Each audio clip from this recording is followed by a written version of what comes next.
Good hit. Shield activated.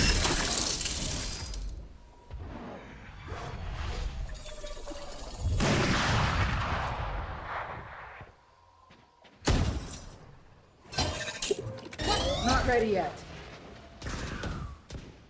There.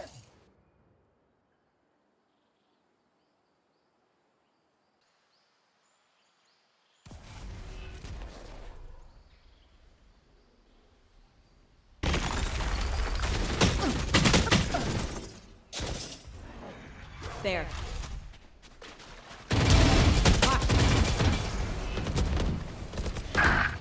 One enemy remaining. Spike down. See it. There, take them! 30 seconds left.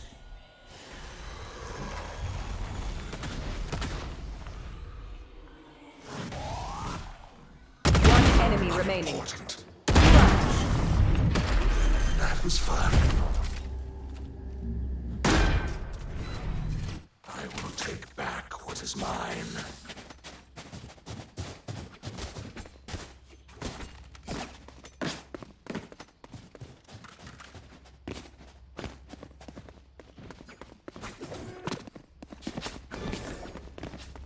There.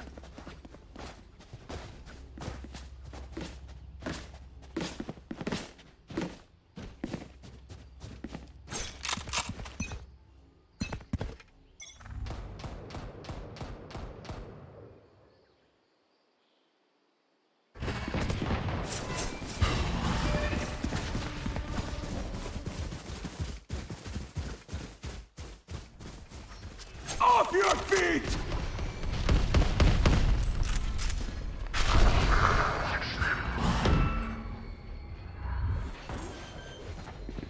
Spike down A. Traveling. I'm out of here.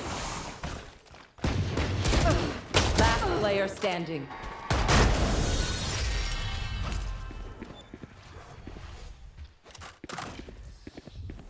Make their fear your weapon. Or use a gun, whichever.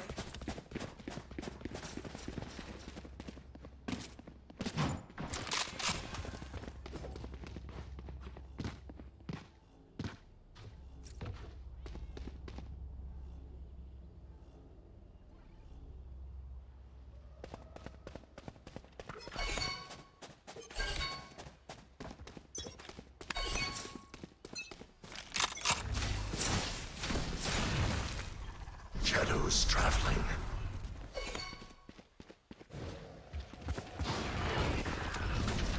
Cover going out.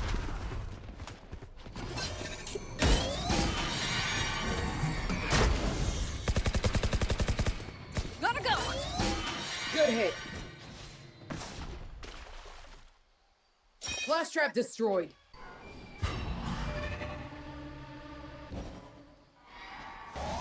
Phones are live.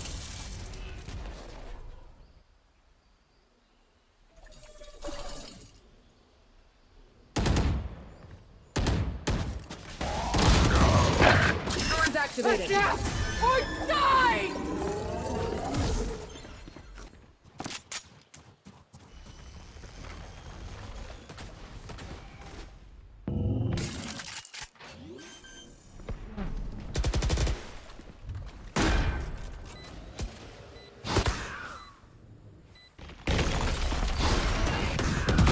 One enemy My remaining. ultimate's ready.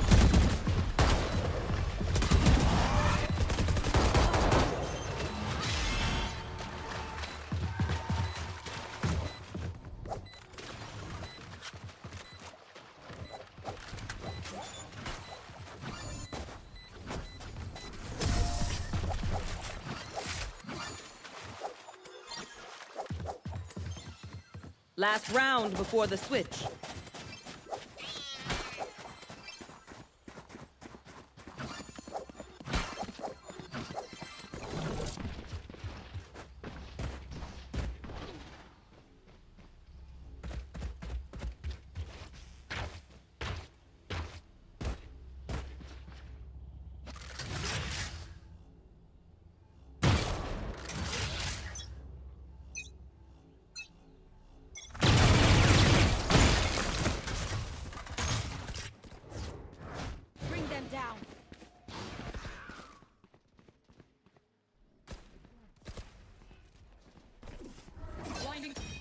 Not ready yet. Face your fear! As blind as death. Bring me the arsenal! Wall trip. Further life.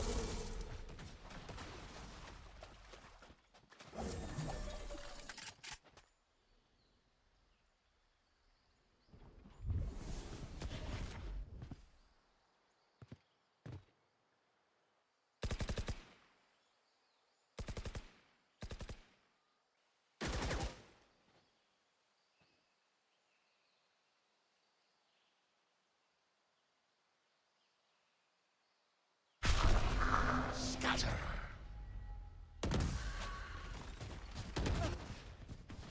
Here we go! Thorns activated. Spike down, C. Last player standing.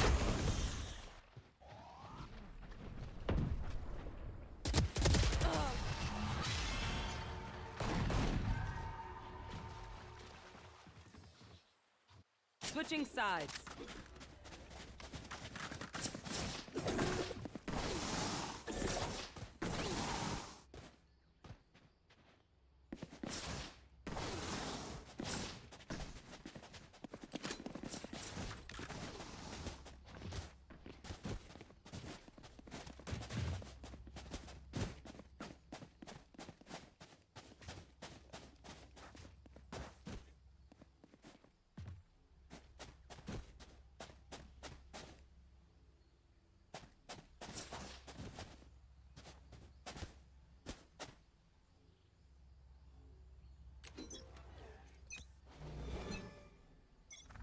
I'll find you.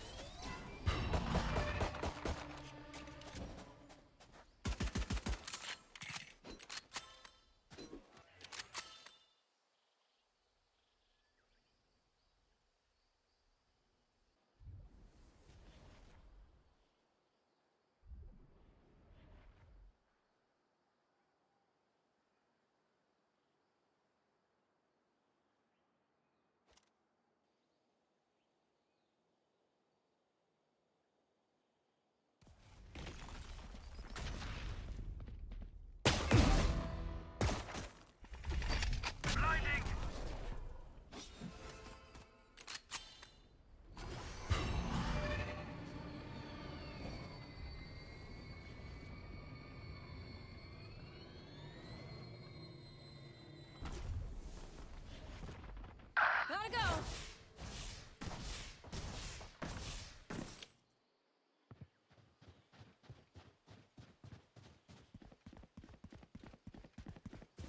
30 seconds left.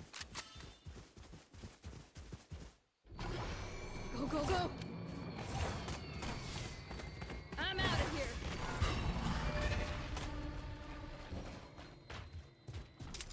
This! Spike down A. 10 seconds left. Last player standing.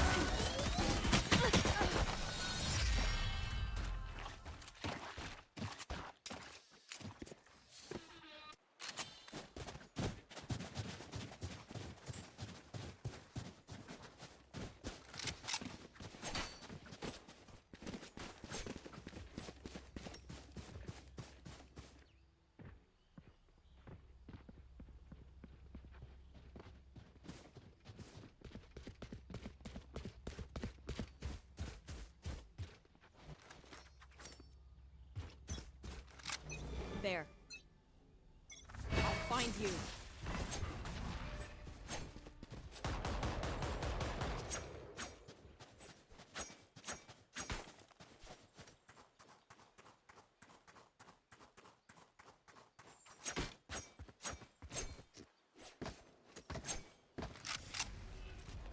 There.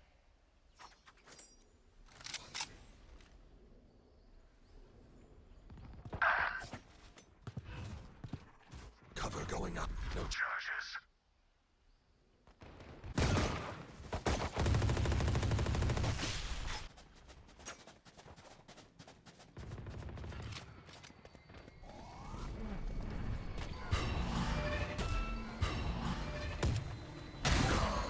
One enemy remaining.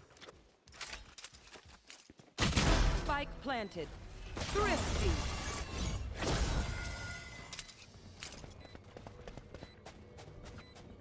Their teeth will chatter in the cold and dark.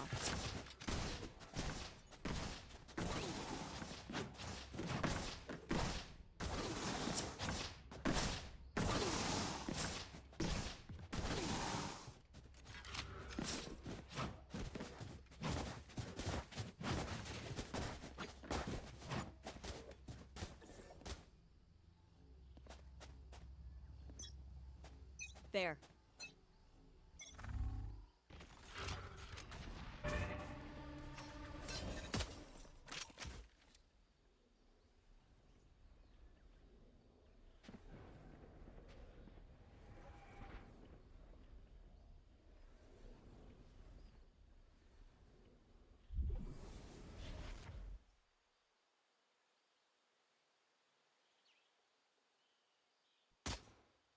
There!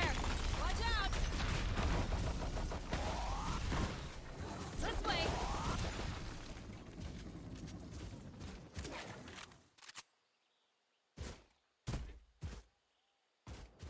I'm out of here!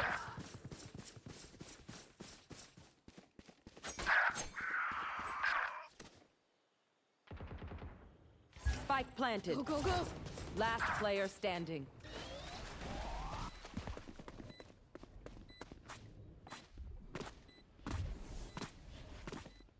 Back up!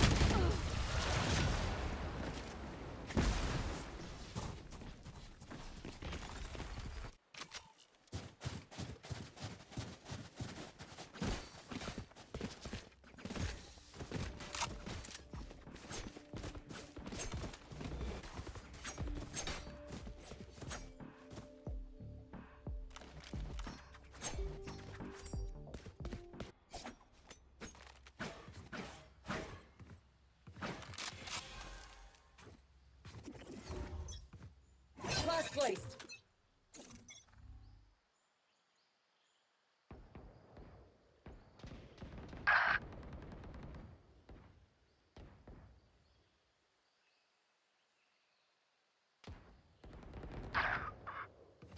Retrieving flash.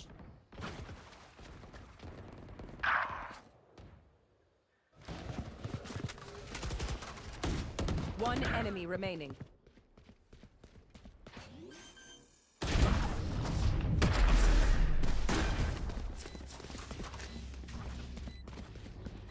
I'll isolate the problem.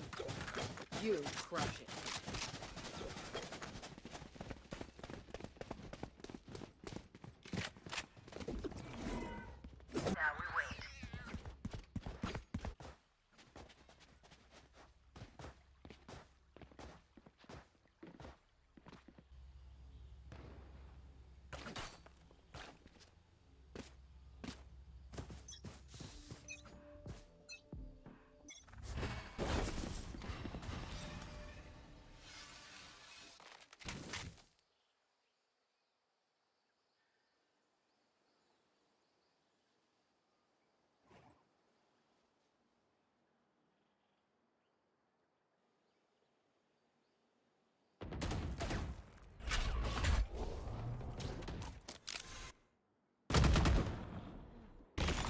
Go, go, go!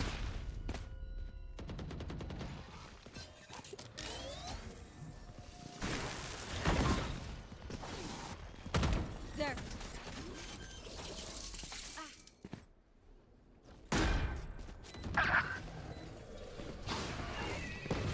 There!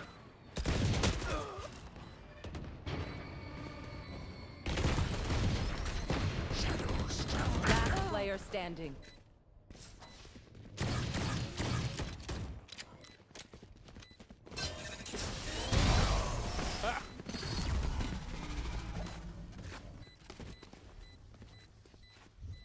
Match point.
Quit your tiptoeing.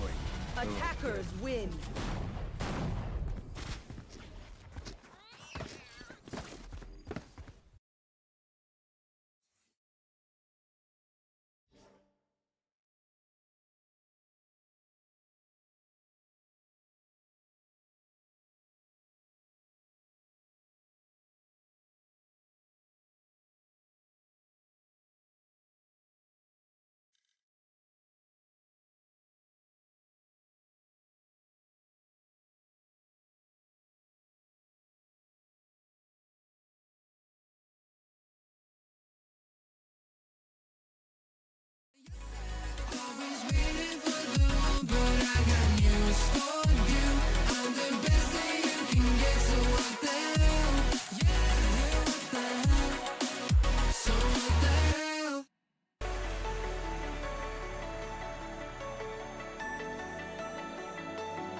Paralyze my heart.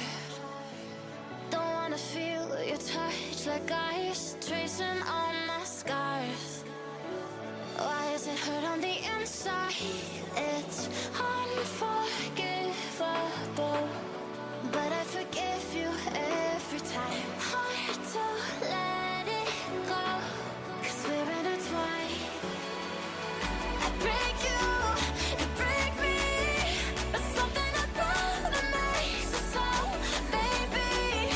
Every piece keeps us together in the cold. I break you break me, holding our love in chains of gold.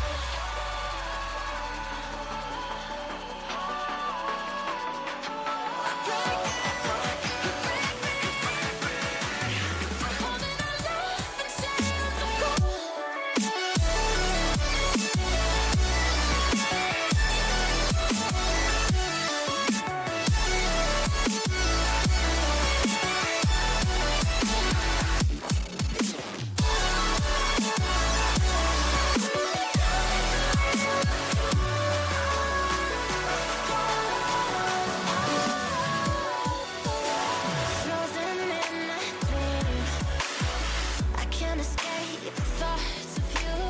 If I try to leave, when I'm with you I can't move. It's unforgivable, but I forgive you every time. Hard to let it go, 'cause we're intertwined. I break you, you break me, but something about it makes us whole, baby. Every piece keeps us together in the cold.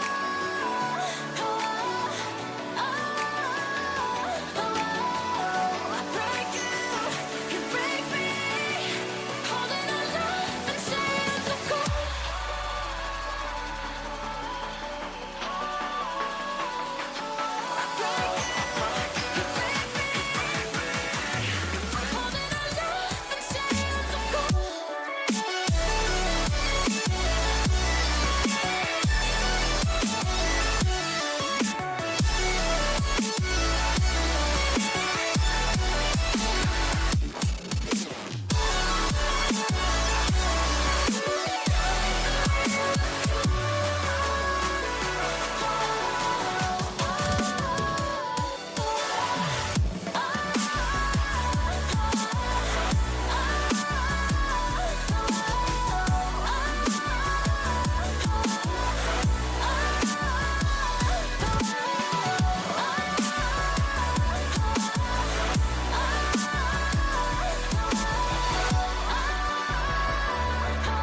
Suppressing.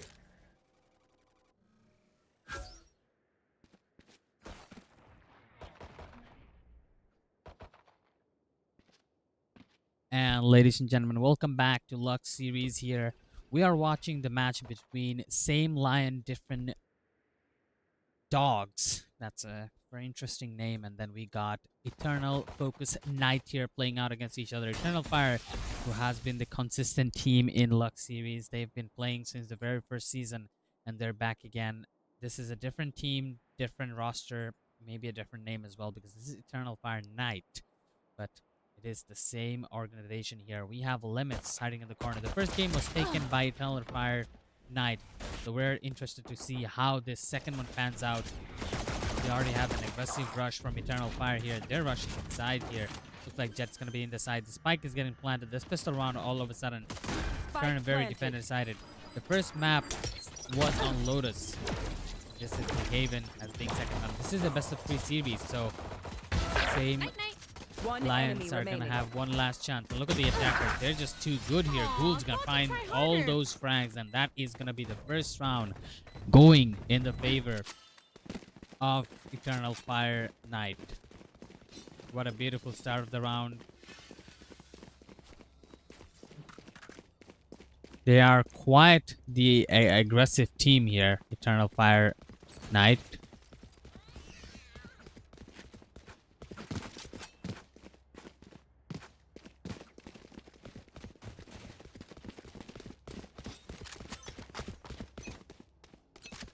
I wasn't yapping on the first match, but I was watching. And they were super duper aggressive. That's one thing about them. And you gotta give it out to them. Now this map, Ascent, is one of the very, I would say, attacker-friendly map if you're an aggressive team. So the sort of action-packed gameplay that they shown us should be very, very rewarding for them on this one.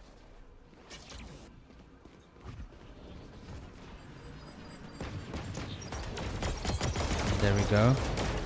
Limit is going to be able to get the first opening here. Winds are going to be able to find the first blood. And the site has been secured just like that. The Jet is super powerful here. KO waiting with his utility.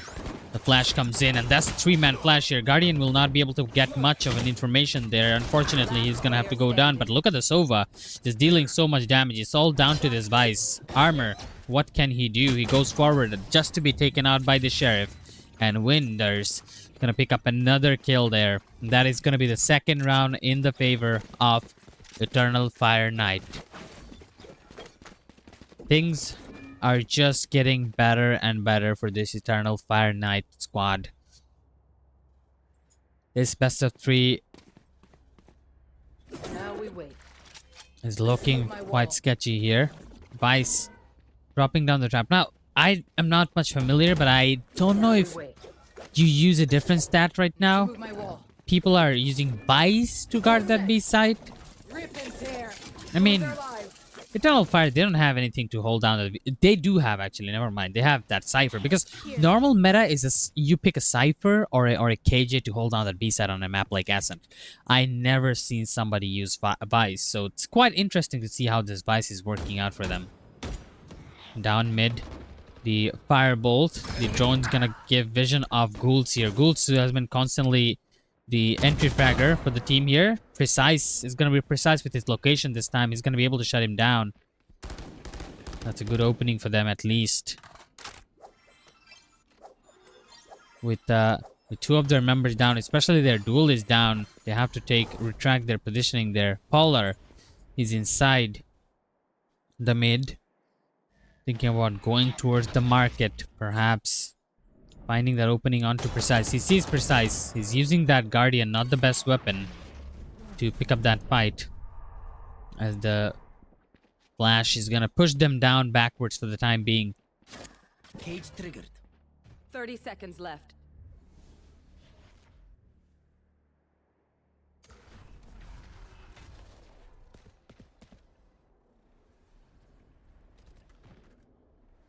Jay is going to be able to find that kill. They're going inside the site right now.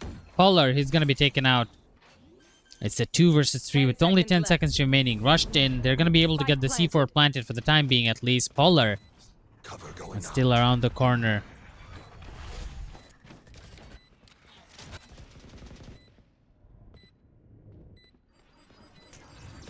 Cover going out. Hiding inside the boathouse. Both of these players are gonna try their very best. Gonna be able to find the first blood there. Gets another one. There's a long time left. Jay is gonna go inside the smoke just to be taken by Winders. Winders find a triple kill. And guess what? That's not the only triple thing we have for Eternal Fire Knight here. Because their round count is also 3. And now you gotta be worried about The spike is still in base. Same Lions. Because Same Lions, they have Goes lost there. their first round. This should do. And that does give away the second round as well. But then losing the third round also means that you gotta lose one more round in here. Because look at that. Those are all sheriffs and just a bulldog. Destroyed. I don't think they're gonna be able to hold on much longer with those here. Cool. Gonna look forward toward that side. But gonna have some utilities coming out his way. The KO Molly or the KO Breach is there to stop that entry from happening. So Jet has to be in the corner for the time being. Give it some time, give it some rest before they can actually look forward to that entry. Gould still hanging around in the area while the rest of the members from Same Lion are hovering around. They haven't left the zone completely yet.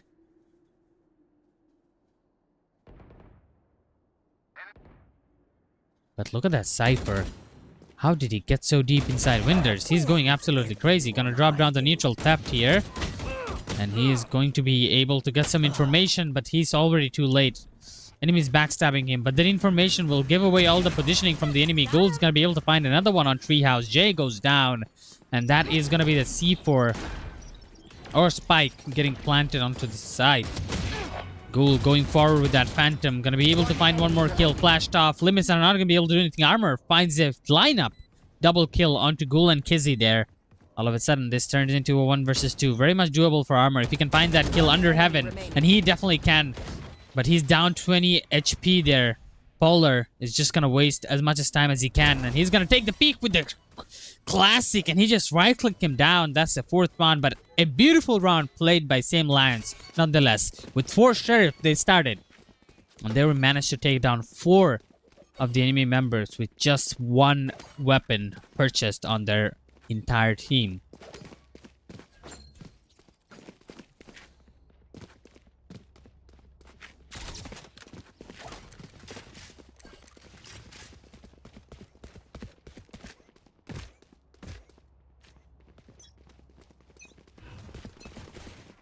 Shadows traveling.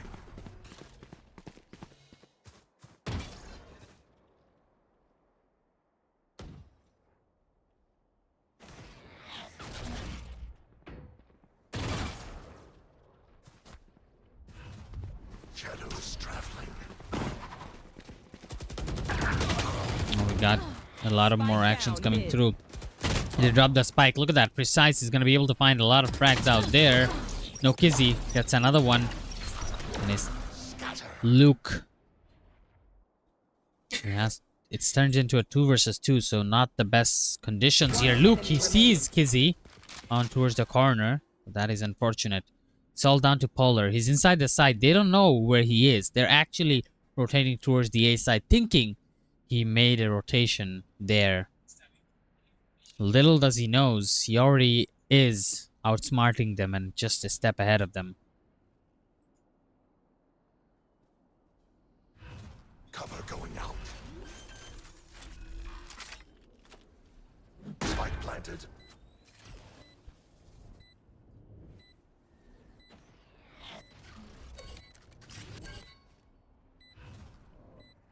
Cover going out.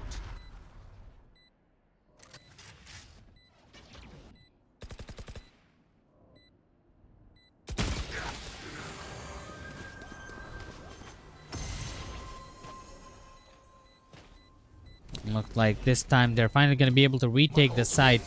That will be the first round that they secure on same Lions side.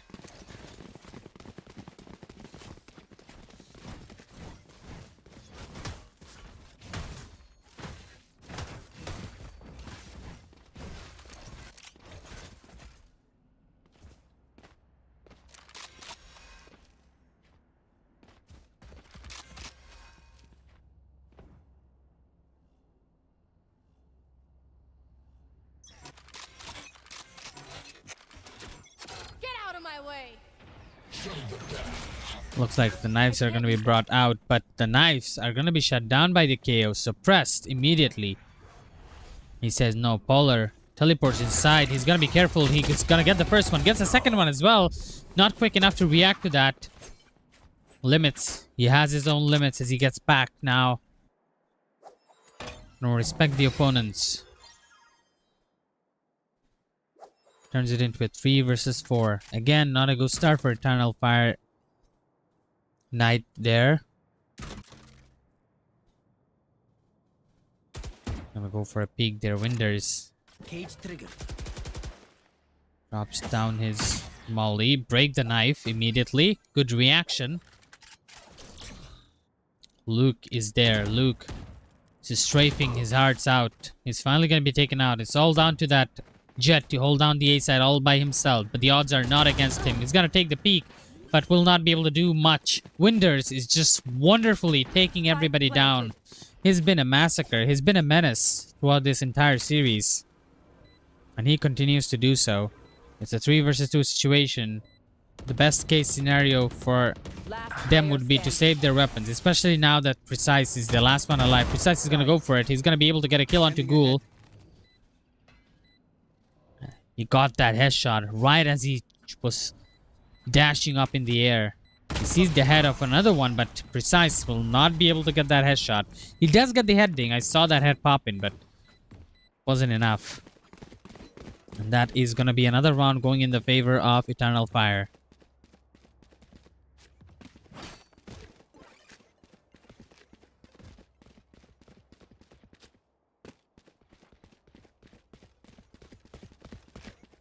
Spikes here.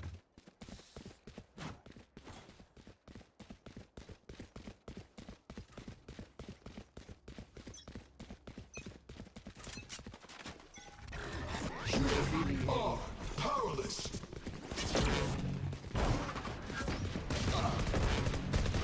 Spike Oh, down. that's a lot of frags happening. The round just started.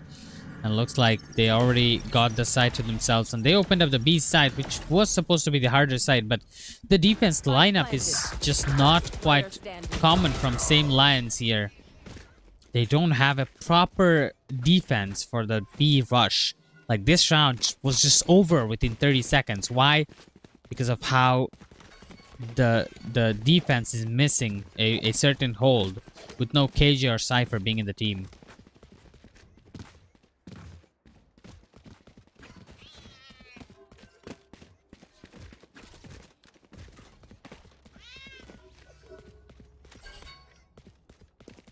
It's down. Guns up. Get deadly. There. Knife deployed. Nowhere to run! Ghoul Flashbang. gonna be able to find a kill here, and I don't know what is going on down there. It's just a lot of people dying, and they have lost a lot of people, and they're not careful enough. Jay might be able to pounce from the corner. Trigger discipline from Jay. He's gonna be able to get one. Polar, he pounces back. He gets the second. Polar trying to play smart. He's gonna be able to get past the tree, but I don't think Vice knows about it. Polar playing the mind games here. He's gonna head over towards that B site,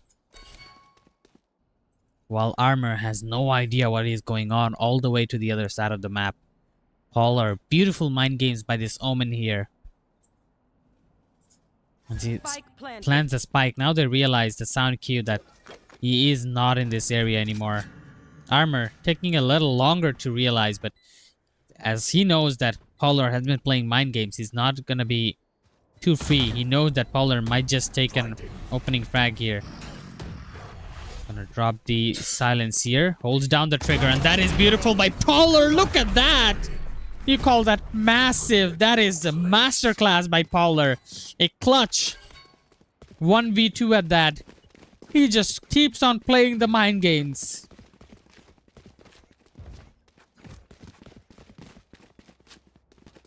That is absolutely genius by this Omen.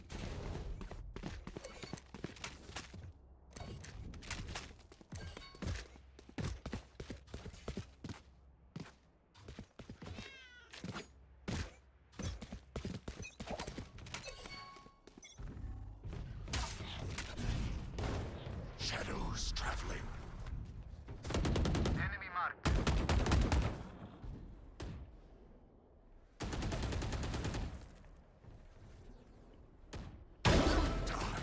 Jay gets a clean sweep headshot there onto Ghoul.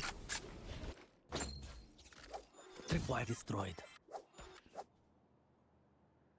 Jay chilling in the corner. Could potentially find another one. He's gonna use the teleport to get out of there. Polar, the hero from previous round, is just around the corner as well. Jay is gonna be able to get that kill through the wall here. Limits finds another one. This is turning well for same Lions here.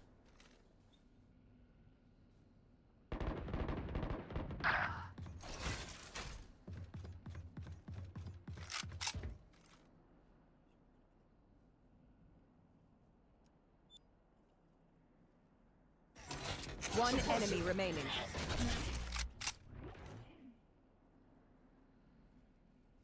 Thirty seconds left.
Can't use that. Cover going out.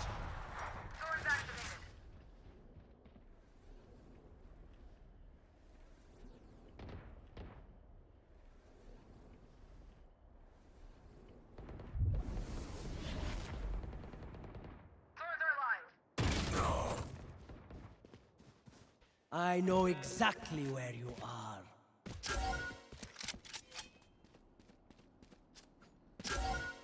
Well, looks like some reveals are gonna be in order here, but no defenses on the side here as the offense feels too often. Sova is gonna try to stop the C4 from getting planted. Polar escapes underneath, but almost getting shot down. That's a beautiful ult used by Sova, but it's not enough. Looks like an ult is gonna be there. Primary is gonna be jammed, and Luke, they enter. All they have is pistols to fight with for a little bit longer, and it's all down to Kizzy, and Kizzy's not gonna be able to do much. That's a very beautiful retake and a very beautiful ulti coming in from Vice, just locking everybody down.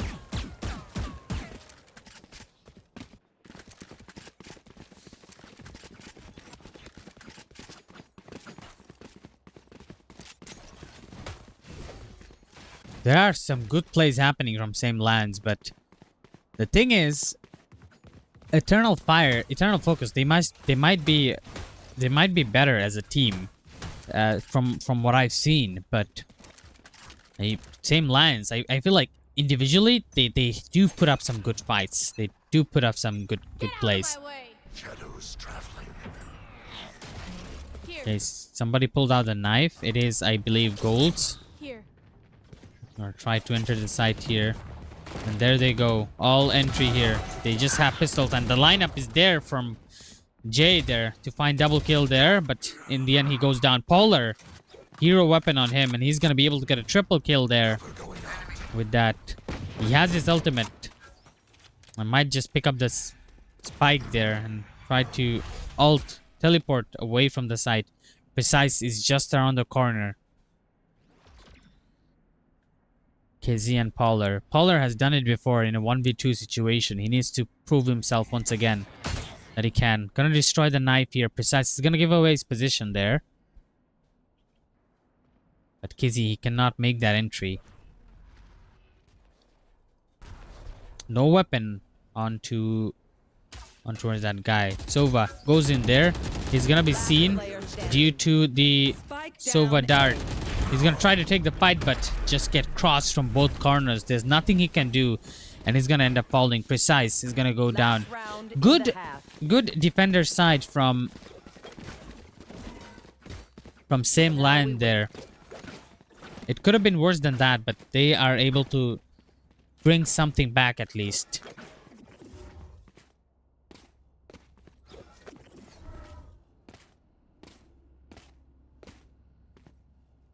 Lighting crack. Back. Launching thorns. Launching thorns. Retrieving thorns. Rip and tear. You are powerless. No more thorns.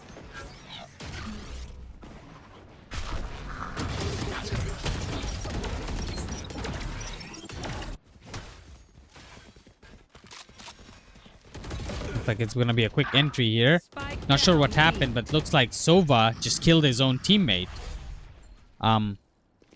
Okay, that is surprising. Could be a deja vu from the first map here. We saw similar scoreline for same teams.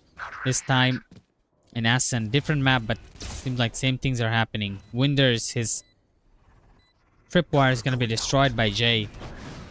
They both enter from on the back line here. Jay's gonna be able to get one. The clock is ticking. They have to go in. They have to go in right now. Omen just panics out in front. Gonna go for a pop flash there. Shutting them down. Will not be able to find much. Limits. He's suppressed right now. And classic pull off in that situation. Knowing that there is no time available, Polar is just gonna troll it out. And he's gonna be able to get the last one. That is gonna be, again, same scoreline as the map one. A deja vu and a repeat.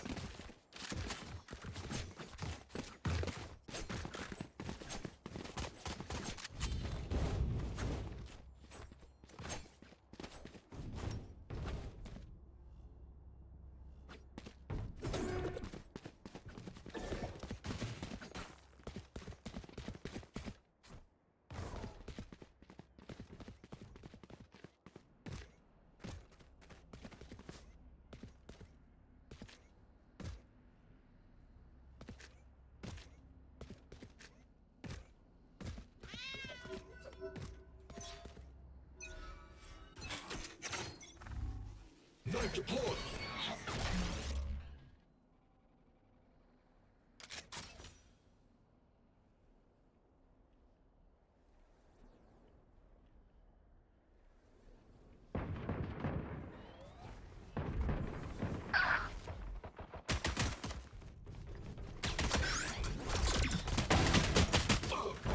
Spike down mid.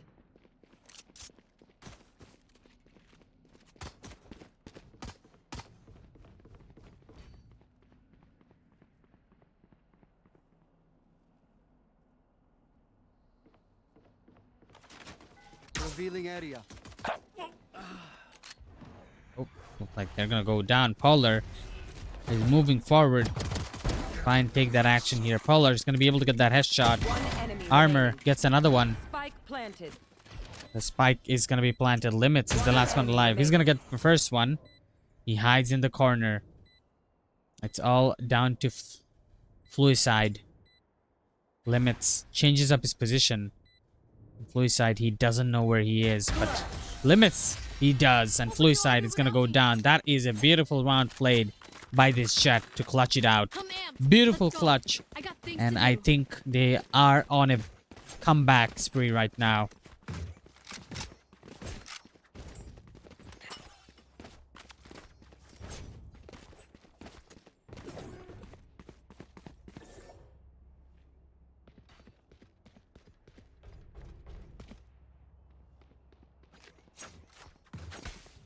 Here.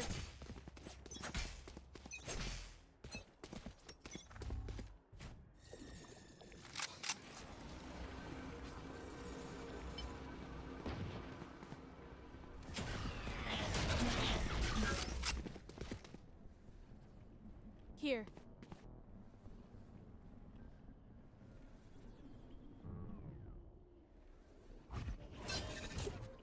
Blocking sight.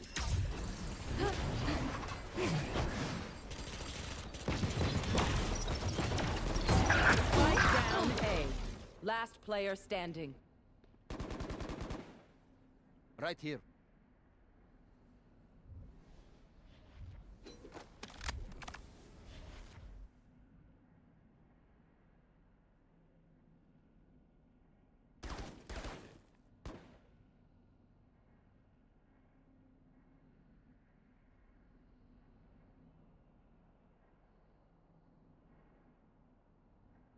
Thrifty. They sacrificed for nothing.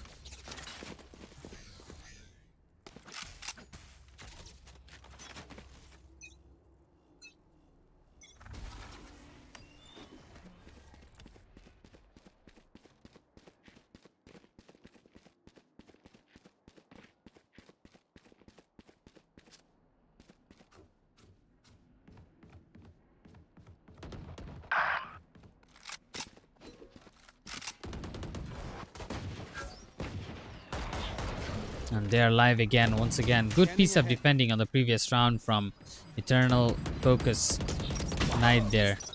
They were able to find their 9th round, 1 round away from the double digits, making the rotations. But look at that.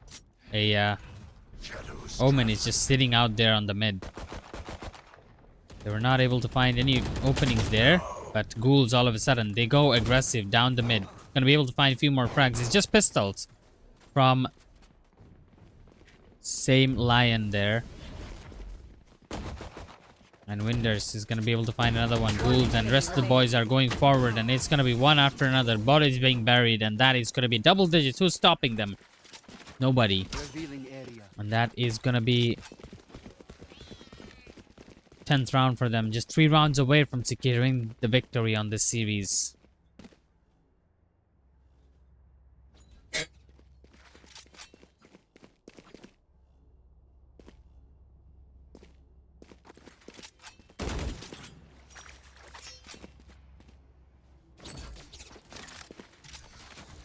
Right here.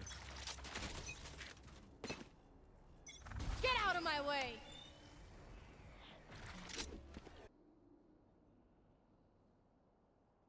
Cool, he's slowly stepping forward. There is someone there.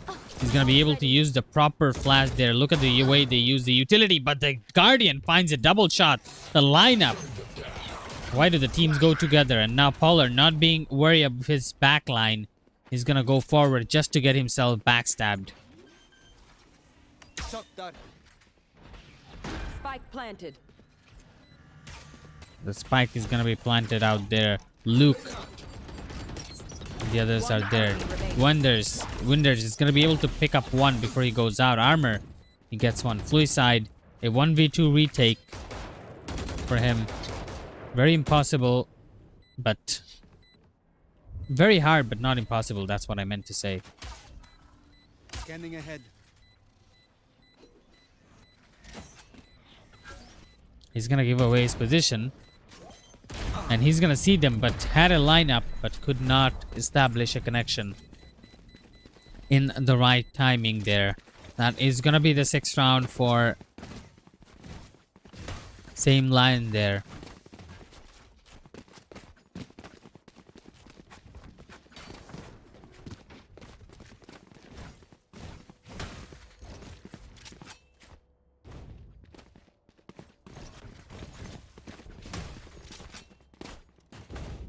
Clear Prepare to engage. Weapons hot.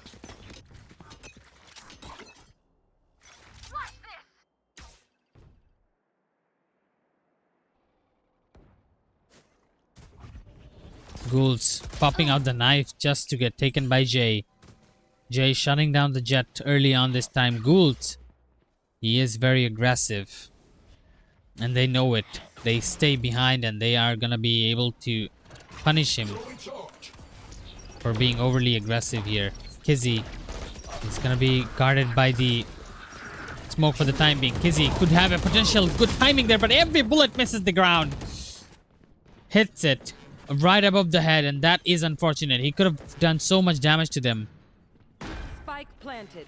No frags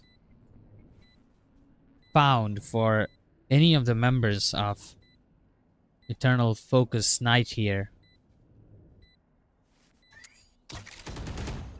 Dropping down the camera, and no more shooting for the cameraman today. Winders going for, just has a sheriff on him, and he's gonna go down, and looks like there's nothing that Polar can do. And Polar, his location's been given away by his own teammate, by himself actually. I don't think they are interested to go in. And he's gonna sacrifice himself to the fiery pits of the black hole.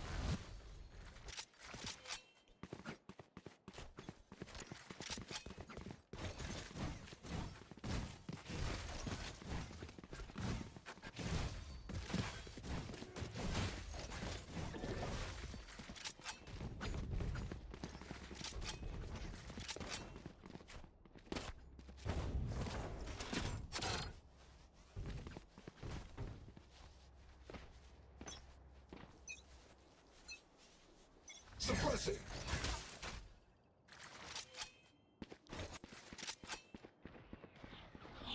One suppressed. Well, looks like the knife landed somewhere. Thought he was going out of the map, but oh well, they know the lineup properly. Luke, he sees Polar. Didn't have the perfect angle, but he gets a wall bang there. That's some prediction there. Fluicide. He's around the corner as well, in case they were wondering. Jay is also looking towards that entry. They're scattered around throughout the entire map, but I think they are looking towards that B site still. They know that Sova's in the market. They're gonna go forward, and looking at the wrong angle, all of a sudden the information is gonna be given out. And Fluicide, he knows. The camera reveals the long location. Winders is covering Fluicide here. Fluicide is not going to be able to get that kill, but Winder get the trade immediately. And that is going to be the 11th round taken by Eternal Focus Knight. Just 2 rounds shy from getting that victory now.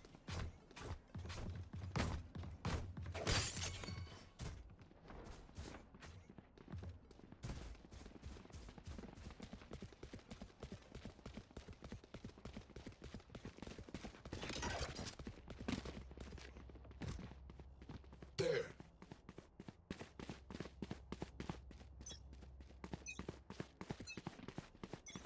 Flashbang.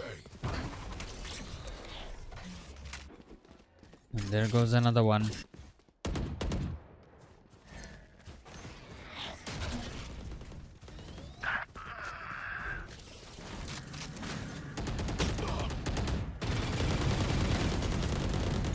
I have the spike.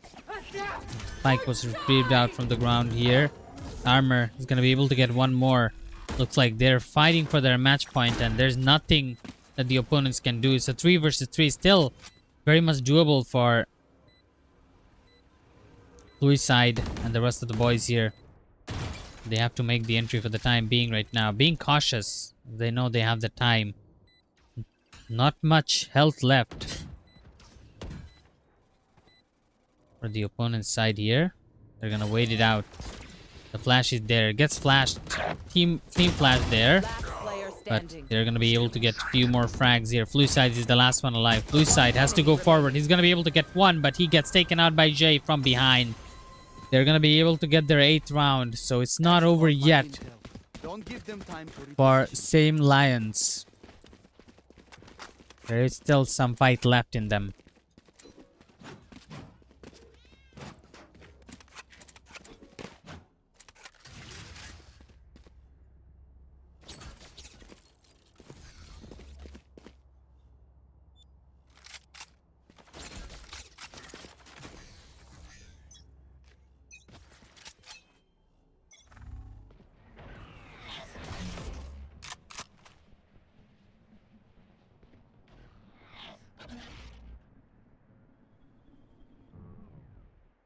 Here.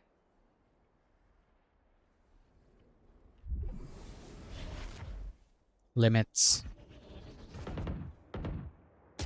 Oh, that's a beautiful kill there.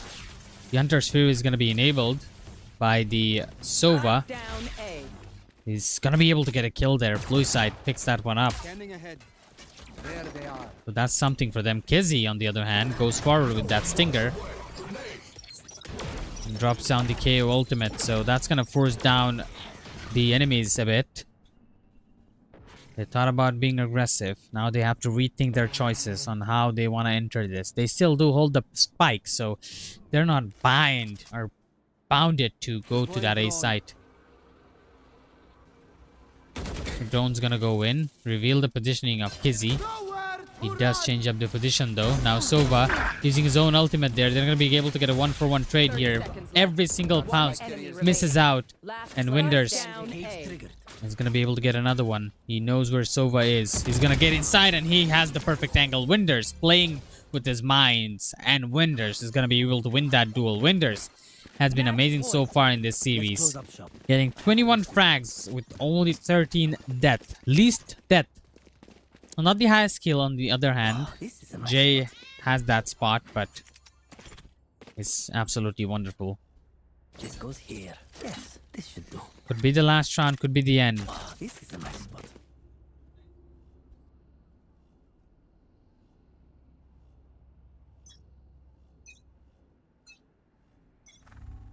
Camera taken out. Cage triggered. That's why this drone. There it begins. They go forward. They're skipping on Winders completely. That's a person that you cannot skip on. Cannot skip on the enemy's top fragger there. The entries are already happened. They do have the B side to themselves. Spike planted. Trying to get all the information. There's a lot of things happening out there. There is a Omen just sitting out in the smoke. And it looks like they're going to be able to find it out the bad way. All the bullets hit the wrong angles. And finally his position is going to be revealed. Flui side is going to be able to get that kill. Kizzy is inside the site. He's going to be able to get one. He sees another one. Kizzy, that's a beautiful spray control. You only have to need to get one. It's all down to Kizzy. He's going to go forward, gets the right click, but doesn't get the headshot. Precise is going to be able to find 4K. And that will be same Lions just keeping alive barely for a little longer.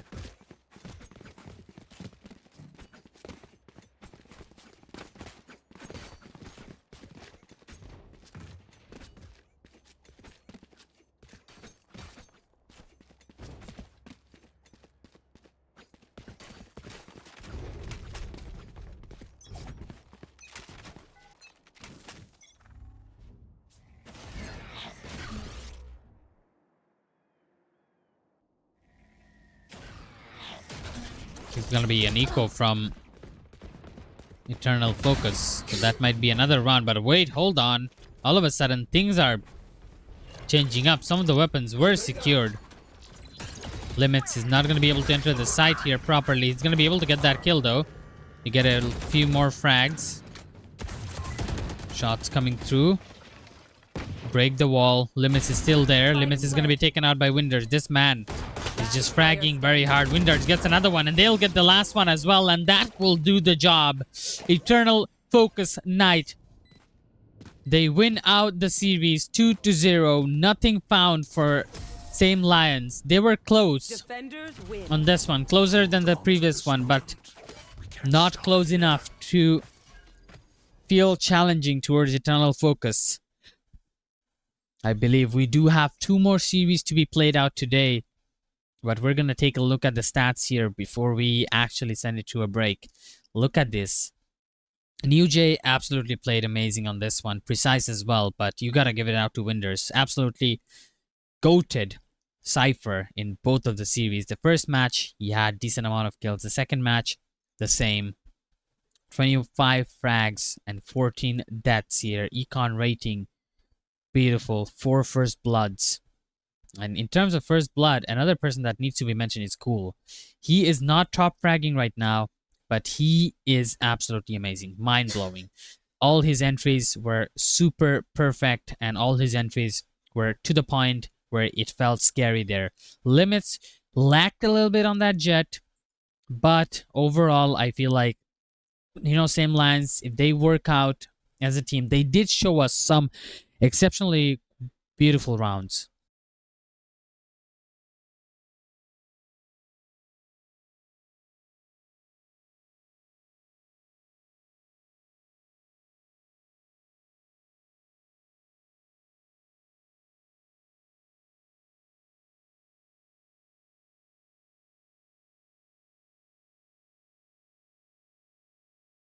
So with that said, we're going to wait for the next series to pop on, and we're going to send it to a break right now. Once we come back from the break, we're going to bring out the second series for you guys. See you in a bit.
I'm stuck inside of these walls within. I don't recognize who I've turned into. I'm losing hope and getting myself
conquered the best of me. Could have just set me free. Games that you play and just said goodnight. And now I'm beside myself. Don't want your fucking help. Let me just go. Let me just go. And don't you lie to me. Say it's okay when it feels like I'm drowning. I hate to say goodbye, but it's time to go. All I need is someone else.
Rising with each beat of the music is bringing. We're flames in the fire that keeps burning.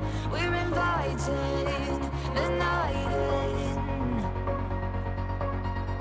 Welcome, my heart so full. I'm devoting myself to the night. There's no motive.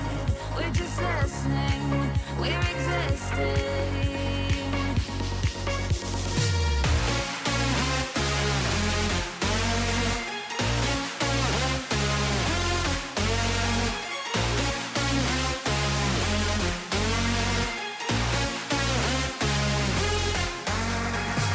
We stay when the music plays. Let's drop low and the people sway.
Rising with each beat of the music is bringing. We're flames in the fire that keeps burning.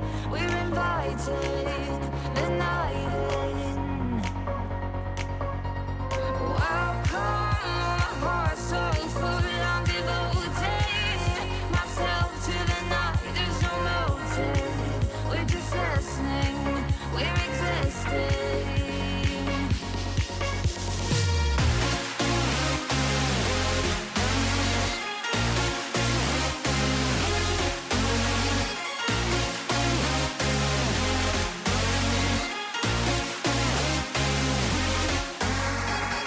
We stay when the music plays. Let's drop low and the people sway.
dancing in their line. Past that we can never run. Oh, they were dancing way up high.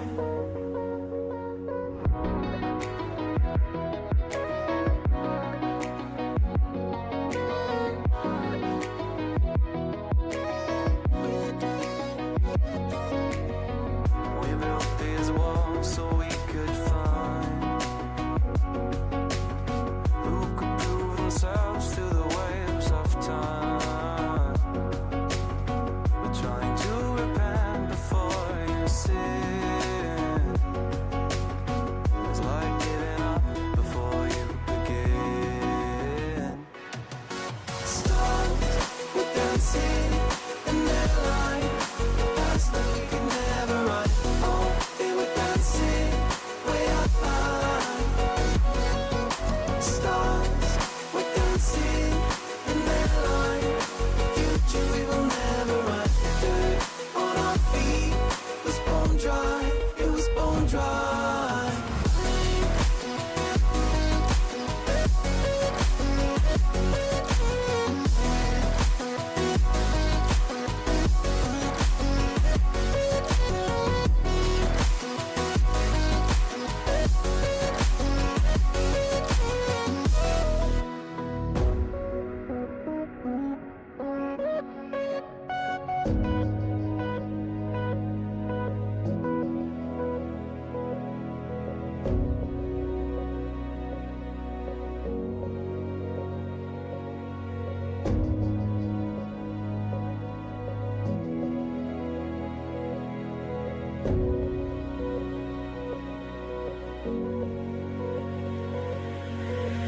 Thought another goal is all we needed.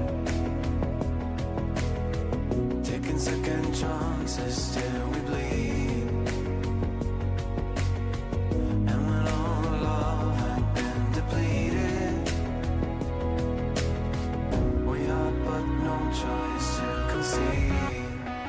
As the stars were dancing in their line. Past that we can never run. Oh, they were dancing way up high. Stars were dancing in their line. Future we will never run. Dirt on our feet was bone dry. It was bone dry.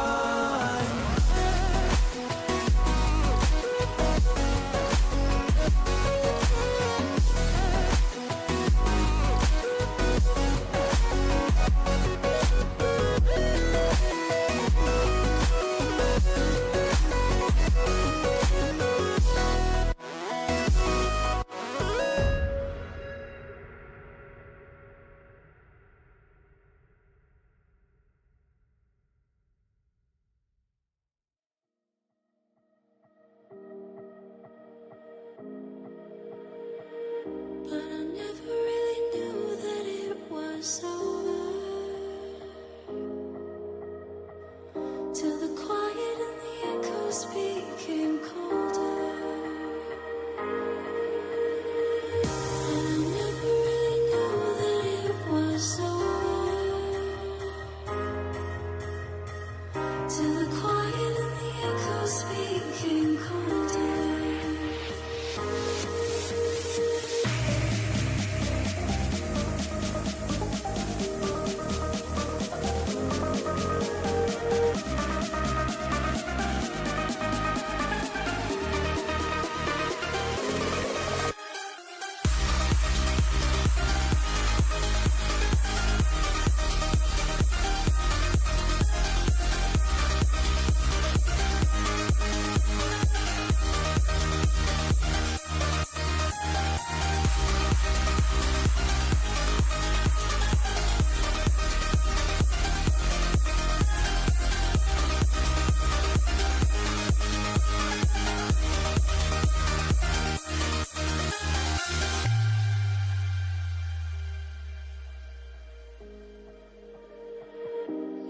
Took my love and gave it back.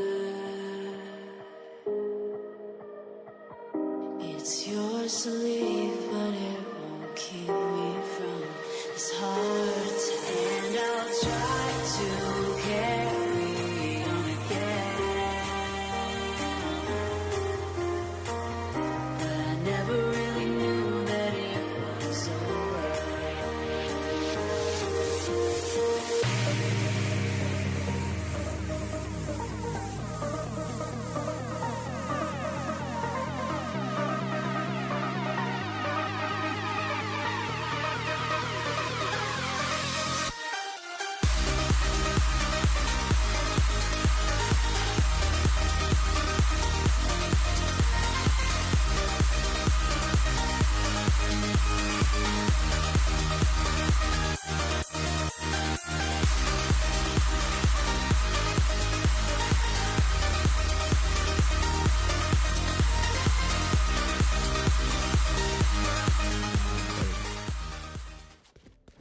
And we're live, ladies and gentlemen. We're joining you here at the Luxe Series American qualifier. My name is Sherry J, joined by Thane.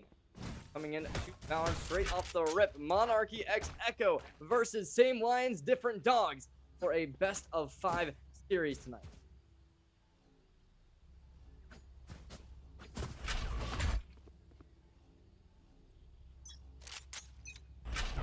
Off the rip, we're getting straight on to action. Not sure what's going to be the case, but we are going to be getting right on through. Fault line goes down. Gonna be Luck KY going to get a little bit aggressive, but they're instantly rotating over the site. Now we take a look at that mini map. Find Different Dogs putting down that C site, and whether or not Luck KY is going to be able to get anything for holding out that aftershock. There's going to be proof. Finding at the first kill onto Chef. The shear goes up. Wall is going to just be deployed.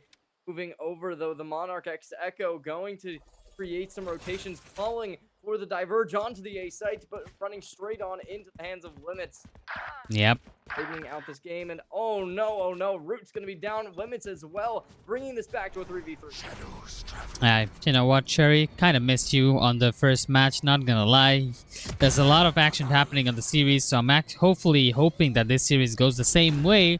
But to be honest, the previous series, despite a lot of the action happening, there was a little bit of upset. We got a 2-0, we didn't get to see a game 3.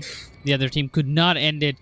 One of them was stronger, a little bit stronger than the other, and maybe had a little bit of extra luck here. But now this time around, we have the similar face here. And one of the teams that I mentioned who didn't have the proper luck was the team that we're watching right now. The team that is playing on the defense right now. Same Lions, Different Dogs. They just lost that series to the team previously. I do believe that this is their losers bracket game, if I'm not wrong.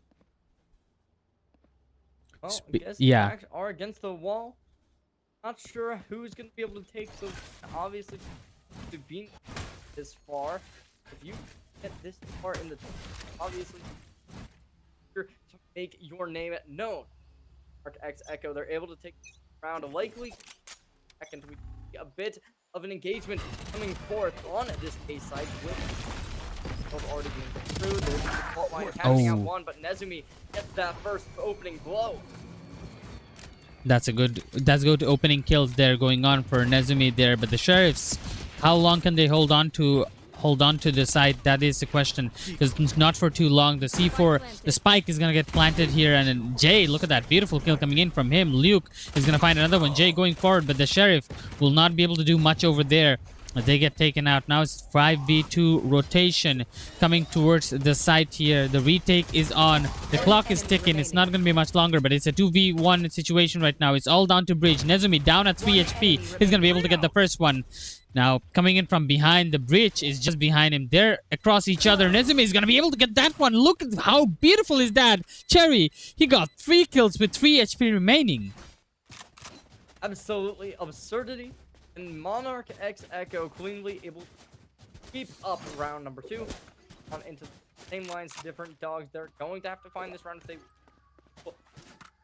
back a favorable situation for them. However, it's likely that they get it. Obviously, that third round should go in their favor. Not sure if we can take a look at the economy real quick, but we'll see whether or not these teams will have a bit of a buy down, whether or not they're going for regular economy that we would expect. Might be getting engagement over towards up. Chef will be able to clean up, bringing a 5v4, removing both from Same Lions, Different Dogs. So there's actually a chance that this round might not go their favor. And XP Mo, that was a really big pick. Might just win them the round. That just might win them the round here. The orb was picked up. Now they're all making their way towards that A site here. Lotus is heavily attacker favorite map because of how wide the map is and how open it is. You can attack from basically anywhere. It's very hard for the defenders to hold on to the site, and they just the best part about the defense is when you have narrow points like choke points like this, what you see right now where Root is handling, this is where you win the fights like this. You don't have much places to put it on a crosshair, but then again, other parts of the map are just so open that you just don't know where the enemies are going to come from. And you just ended up dying in the end if you are not cautious enough. Precise is the last one alive, and there's nothing he can do. EXP Mo is gonna be able to get a 4K this round. It was Nezumi on the previous round, and now EXP Mo bringing out his own 4K. And I feel like, you know, Monarch is just, one of them is just popping off one after another. Monarch X Echo, they made it to that upper final. After losing to Luxe Iridescent, they made their way down to the lower stage. Face off against Saint Lion, different dogs who they also had their loss in that upper bracket to the same team of Luxe Iridescent. So they both have that experience on the belt of being played by a favorable team. However, Monarch X Echo just looks so complete. Jeff's going to be able to find that opening pick, finding the outlaw, connecting to the head. Same lines, different dogs. Haven't been able to find an answer to any of this aggression. They're instantly going in aggressively, try and find engagements over towards this opposition. Spike planted. Going to be able to get the kill. Root is down for the count, and Monarch X Echo with the sight in their hands. They've already seemed to be able to take this round again. That seems to be the case here, and I don't think there's much they can do. Like, we saw that how badly their economy was hurt from same lands here, so they don't have much to fight for, to be honest. This time the flash and everything's gonna come in. They're gonna try and get that. Sinfin's gonna be able to get that. EXP Mo gets another one. Sinfin picks up the last one, and that is gonna be a massacre. A flawless round coming in, and guess what, Cherry? There wasn't even many bullets that hit Monarch in that round, so Monarch as Echo is gonna secure their 4th round. And I am kind of afraid that this might just go one-sided again. Now, then again, like I said, Lotus is very attacking favored map. So maybe when the side switches, we're going to see some more action coming in from same lines. But for the time being, it seems like Monarch, they're completely on the flow. Finds different dogs. They're looking to create some pressure over towards the site once more. Instantly, Root's going to be the first one to make contact. It's going to be Devonta removed from the equation, and Root goes in, able to find the damage, impacting the lobby. Same lines, different dogs, finally able to put the round in their favor. They concluded there's a bunch of ultimates for them. Rolling Thunder, the showstopper, both going to be in their hands, and they might be able to bring those out. However, any real value, but instantly diving straight on into the action. Flashpoint connects onto 2, but Chef still remains.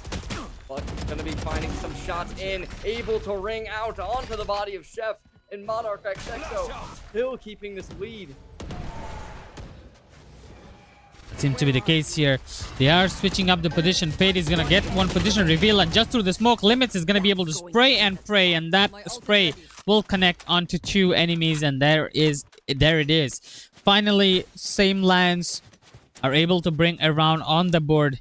Now it is not too late because the scoreline hasn't got too far, so same lands might be able to catch up to Monarch if they start winning these rounds right now. But the question is, how is their defense going to hold up? Because I feel like there's a huge mistake Monarch made in that round.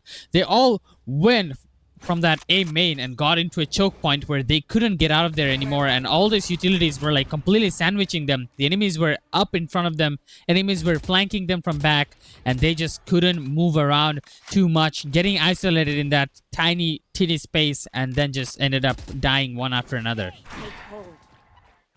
Oh, going to be comboing the C's and Paint Shells and Root. Straight on in. Nezumi's going to fall. The Rolling Thunder comes in, able to connect on to Chef, but Chef is losing that second life. Root on for 3K. Jake's going to try and trap him, and they will find the shots. Slice taking action, taking the initiative. Now a flawless round has been achieved. Game lines, different dogs, despite the first 4 rounds certainly not looking good for him. Now it's definitely a different story. I think he might have just started playing a little bit more passive instead of going for as aggressive plays, and Monarch X has to adapt into it. Obviously, as you said earlier, Zane, this is not a defense side map, so finds different dogs is just get as many rounds as possible or hitting the ground running on that secondary. Yep. And now going forward into the 7th round here, same lands. They're gonna push out a bit of defense here. Root, he goes kind of aggressive to find an opening frag, gets a second one as well. Root beautifully played. Looks left, gets a kill. Looks right, gets a kill. And that is the left-right played by this Raze here as he's continuing to go aggressive towards the map here. Now, no kill found until now. EXP Mo, he's going to be able to get one, but he has lost quite a bit of HP there. Raz, he holds down that spike and he is completely sandwiched and surrounded by enemies. If he tries to go for a kill there, instantly he's going to be traded out by another one, unless he goes God mode, which he will not happen as he goes forward and gets taken out. Spikes dropped and an EXP Moy. With only 11 HP remaining, I don't think there's going to be any action coming in from this Omen whatsoever. And look at the patient play from same line as well. They're not even going to go for a hunt, knowing they know where he is, but they're not even gonna risk it out. They're just going to let him pass, and they're just going to all sit on top of the spike. Cover going out. Very intimidating. Are on of my Echo. 1v. I want to try and fight this. There's a lot of players. A high-low setup is created. Shots come in. Xpimo able to find out onto one. All they will get is that Jay able to get the Monarch X Echo. 3 rounds in a row strung together to start to match this rounds they were earlier. Definitely seeming now we wait. They might possibly favorite. That wouldn't be the case. I mean, definitely.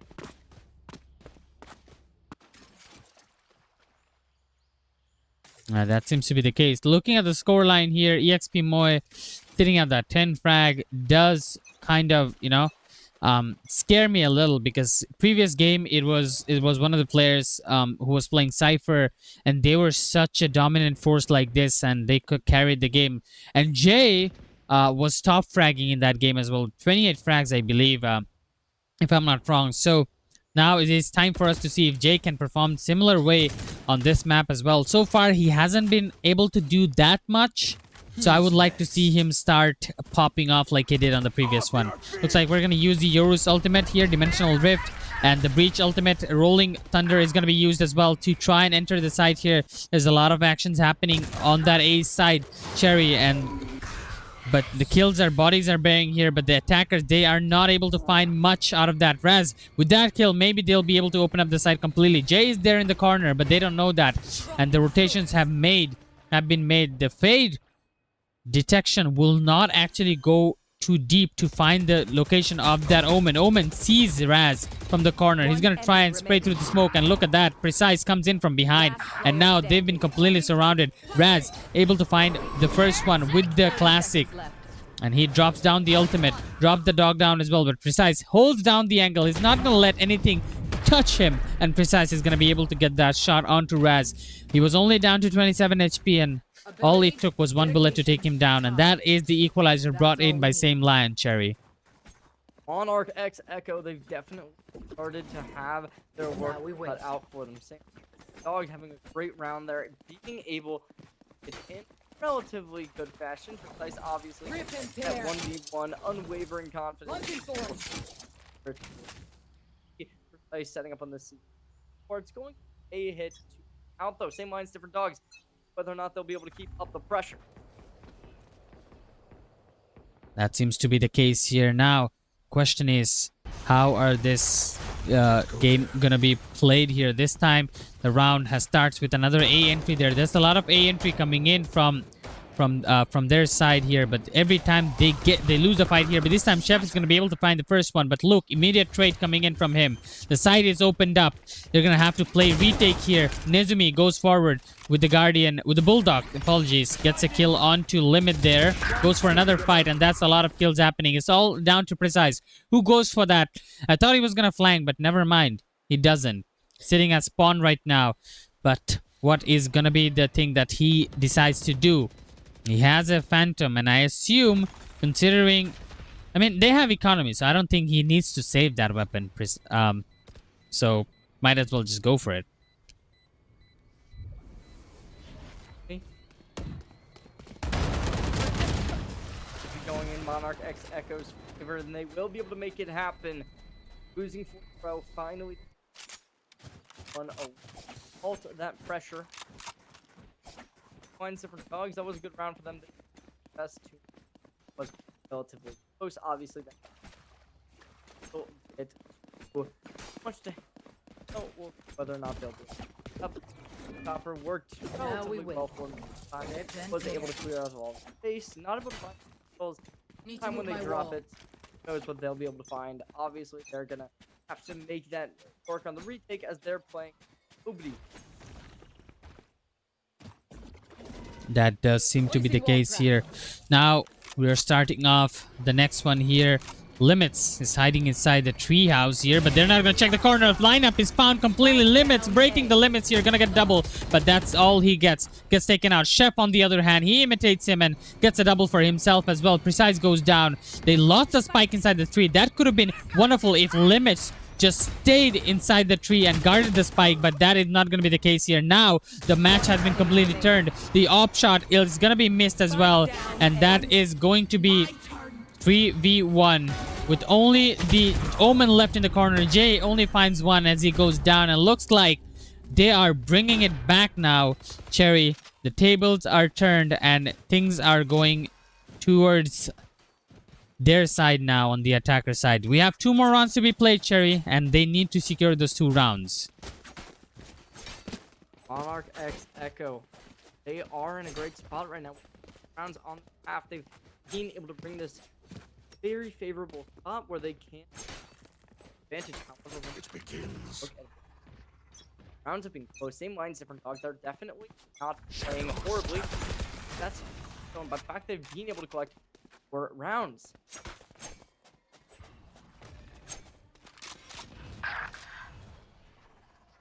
EXP Moy is going to be able to find the first blood here as we begin the action. Again, it's going to be an A entry there from the tree.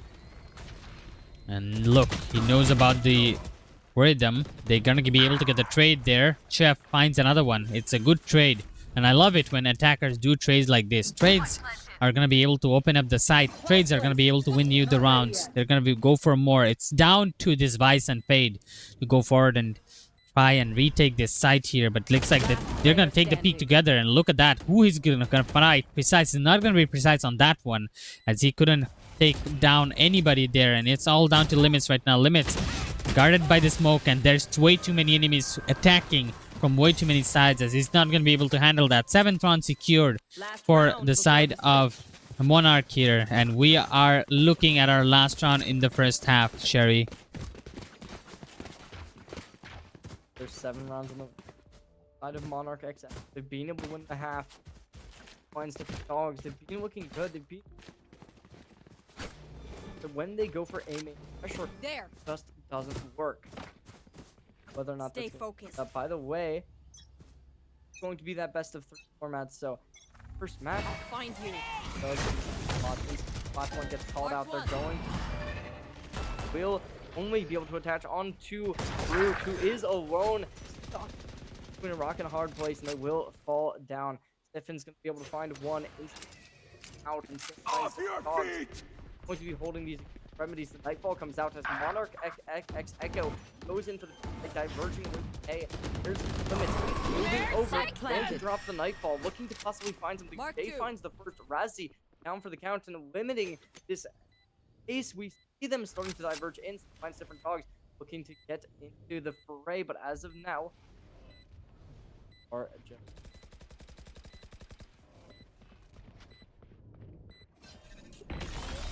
Internal is going to be there. The Okay. fault line as well. Fault line does end up connecting onto Limits, but XP Mo going to find the kill. Last Now it's player 2v3, but XP Mo only getting a triple kill to close out the round. Okay, that is not a bad half at all. I would say that is really good half for Monarch there.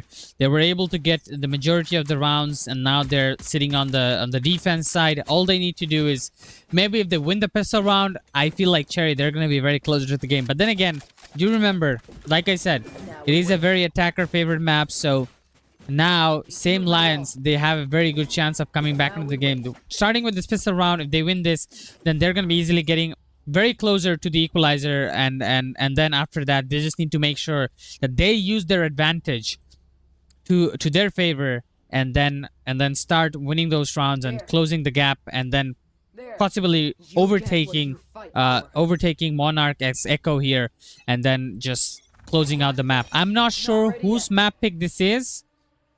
That would have probably helped us figure things out.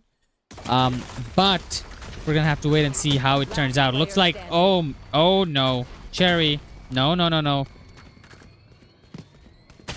Already Nezumi's been peeked down. Jay's gonna be able to find them. Same lions, different dogs.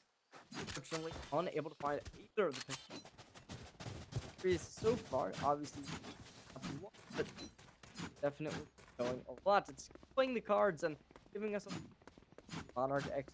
Definitely, it's one of their pistols.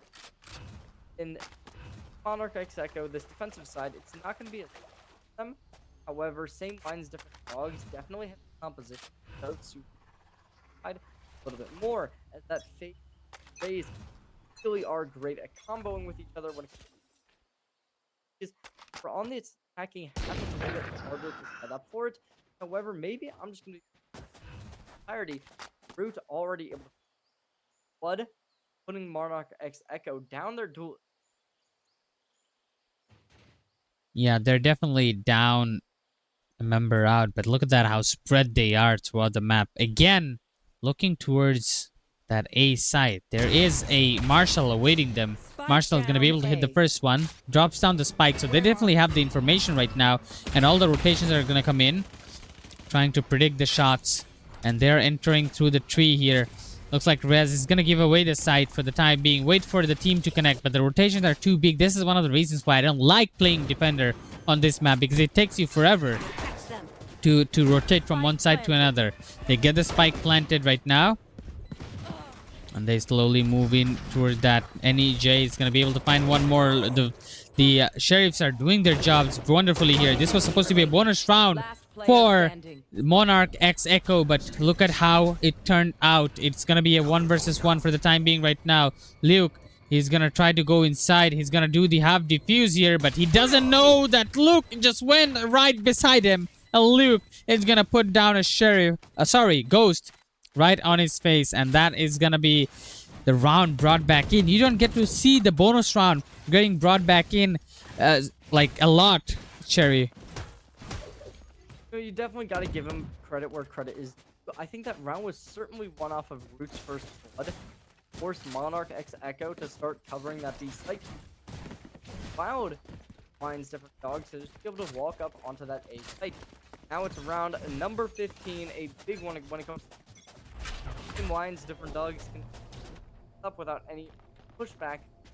That's going to be a lot about how the rest of this game might go. We already are seeing a bit of aggression over towards the C side, but XP Mo still able to find one. Seems like teleports remaining. Never mind. Going to be able to back off of the contact with the fault line. Paranoia will be able to connect onto Root. Any Luke AY. We're just trying to make off of it. Bring out some shots, but XP Mo finding a second on the round. A limit's down for the count. Flash point gets activated. Sice still able to find him. Step on the flank, able to get a 4-person flank down, and Nezumi finds the kill, making this a 1 remaining player situation. 5 HP, looking to try and get some shots. Only going to sidearm, and Razzi taking the right click classic and taking a Thrifty back into the cards. Yeah, what a beautiful Thrifty. Just back and forth trade of those bonus rounds there. Like I was mentioning earlier, you didn't get to see the bonus rounds being hovered over and snatched away way too often. That happened for same Lions, and then just right punch back in the face by Monarch as Echo there. They said, if you could do it, then we can do it very well. And they give us a Thrifty round just like that, and that is gonna give them the double digits. Now the mental pressure is gonna start playing, because same Lion, they had a similar situation in the previous series, but they couldn't hold it up. They couldn't come back from it, and it was getting closed down. This time they're getting the similar results here. Monarch as Echo just need 3 more rounds in the defense side to secure this one. It looks like they're going to be able to find the first blood here. Gets another one. Rassi, the hero from previous one, gets the second one as well, and it's only down to 1, and it's Limits all by himself. No armor available, Cherry. Just him and a Vandal and a Dream. Limits, as you said, they have nothing remaining with no shields. Very little utility, looking to try and get something. Obviously, it's not impossible. Might be waiting on that haunt. Feeling they're going for it. Oh, I think they saw the barrel of the gun. Yes, they did. Headshot gets found. Limit's gonna go for it. There's the shots, but double swing, and Monarch X Echo finds the round. One off of match point. Dreams are a funny thing. One little twist, and it all turns. One off of match point, and I still think well, that wasn't half bad because they were able to get at least one of the weapons denied at the very end there. Make them use a little bit of extra money, but I don't think money is gonna be any problem for Monarch there. They are able to buy on this round, and they should be able to buy on the next round as well. Finds different dogs. They're 1 round away from match point. If they can't win this out, we see them with slow economy. The judge going to be in hand. Still though, going to be going in. They won't be able to find the kill, but it's going to be Chef to get the resurrection due to it. Same lines, different dogs looking to just diverge away. Make sure Chef gets nothing off of this second life, and Nezumi going to be able to call them out straight in for it. He's going to be able to hold him out of the C site. However, they're going to lose their life for it. Idiots. My ult's ready. Oh, that's a good kill by Sinpin there. Gonna be able to find that one. Precise is there just around the corner. They are now taking it a little slow there because they don't want to mess around too much, because if you lose this round, you're giving away the match point. You don't want to do that. The game will no longer stay in regulation here. Vice and Precise being very, very patient there with this one. They don't want to take a fight knowing that if they die, that it's going to be over for them. It's a 1v4 situation, very unlikely doable. But if two of them stays alive, things are going to be different. The lineup is going to be there. Nezumi is going to be able to find that one. Nezumi finds the second one as well. And Cherry J, we have a match point rolling. Monarch X Echo, they've brought themselves to match point. They have 3 ultimates. That Dimensional Drift, one of the best in the game currently, along with that Rolling Thunder. Both can be used so potently. Super excited to see how they're going to be able to drop those into the play. Same lines, different dogs. They've just falling apart. You can't give them much else to say about it. So Monarch X Echo, they're looking to clean this up. They're going for the main pressure time and time again. Looking like Nezumi's going to be able to start up a fault line. Never mind. Go straight back on into the action. Flashpoint's going to be there along with the halt. As of now, Nezumi drops the Rolling Thunder. Everyone's going to be volatile. And still, the shots will go through from Root. Just a little bit too off-putting, though. And so many players on the flame.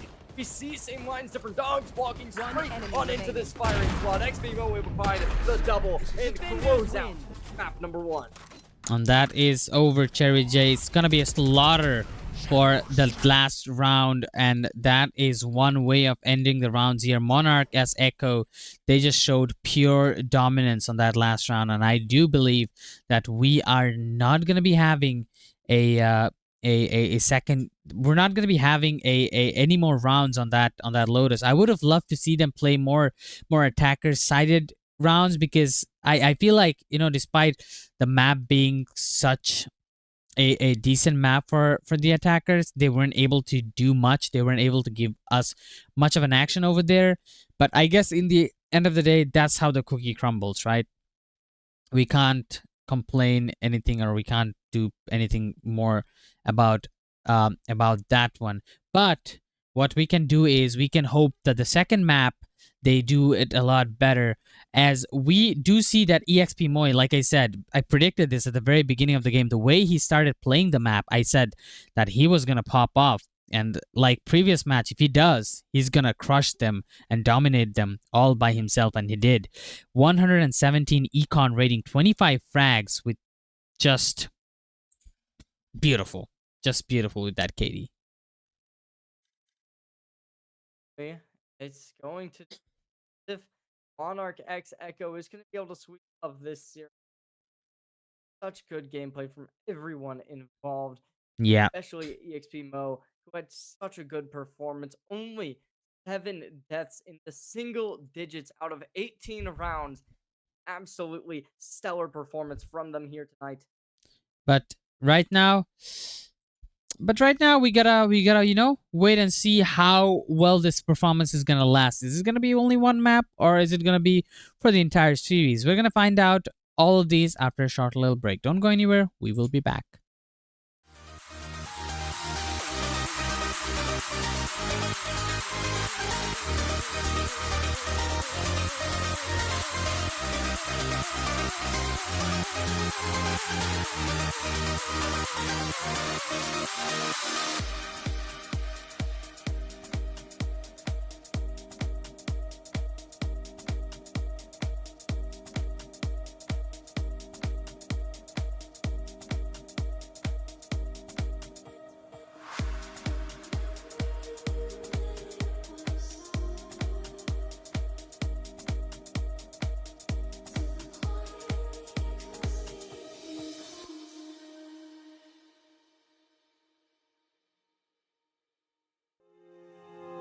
Those medical pills all push me over.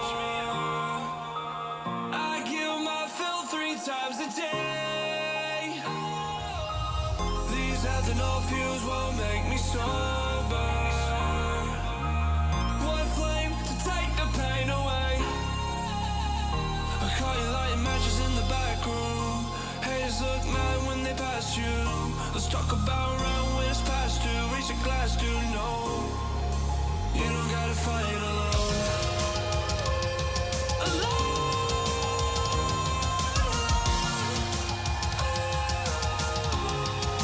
You don't gotta fight alone.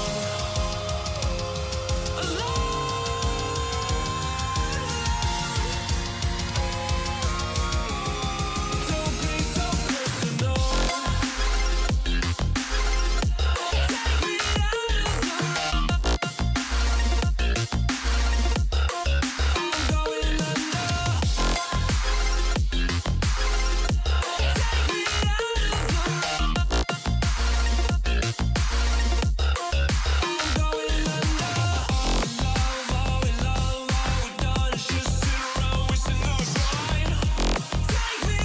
of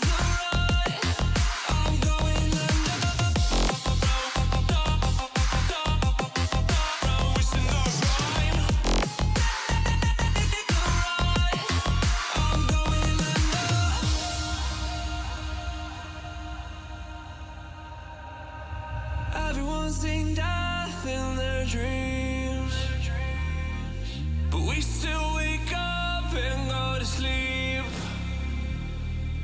Everyone's seen death in their dreams, but we still wake up from our sleep. I'll be home soon. You don't gotta fight alone.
Turning, ladies and gentlemen, we're here for map number 2. As we recapped, it was a 13-5 extreme dominant in favor of Monarch X Echo during game number 1. However, we saw when same lines, different dogs get some momentum, drop it easily. They were able to string together 4 rounds in a row. However, it was not too great after that. See whether or not they can switch it up on the map of Pearl. Coming on into it, pretty standard comps coming in from everybody. A double duelist, same in Lions, different dogs. Joining me once more on the production is Insane. How are you feeling about this game? I mean, the way that the previous match went on Lotus, I feel like Pearl is gonna be a bit tough. But then again, I've seen some crazy actions from this team, right? From Same Lions. They showed some good performances on Ascent, even though they lost the map. But some of the rounds, it felt like I was watching a really good team. Like they were super good. So I have my hopes up. Okay, I feel like if they can just play as a team and if they can just start taking the trades, which is I think one of the things that are missing out a lot. I think they should be able to perform more better and should be getting close, like match scores closer. But then again, you know, Cherry, we can't have everybody winning. It's only gonna be one team who's just better. So in the end, whoever is better team is gonna win. And in the map 1, the way map 1 went, I felt like Monarch is slightly better. But then again, it could be Monarch's map pick. So we're gonna find out how it pans out on this map. Maybe a slightly better performance from Same Lions, maybe a different outcome. Well, we'll find out either way. Shots get fired, Precise able to collect a double kill up towards mid. This is that first round. Zane, we're gonna see again this team of Monarch X Echo. We'll see whether or not this group of 5 will be able to get anything. But already, Filthy Ruth gets the kill. Chef's firing back on all cylinders.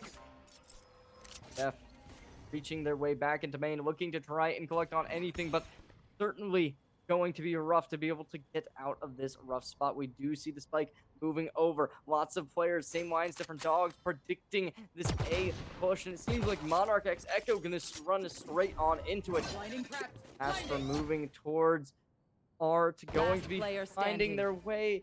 EXP Mo, 1v3. We saw them as the match MVP previous map up. This time swapping over from that Omen to the Astra, trying to communicate to the enemy team that they're going to the B site by putting up some smokes. However, that is 30 the seconds correct position. Shots go in, enemy remaining. switching to the Ghost, making the spike plants noise, but noise is not going to cause limits to overthink, not going to overstress. They get the sound, but the headshot. Oh my. Nothing, a head tap, but that's why you collect light shields.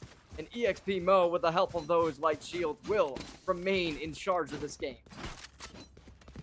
In that situation, in that particular situation, Cherry, if there was anybody else that was there, I would have said that that round is a lost cause. But when I saw it was EXP Mo, I knew they had almost 70% chance of clutching this one out because they got over 20 frags on the previous match, and that tells you about a player on how good of an aimer it is. Now, I say this all the time, and I've said this before a lot of times with you on streams, that on an FPS game, what matters the most, besides strats, besides doing this, besides doing all that, besides discipline, is how good of a shooter you are. If you know how to press buttons, if you know how to aim properly, if you know how to shoot, then that is all you need, gang. And that is all you need. Certainly seems as if Monarch X is the team to know how to shoot better. Anthony, double kill, Jake, low HP. A lot of utility just covered in, and Monarch X Echo. This is going to be a One enemy remaining. 100% pistol round conversion. It might have been a situation where it would end like what would happen on their second round. However, it seems like they've become a little bit more cautious of that. Now they're just going to completely sweep their opponents. Obviously, after the last map, where they were thrifty after that first pistol round, you'd really want to avoid that at cost. That's going to be now same lines, different dogs. This is your time to win. We saw them unable to do it in the first map, but whether or not they'll be able to chase after that bonus round this time. Yeah, we're gonna have to wait and find out here. This time, I do believe that the proper weapons are gonna come in. So this is gonna be the first weapon round from both of these teams. And this time, Monarchs X Echo is gonna have to play a little smarter than they previously did. Can't just barge in and hope to win the round. And looks like it's gonna be quite the spread throughout the entire map here. No actions or nothing yet. They're gonna try to get information and possibly play with the mind games. This is one of the things that I really like about Valorant, that you can play with your opponent's minds and you can push them out in a different spot, and then you can just try a completely different thing. You think that this is gonna happen, you expect that this is gonna happen, but something else happens. Chef's gonna be pulled out. He tried to poke around and he went in too deep. Cherry, that was a huge mistake, I think. A mistake for sure, but it will in fact this side of same lines different dogs over on this site, leaning this to start maneuvering over towards B. We do same lines different dogs, getting a couple audio cues, maybe get a bit of indecision from them with this fade. 30 seconds bring left. themselves on over, using these prowlers, not sure of where anybody is, because there is always that option from Monarch X Echo. They've lurked up towards mid. That's gonna make you really second guess yourselves in all regards.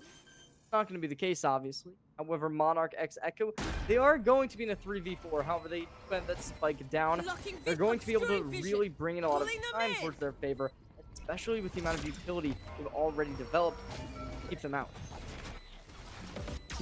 Yeah, now the slow retake is definitely here. They're going to try their very best to get inside the side. They do have the numbers on their side, though.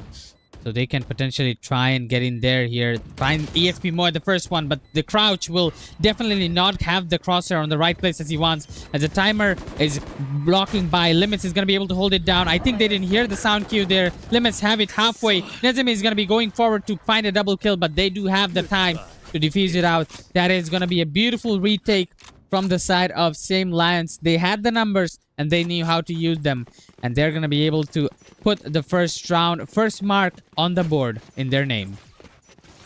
Monarch X Echo, unfortunately, that spike not posted the location that's going to help them in B main, so it really is going to have to play a little. Like, after that first kill was seen on Nezemi, everyone kind of just started falling after that. Same lines, different dogs. They really did leverage that round and player advantage.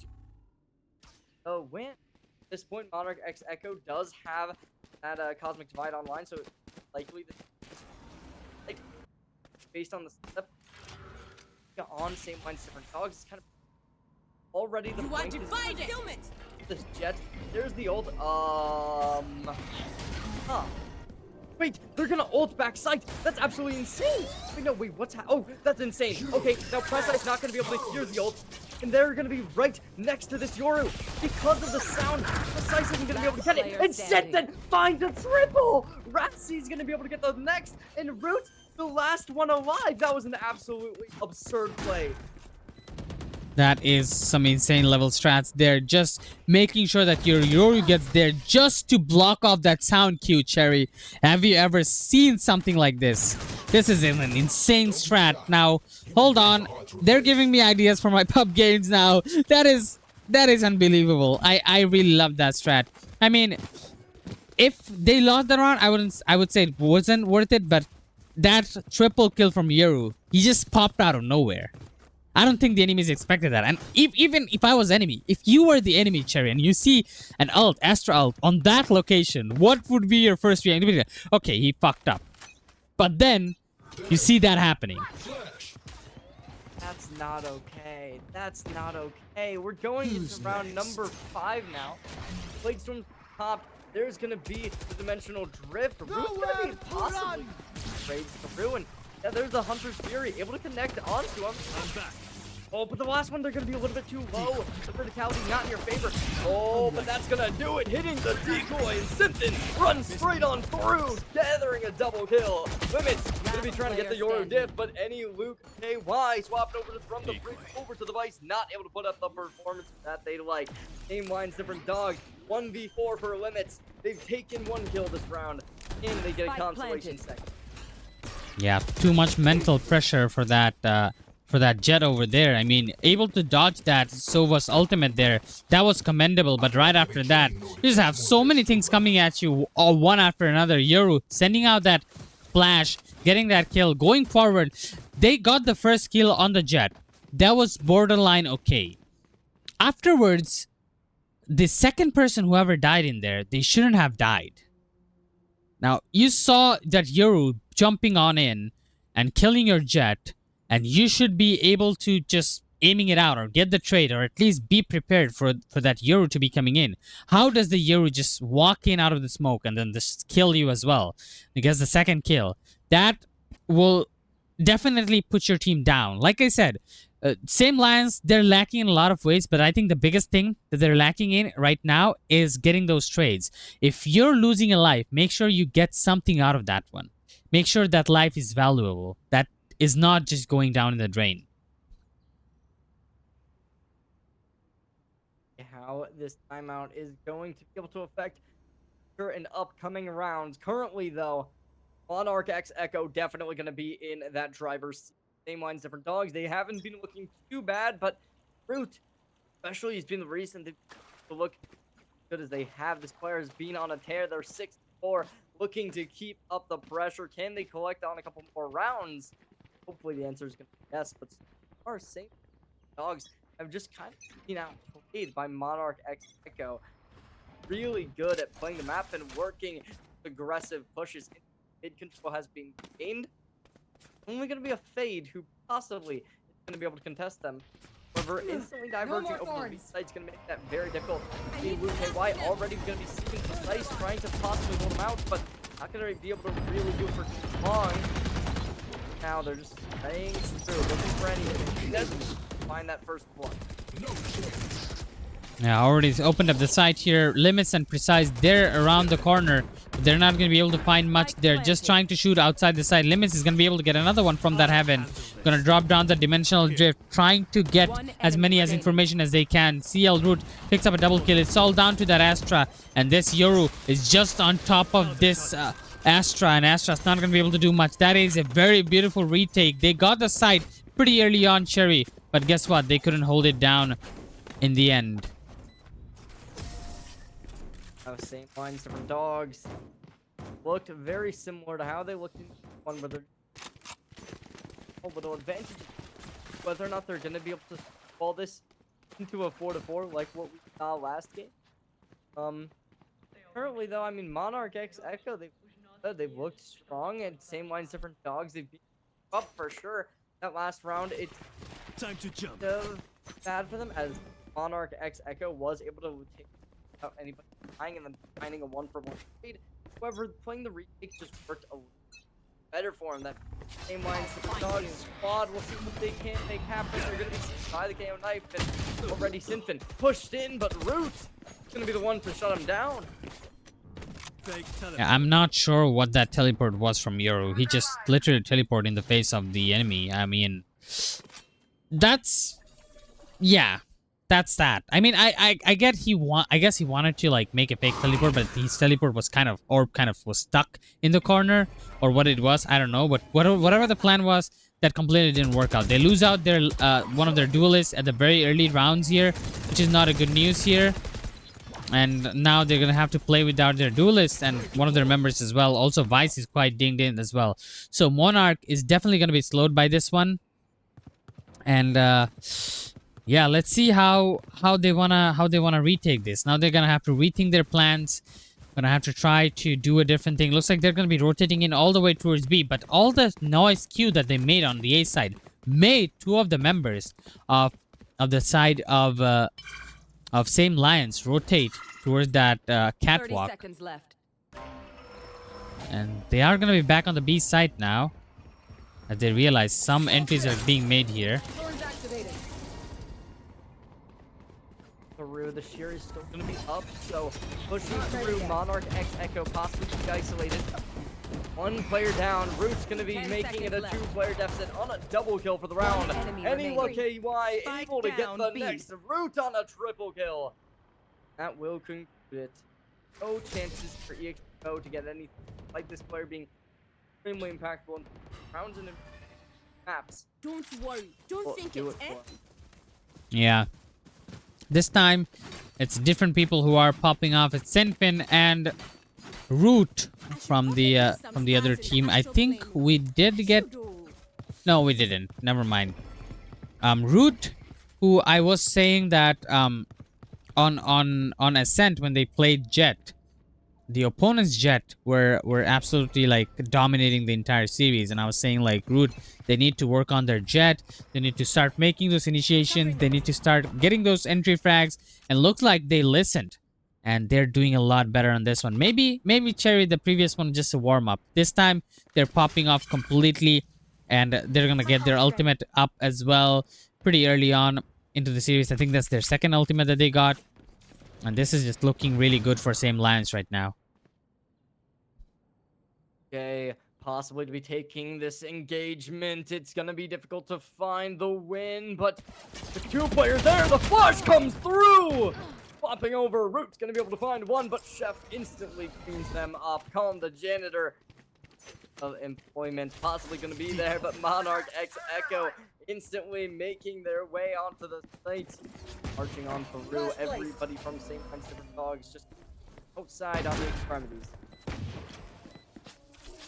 3 versus 4 retake now for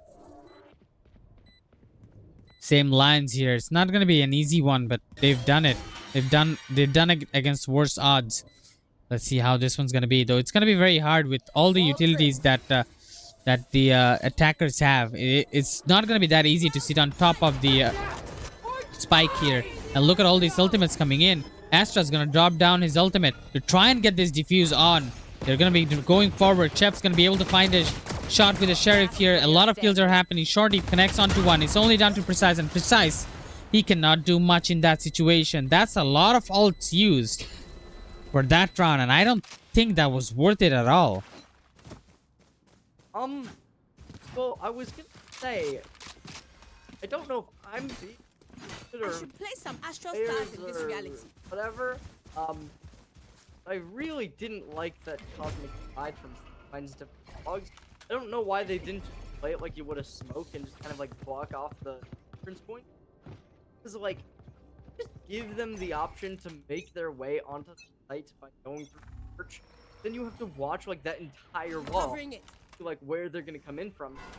Meanwhile, like if you would just like put it on stairs when coming in through main, everyone's just gonna have to walk right through, and you have 3 players on the post fight. Like that was an extremely winnable round from Same Lines Dogs. I don't know if I was stressed getting to them and they just kind of underestimated how they were gonna play it or what happened there.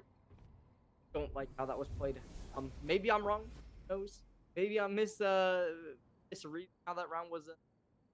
But Same Lines Different Dogs. They're coming into the round after that. Currently, are just kind of, or they have a lot of presence towards the mid. We see the Device and both getting some action along with Precise, who's made their way over towards pull down Link, and obviously Device sat down, not gonna get anything. F will down. So Monarch X Echo, that's one of the most impactful players in my personal. Them to be down off the table, it leads you to think Finds Different Dogs might just be able to concealment.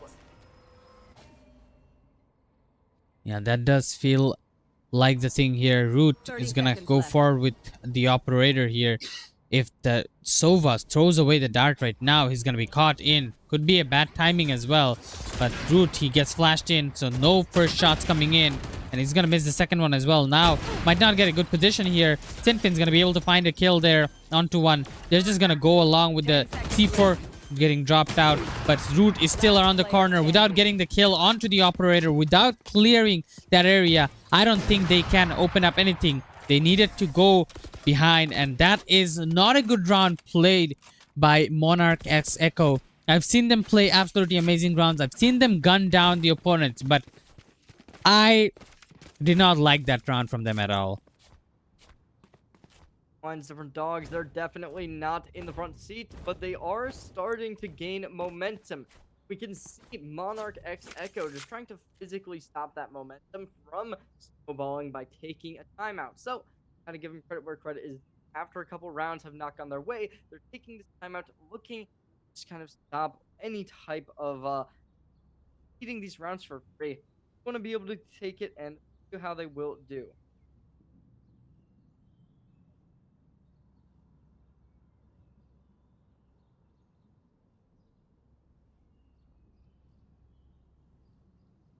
Timeout. Echo. Try and get away with this half, maybe 5, 6, not the worst situation for you. The opposite side of same lines, different dogs. This composition are fitting towards. It does take this attack side a relative fact that you have that double duelist, so you're going to be explosive when it comes to being able to pull out that tailwind, pull out crash. Both are going to be dominant when it comes to able to find wins. And Root with an operator. Root has been a player who is time and time again volatile.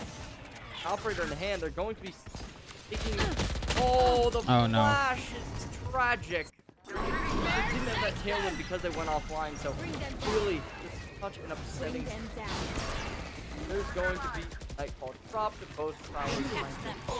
We see the haunt as well as the KO nullification on Wine. It won't find too much, and it's going to be the site taken. Same Wine for dogs having a tail win, but EXP Mo coming in through mid. Spins as well, going to be straight into the action, and Art Last player standing. Spike planted. Yeah, looks like this round is pretty much over here. Very beautiful round played by Monarch, but I do believe we've seen some ultimates popping from the side of same Lions here, and that is my question. Like previous round where we saw them using 2 ultimates for no reason, this round they did the similar thing. They dropped down the Nightfall, and if you drop down the Nightfall, you need follow up after that. That's not a like a breach ultimate where you just drop it down and somebody dies, right? Or it's not a Sovus ultimate. It is an utility ultimate, and it needs follow up. And where is your follow up after the ult? Flash. There's none. You want to fight it? in Cosmic Divide, they're really playing. There. Oh, which they don't. They don't. Oh my god, that's absurd. Sinfin, you're insane. This is twice now they've just danced with this Cosmic Divide. It won't go too impactful with Root able to get the trade and take it back. But EXP more going to come on through. Chef's gonna be down after Limits takes their aim. And the same line, different dog takes the player's advantage. But Limits hit down to the ground. Spike down A. A little bit too aggressive in a 1v1, but they won't find anything. Same lines, different dogs, despite the ultimate advantages and despite the investment round. Monarch X Echo is not able to find any. Yeah, Monarch X Echo, they had a proper chance to close out that round. That was kind of insane on how the round went. It was a 2 versus 2 situation, and then you just die with the utility in your hand. That's not a perfect time to be just going out in the open and using your utilities. You need to be in a cover to do that. That is basic Valorant, but then again, you know, it happens under this pressure. Who am I to talk? I'm just a silver player. I don't know much about these kind of composition or comp style play styles coming in. But watching over the last round of the first half, I'm not very, like, you can say, well versed in a map like Pearl. I don't know how the side switch is gonna favor, but definitely is gonna change the flow. Maybe in the favor of one team, maybe against another.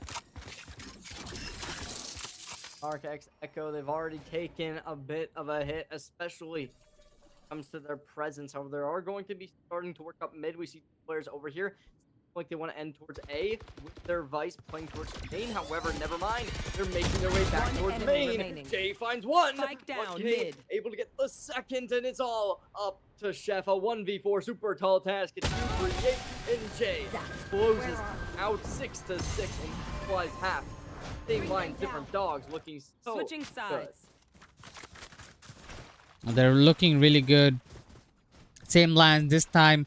They're fighting back. They're fighting back real strong. Brought back 6 rounds despite not starting the game as nice as you would expect. But being able to come back shows them how stabilized they've become. And especially Root, he's popping off completely. Sinfin is there as well. But EXP Moy, who was the star player of the previous match, he hasn't been able to do that much. He's still there. He's still performing well. His KDA is good. But if he starts popping off like previously, I think it's going to be very hard. Then again, Root is also there. So individual performances are good. Now I feel like they have to start working as a team right now. Oh no. Spike down mid.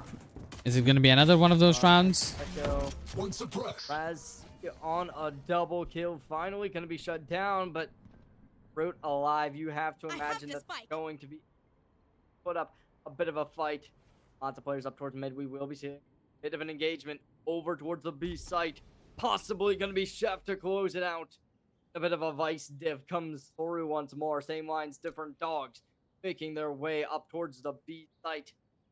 Chef still over there. Going to want to try and hold this down. Possibly going to be able to find another poking, prodding, going to spot out some. All the rest of the rotating top. Turns activated. Now in a 2 versus 3 situation, they're going to try to go get the spike planted here. They are still going for the B side. They know that somebody's there. Nezumi is going to be able to win that fight.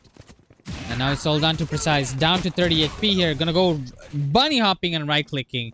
Nezumi is not going to be able to find any shots, but Sinfin will not miss any. As they win the pistol round. And Monarch x Echo, they're going to be taking the lead on the second half. And probably looking towards ending the series 2-0. With that, the path has been paved. I'd imagine a 2-0 lead is a bit overzealous to say already, but 8 to likely to round differential. Always. Heading to the above. Both made it so far within the bracket. Significantly better. As we saw, same line as the Dogs. They made it lower round 2. Up against TSN Valorant.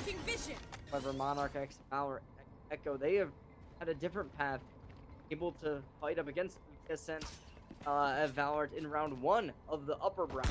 Both these teams have one Spike team. down They also A. lost to the same. Their paths align a lot. One enemy remaining. Already Monarch X showing why they're so good. Jay's gonna be able to find out onto 1. Bring them down. About all they're gonna be able to get. The Prowler a little bit of a whiff on that, a bit of a blunder, some might say. Raz C likes a triple kill. It takes round number 14. Yeah, nothing to be surprised there. I mean, they won the pistol round. That second round is definitely to be coming, as this is gonna be their bonus round, as some may call it. And now it should be proper guns coming in from the side of the attackers, from the side of same lines here. But looks like Monarch X Echo, they're gonna be sticking out with whatever they bought on their second round of the pistol round. So it should be a bit different in this round. I mean, the attackers should have the advantage, but if Monarch just keeps on playing how they play, then I don't think that's gonna matter. Sinfin's gonna get the first one as he gets traded out immediately after, but that will get them super aggressive towards the side. Oh my god! Limit with nerves of steel! Jay comes straight on through too! I thought that maybe after Root gets taken down, the firepower off of Signfine's different dogs might deplete it. They're showing why they have the dog in them, just taking back sight, hitting them with a flash, and Monarch X Echo not able to hit anywhere near them. As see, got them on a triple kill last round. Get the same situation on play. Jay's gonna be able to take him down though. A triple kill from Jay. All up to EXP Foe. Nothing gets found. The Astra diff is there.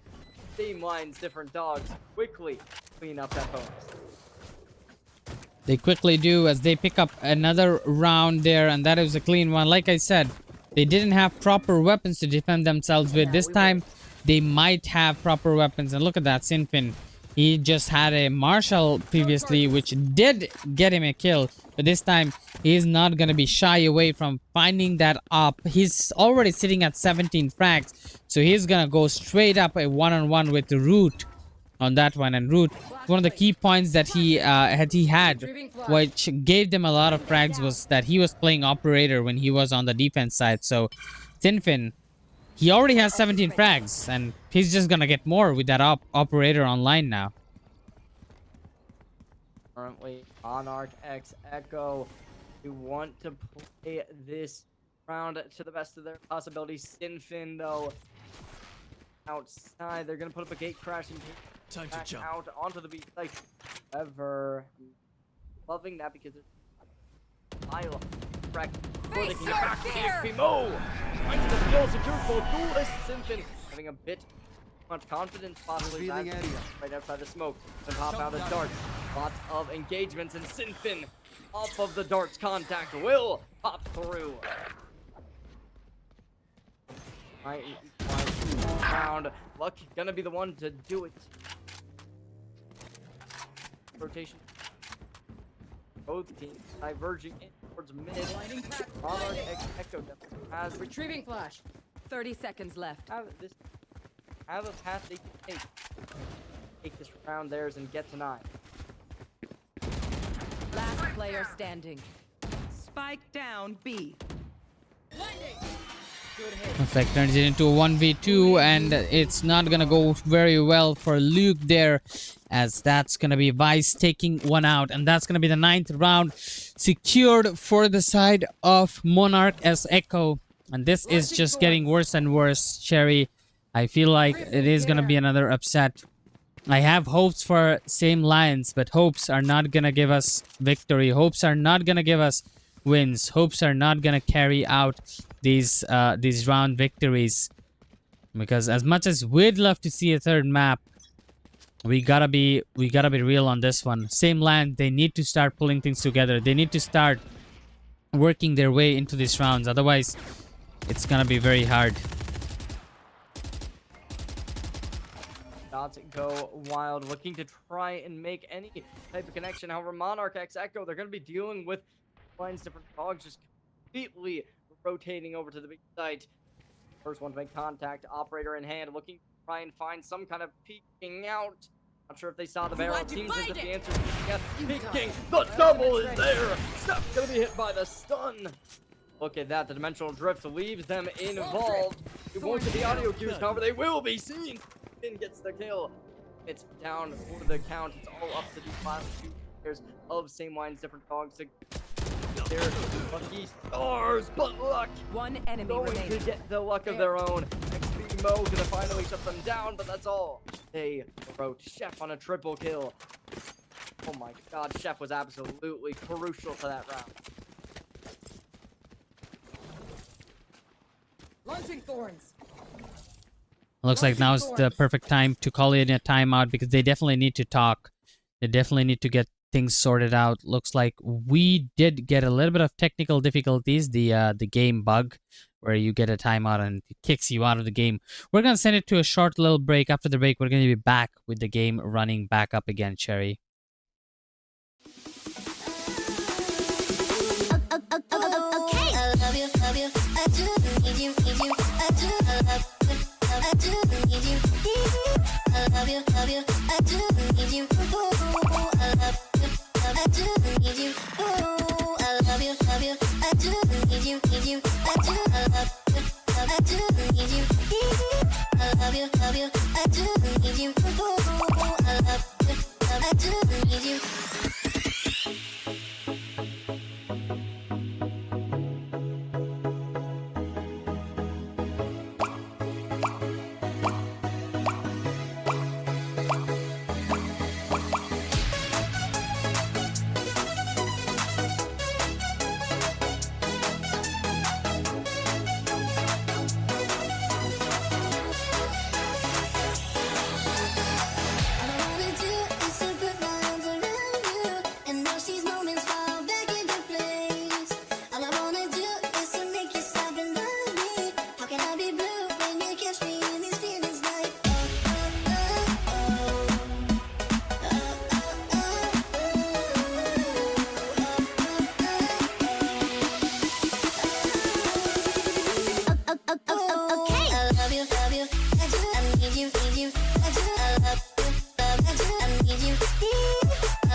Well, ladies and gentlemen, we are returning to you after a very Bring them down. we had a bit of a technical difficulty, however, straight back on into action.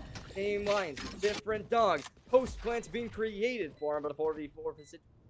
Garden not going to be online for Monarch X Echo, but Zane got right into the playoffs. We are right this game. Yeah, we definitely are. It's going to be starting off with a retake. Looks like the timeout that we've seen that was called on before is going to be going in the favor, but not how favorable is it going to be? It's going to help them open up the site, but can they keep it to themselves? Looks like they cannot. Everybody's just going down. What a powerful retake coming in from the side of Monarch X Echo, and that is going to put them up in 11 rounds. And Cherry, they're just 2 rounds shy from winning out the series, and we might not just have many Valorant in front of us. We do have one more series after this one, if this ends in 2-0, but that means, you know, we could have had more Valorant, but we just won't. So, I want to talk about this because I think this was one of the funniest things that happened all series long. Both the KO and the Yoru flashed the exact same spot, the exact same time. We literally just saw that on the screen of like the most power of friendship with Sinfin TPing in. Like, who needs 1 flash when you got 2? That was so overkill, and I'm so for it. Monarch X Echo, they're playing this. They're going to have a point already set up. The shield will be knocked out, but Raz C already able to shut down limits after 1 kill. Nezumi's gonna come on in and shut down Root as well. Both duelists down for the count, as well as that being the dimensional drift taken offline. Now this is really seeming like Monarch X Echo has had this Yeah, it just feels like that's going to be a round in the bag here. Now, forced to make a separate decision out of this one here. Same lines. They're going to be possibly trying to play mind games here. Maybe rotate to the other side, or maybe make the enemy think that you're rotating to the other side and come back to this side again. But it's not gonna be the case for very long because there's still Sova just hanging around in the side. So if they try to enter, it's gonna be immediate retaliation from the Sova. He has 2 of the shock darts ready to go from that corner. So even if he doesn't wanna show up himself and put himself to a risk, he should be able to deal a decent amount of damage. Now the entry comes in, and Sinfin is also there. He's gonna put up the dimensional rift. He's gonna give away all the information to the enemy. He's gonna go behind them and make sure nobody is there, dropping out the flashes and everything. He's gonna go forward to Grit and another kill, and he uses another pop flash, and they're only down to 1 member, and they know where he is. He's stuck in the corner, not gonna be able to do much. Chef goes down, and guess what, Cherry? Guess what? Chef is cooked himself. That will do it. Monarch X Echo taking a 12 round, and that's match points on the cards. Same lines, different dogs brought down. Match ringer, point. 5 rounds. I could fight for Well, rabbit, but we should wrap this them up. bring it together 4 in a row before, but Now let's see what they can do here. This is definitely looking like it is gonna be a not a good lookout for them here overall. But I am still not sure how this series is gonna end up. Who's next? I definitely think that this is looking a little bit desperate. That Cosmic Slide already put down. I'm back. Flying that to the site, definitely going to take it. Find different dogs, take a little bit of a step back, halting their presence, but Root is going to be 1 player unwavering, putting themselves super high up into A main, looking to try and get something, but the shock dart, go Supreme! Root! Overwhelmed with utility, despite no signals, despite no signs. Found him out completely. That is not good. Cutting through.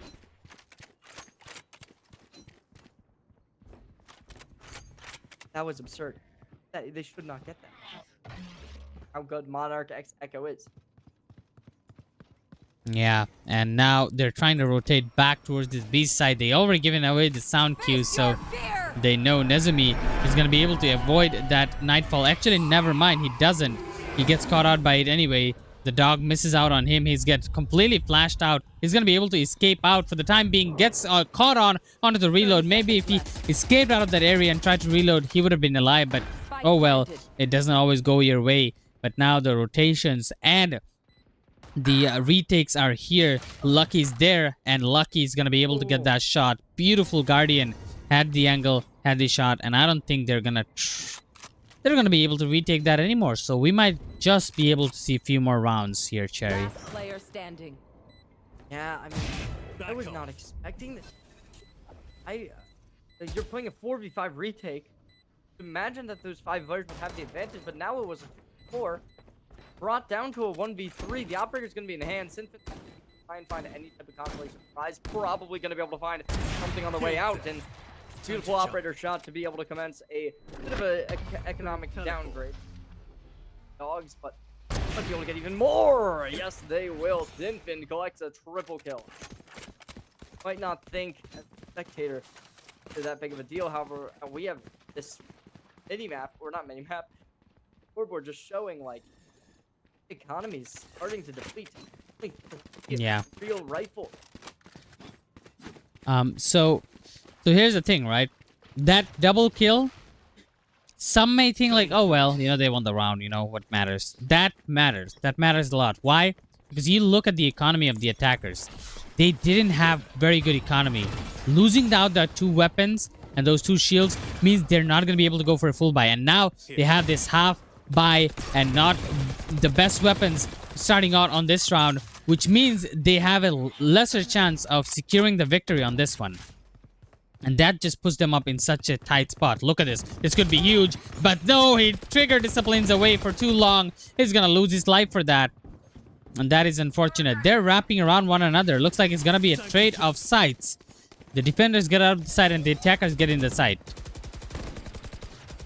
Sinfin coming straight on through. They have that gate crash activated. They can pull this off. That could possibly be extremely volatile towards the opposing jet in route. Spike planted. Luxe is going to be peeking and prodding, but Sinfin's not going to be the one to get the kill. Nezumi's the one to succeed. Resi on their flank. Absolutely. Luxie's going to be able to get 1, but that's all they're getting, and that's all this game brings us. This best of 3 halted in a duo fashion. Same lion, different dogs. Idiots. Going to be reduced Defenders to only win. puppies. Monarch x Echo finds this 2-0 win and brings themselves even further within the playoffs. They definitely do, and that is going to be 2-0. Another series that ends too quickly and too early. Monarch x Echo looked like very, very strong. Looked very stable there. Just won the 2 of the maps. 13-5, 13-8, and unfortunately for the side of same Lions, they're not going to be able to win any rounds at all. I think they need to just work to be better as a team. Individually, I don't have any doubts that they're all good players, but as a team, they need to work out more often. Like you were mentioning, some of the things that you like to see. First of all, we saw that insane strat with Astra divided wall, right? With Yoru, and then Yoru making those amazing plays. Every time you see Sinfin teleporting in somewhere with his orb, you'll find someone in the backline flashing out. You'll find Nezumi using the flash, or maybe you'll see the Astra using the smoke. Even sometimes you'll see the Sova sending in the darts, so make that distraction.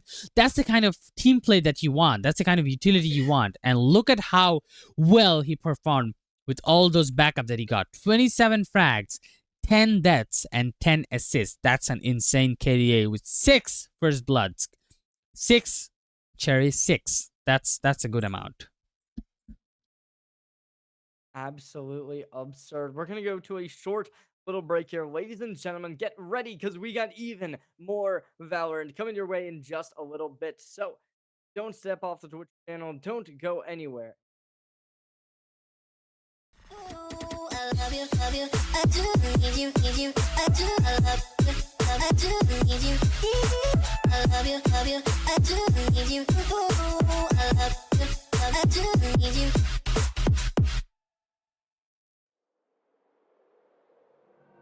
Running around like dollars in the wind,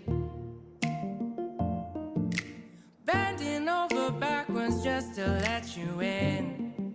Yeah. I told you that one day ain't never enough. You tell me I hate you, I still call you up. If we don't got trust, we can never have love. I was putting in the hours, you were calling me a liar, liar, liar, liar, liar.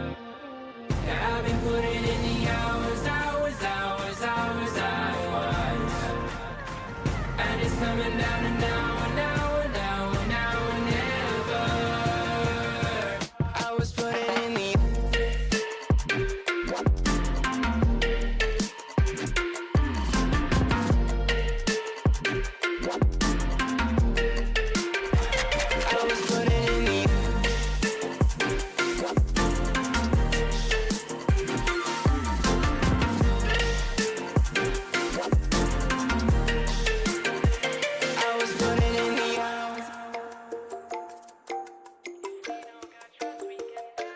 I'm sick of fighting the things that you said. I don't wanna burn all our bridges ahead. I'm tired of going to bed when you left me on red just to turn up the noise in my head. I told you that one day ain't never enough. You tell me I hate you, I still call you up. If we don't got trust, we can never have love. I was putting in the hours, hours, hours, hours, I was. You were calling me a liar, liar, liar, liar, liar. Yeah, I've been putting in the hours, hours, hours, hours, hours. And it's coming down to now, and now, and now, and now, and never. I was putting in the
shaking underneath, trying to take me alive. Get ready for the fallout. Can't stop me now. I got no rival. I'ma find my way through the blood and pain game of survival. Any time or place, watch 'em run away. I got none. I'll be standing on my own, never gonna take my throne. I got no rival. Watch 'em run away. I got no, I got no rival. No rival.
The night has come, it's cold and losing my control.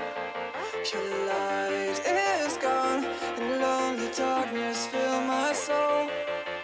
I wish that you could save me from my isolation.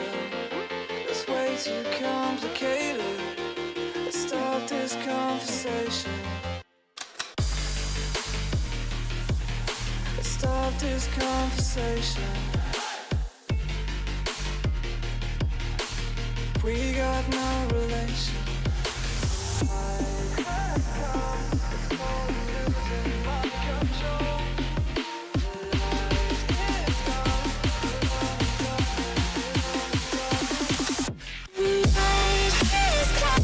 It's crazy.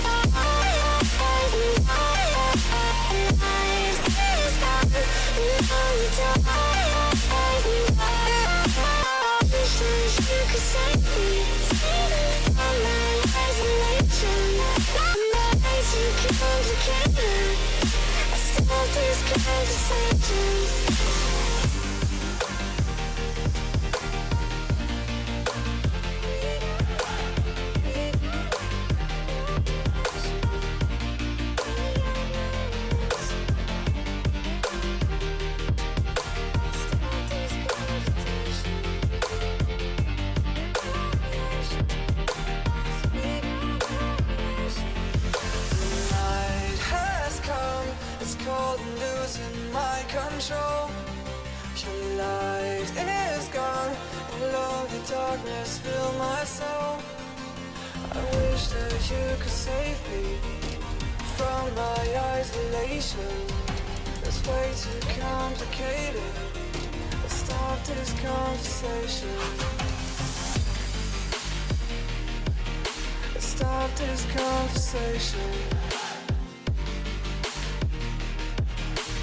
We got no relation. No relation. We got no relation. No relation.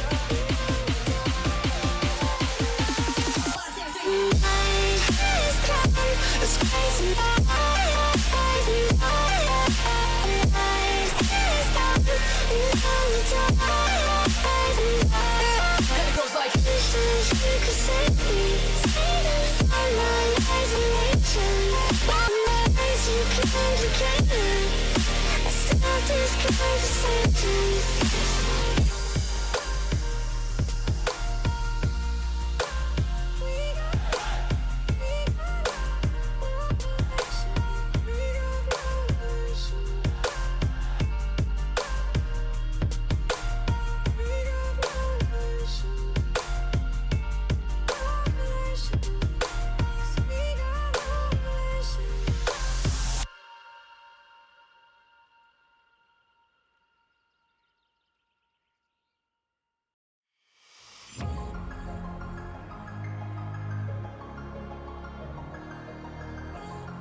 Hey, what the hell? Why you hanging on the rooftop by yourself? I have an open invitation, but you're telling me go get lost. I don't wanna see your face. Yeah, what the hell? So why don't we stay out till the morning light? Cause two wrongs can make a right. We're just doing what we feeling right now. Some Chardonnay, we camp in the parking lot. Leave traces of plastic cups. We're just doing what we feeling right now. So what the hell? Why you hanging on the rooftop by yourself? Always waiting for the one, but I got news for you. I'm the best that you can get, so what the hell? Yeah, what the hell? So what the hell?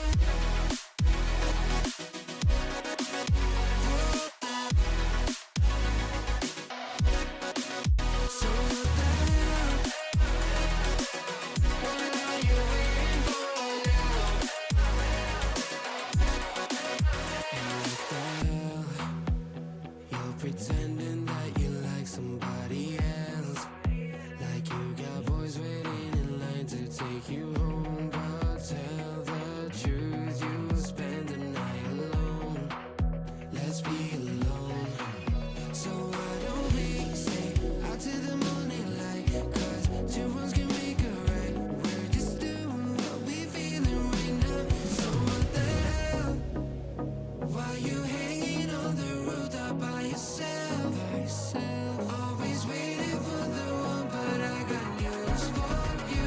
I'm the best that you can get, so what the hell? Yeah, what the hell? Are you ready so what the hell?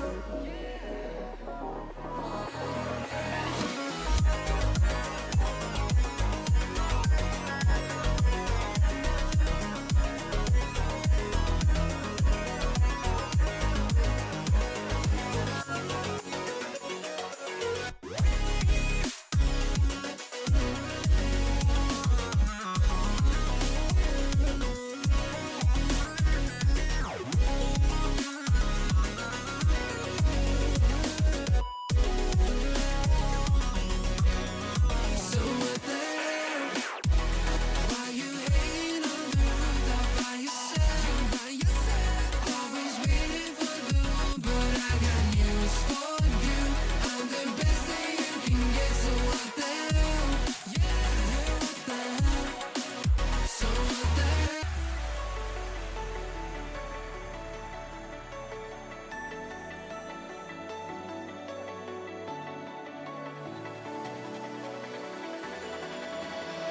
Paralyze my heart. Don't wanna feel your touch like ice, tracing all my scars. Why does it hurt on the inside? It's unforgivable, but I forgive you every time. Hard to let it go, 'cause we're intertwined. I break you break me, but something about it makes us so. Baby, every piece keeps us together in the cold. I break you break me, holding our love in chains of gold.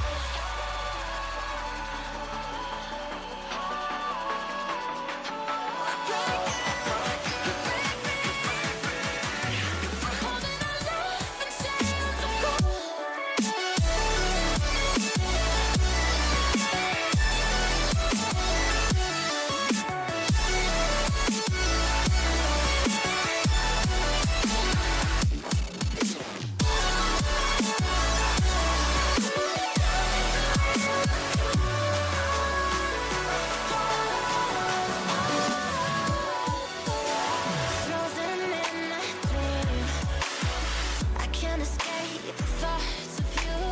If I try to leave, when I'm with you I can't move. It's unforgivable, but I forgive you every time. Hard to let it go, 'cause we're intertwined.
just say goodnight. And now I'm beside myself, don't want your fucking help. Let me just go, let me just go. And don't you lie to me, say it's all okay. When it feels like I'm drowning, I hate to say goodbye, but it's time to go. All I need is, all I need is, all I need is someone else.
Welcome back, ladies and gentlemen. We're joining you back at Lux Series American Qualifier. This is it, Lux Iridescent taking on Eternal Focus for our upper bracket finals. This is going to be the final game on the docket tonight. So we'll wait and what these two have ready for us. I have to wait straight into the action. Joining me is Zane. We're getting on Icebox, map number 1. Yeah, this is gonna be my second time rewatching the team Eternal Focus here because they played the team that lost earlier. I believe it was Lions. That lost some Lions. So same Lions. They lost against Eternal Focus, and Eternal Focus looked really good. They looked very dominant, very confident, and now they're facing off against Luxe. And I do believe these are two winner teams, by the way. They've won all of their matches, so they're facing up against each other. And this is the battle between winners, Cherry J. Means it's gonna be a dominant battle between these two teams. We're not watching losers here. We're not watching weaker teams here. We're watching the stronger or possibly the strongest teams of this qualifiers right now. Big game ahead of us. Eternal Focus, they are the challengers. On in Lux Iridescent, we up against Flying Dogs and against Flappy's Clappers. So gotten 4-0 in that map differential. Up, heading straight on into the servers of Illinois. Full matchup straight. The action, Eternal Focus starting on the attacking side. Lux Iridescent waiting for the waiting. Say Reyna come out. Definitely an interesting pick. Very 20 on 20. What they can make happen. Now we're gonna have to wait and see and find out this particular lineup. So now my question to you is, Cherry, besides that Sova, which is quite normal to get in Icebox, right? And then that Viper, which is probably the best agent in Icebox, always has been, alongside KJ. The other two agents are completely different. And how do you think that's going to impact? Because I think the difference between a Jet and a Reyna is huge. Reyna is more like a robust and aggressive duelist, while Reyna is more like a slow poke type duelist, you know? Already the Reyna's going to be shut down. Jerry down for the count, and Winder's going to be able to get that slight edge with a kill. But John the Willie not going to give them any. One enemy remains. On the opposite side. Finding one. Suicide going straight on in and getting a double kill. Closing out round number 1. That is beautifully played, that first round. The pistol rounds, Eternal Focus, they were always really good on the pistol round, and they're gonna win another one. In the previous series that I've watched, they played 4 pistol rounds in total across 2 maps, and I think they won all 4 of them. So that doesn't really surprise me. One of the things that I think the greatest qualities of Eternal Focus is they're all very good aimers, and besides all that, in terms of team play, their execution is really good as well. And I feel like you'd love to see some of their executions when they start actually doing that moreover into this matchup, especially if they do that B execution with the Vipers, Smoke, and Jet moving in, and with the Omen being like super good with the teleport and everything. I think you'll definitely love that. I want to see how they do it though on this one. On the will, looking to try and to get even more aggression. Doomed. Going to be doomed in there. Note's gonna be able to find the kill. Winder shut down as well. That's both Vipers down for the count this game. And right there. Eternal Focus. Up in that player to advantage. How there's only 4 back onto the A site. So the Owl drone has been brought out. Iridescent. Like there's going Eternal Focus with control. They've remedies. Luxer does get their way back on in. Fluid Essence gonna be ringing out shots, but there is gonna be Doc down for the count. Fluid Ice getting a double. Eternal Focus able to collect the round. Fluid side is just very stable right now with his aim. You see how well he played there. Took the first one, went in, made sure the spike is getting planted without any disturbance. Went up the ladder and completely jumped off. Took the trade. Immediate reaction. Normally, you would see the teams after your teammate died just crawling behind or hiding behind or probably getting scared, but not these players. Like I said, these are winner players with winner mentalities. Now, a proper round should be coming in from both of these teams, though the attackers, Eternal Focus, are still gonna be keeping their weapons, which they have bought on the second round, which are not the best weapons. But as long as you can kill with them, it matters, right, Cherry? For sure, but as long as Lux Iridescent, what they're doing, it's not gonna work. But Doc looking at face orb, and they will take a shot, but that will not gonna be able to get much fuller on top of the canyon, looking like everyone around them surrounded and overwhelmed, dropping in the shadows to steps the. But we're going to get them another kill, brought to their knee. Cover On going the out. will counter down. Remaining players with Lux Iridescent gonna be able to make it. Very taken to this. The goal on the opposite One side. enemy Bringing up remaining. shots. Going to have to Last force it to player know when standing. Puller finds one. It's a 1v1 scenario. Prophecy gonna be holding the height. Holding did not hear the Pros don't fake. drop, and you need to- Pros don't fake. you need to Now here's my question, right? focus. Cherry, you tell me, you won the pistol round, you won the bonus round, okay, everything's going well for you. Why in the hell would you not buy a weapon?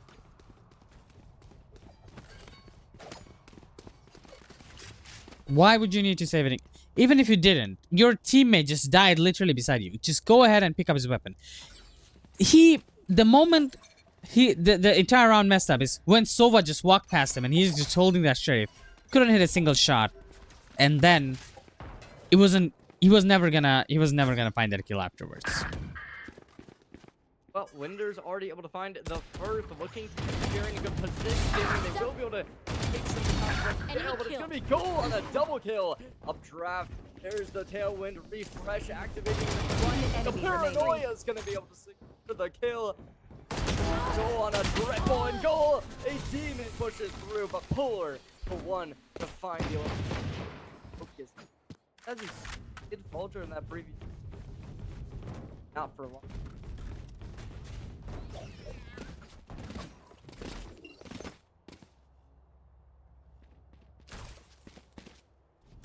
Alright, third round secure. Like I said, you didn't buy on the previous one, but now you have to buy. Now, talking about buys here, guess who doesn't have a buy?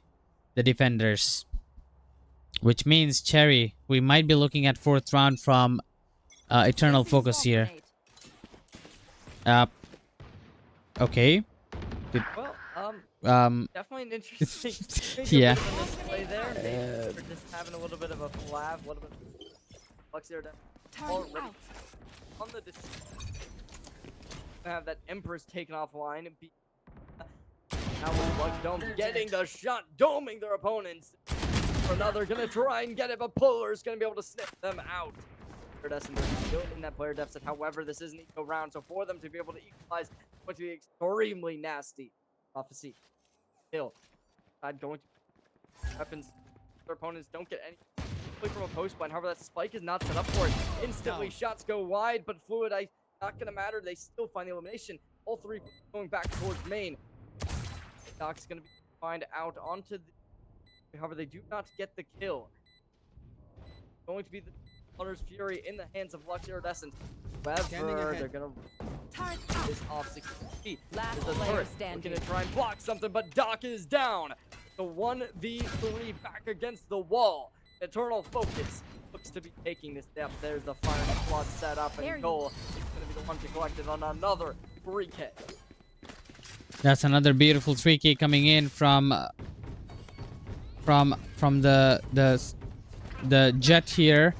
I do believe that now we are in a situation where I'm super confused, because I believe that Luxe Iridescent they were one of the stronger teams coming into this tournament, but now watching them get slammed on by Eternal Focus, I am thinking like, okay, you know, how is this series is gonna go?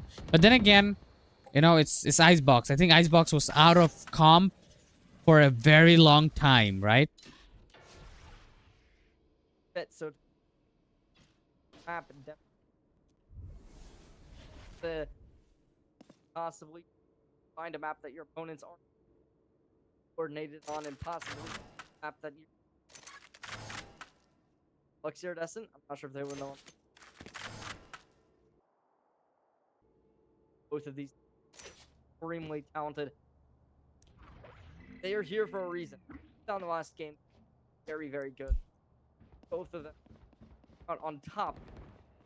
Luxe Iridescent possibly put a little bit past here. Prophecy trying to find the kill, but they do not have the information.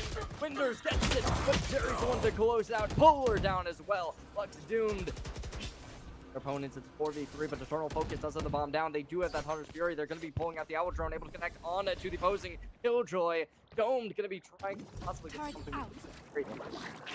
30 seconds left. Iridescent taking so much time. They've players on the site, but as of now, Jerry is just holding. They have a read that reads a book full of blank pages. Now, but instantly, nothing. One enemy remaining. Goal's gonna be able to find a double. There's gonna be the trade. Last player standing. Picking, and that's all she wrote. I was saying that there's a little bit of a mystery, but Jerry comes out as the lights dim. They're the ones to close the round. Yeah, definitely. That was a good retake by the side of Luxe that time. You know, they completely wrapped up, was able to win all those fights. And I feel like Eternal Focus, the biggest mistake they made on that round was trying to plant the spike without even securing the site. That is something that you'd never want to do. You went on, you didn't clear heaven, you didn't clear the site completely, you didn't clear the containers, and you went on to get the spike planted. Now, yeah, sure, maybe if you had a Gecko, or you could have sent a buddy there to do that job for you. Or maybe if you have a proper smoke, like, yeah, sure, you have an Omen. If you have an Omen smoke and you try to plant the spike in that, that would have made sense. He was just planting the spike in open air. That's not gonna happen. After John the Willy able to close out that last kill, but Eternal Focus got no ultimates that have really been lost. Both teams actually. I stand corrected. Bit of a misplay for me. Luxe Iridescent, they still want to invest. They will invest. Looking to get this crash underway, exhausting the ultimate. However, their team has a zoning tool, trying to find somebody. Don't believe it hit. Now Eternal Focus. Someone's there. Gonna have to deal with this lockdown as well. Everybody running for the hills. Viper's wall is up. Wingman is found. There's still going to be the swarm grenades on the bomb. However, they do invest the Hunter's Fury instead. Doc's able to find the goal. There's the lockdown. Able to get onto both players, and now Eternal Focus swapping up the paces what they played. Instead of running away, they're running towards the site. Nobody to be able to find. Not sure what the bomb's at, but currently it's going to be all up to Note. They find it. A 5th round converts an Eternal Focus. Hey there, You can trust my bots. They only malfunctioned that one time, and honestly, she won't miss that finger.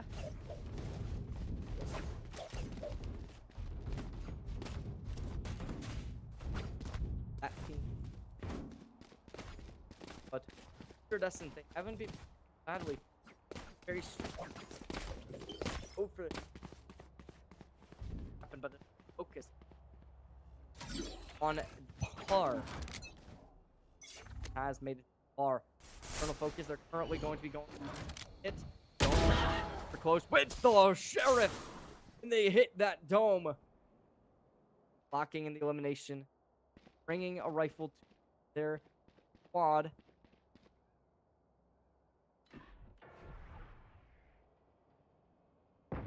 They're going to be a little bit really stacking up it as we can.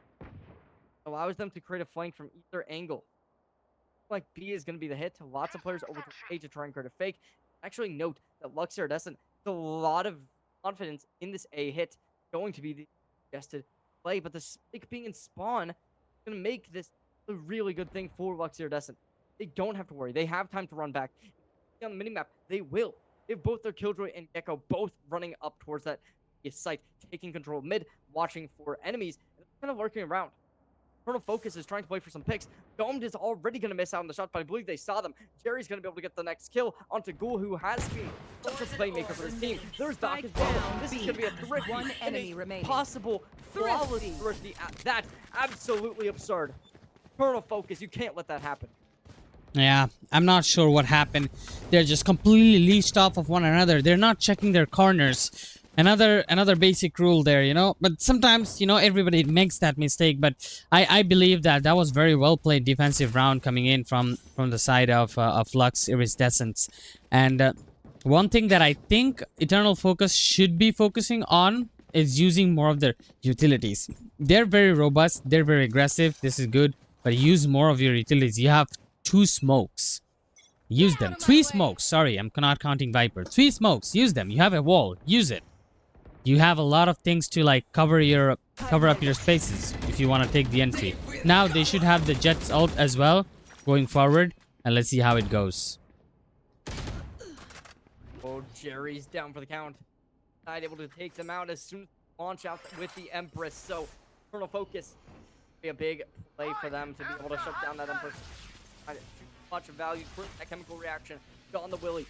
Now to look in and try and make something. We see that already coming in from this kill with Luxe Iridescent, so they are going to be able to make sure rotations are not unseen. The Winders can be really, really aggressive. The Owl Drone's going to be there, but instantly destroyed. Offsea revealing area. Try and get some players are up towards the A site and not going to be able to connect onto any. How far back they are. Winders still, though, able to shut down John the Willy. Create a 5v3. Last player standing. They're Spike shooting, down but they're A. only finding one. Winders able to get around and Doc. Killjoy Diff. Focus in a 1v3. 30 seconds left. Put one. Spike planted.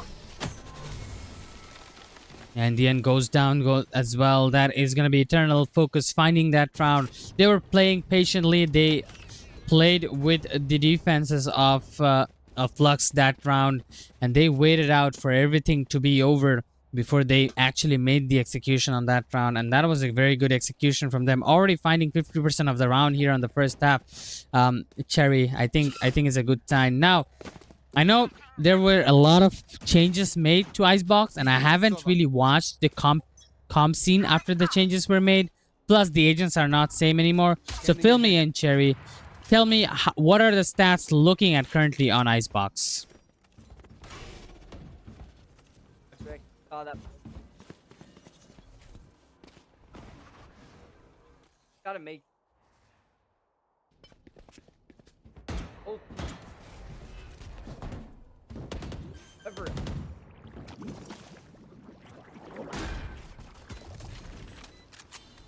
A little bit more up. Scatter. Eternal Focus. Don't doesn't matter. They're just away. But they look nice roster of 5 individuals. Have that team down. Try and get the there, but it's not going to bring out on anybody. Last player standing. Jerry finds one. There's Luxe Doom. Docs and Prophecy all working hand in hand. Iridescent able to bring this back. All right, so a flawless retake there, and Luxe Iridescence. They haven't even lost a single member. Not even, and nobody was even close to dying. So what happened? They got the site. It was a pretty good start from the side of Eternal Focus here. They got in. They got the site. After that, what happens? You don't want your entire team to be on the same position. Everybody went out of the site. Nobody is controlling the site anymore. If you give them so much map access, so much map control, then you're not gonna be able to win any fights. You're just gonna be having to fight from the same place again and again. And Viper, just putting out the Viper Spit early on, meaning that you can no longer enter the A site. This is going to be another denial for Eternal Focus right now. So the only site that they can go to is that B site. Stealing sight.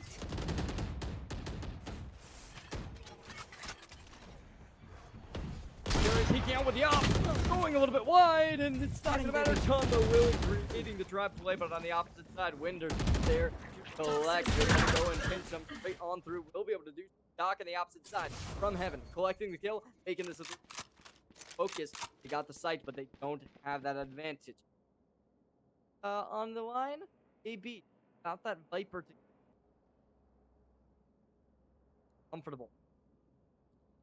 It is going to be uncomfortable there. They haven't planted the spike. They had time to do so. They had a lot of time to do so, but they're just stalling it out. They're just taking their time on this one. They, like I said, use those utilities, use the smoke, get the plant down.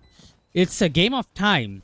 If you don't get your spike down, you're not going to be able to force the enemies too much. And now, after the spike is being planted, it is the after plant situation. But I think Luxe Iridescent, they have a good chance. Okay. That's absurd. They don't get that. Blue side's able to find one, but Doc trades immediately. Tap the bomb. They need to get the peek. The operator's seen. Picking up a new op. Oh my lord. And they peek right in. They get the information. They are able to spot him out, but how on earth are they doing this? Cool. Just get some spot, but no. That's Doc on a triple kill off of the jumping nerves of steel and completely unscathed. Oh my god. That round was absurd. Viper. Last round before the switch. Start. Last round to use our creds and Demolishing abilities. their Don't waste your opposition. firepower. On yellow, and then they just ran them down. Yeah, I mean, that round was very beautifully played there. Jet did kind of mistake though. I mean, considering it was a 1v2 situation, he played it out well.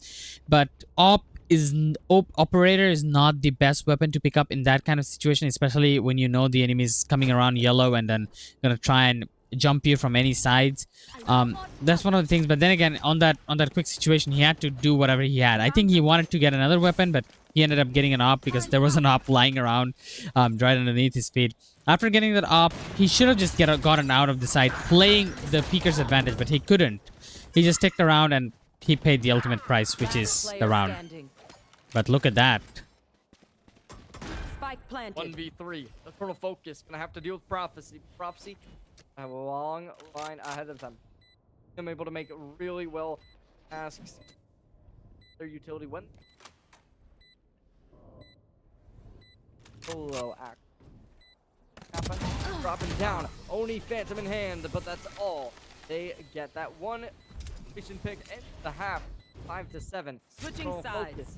Going into the second half with a massive.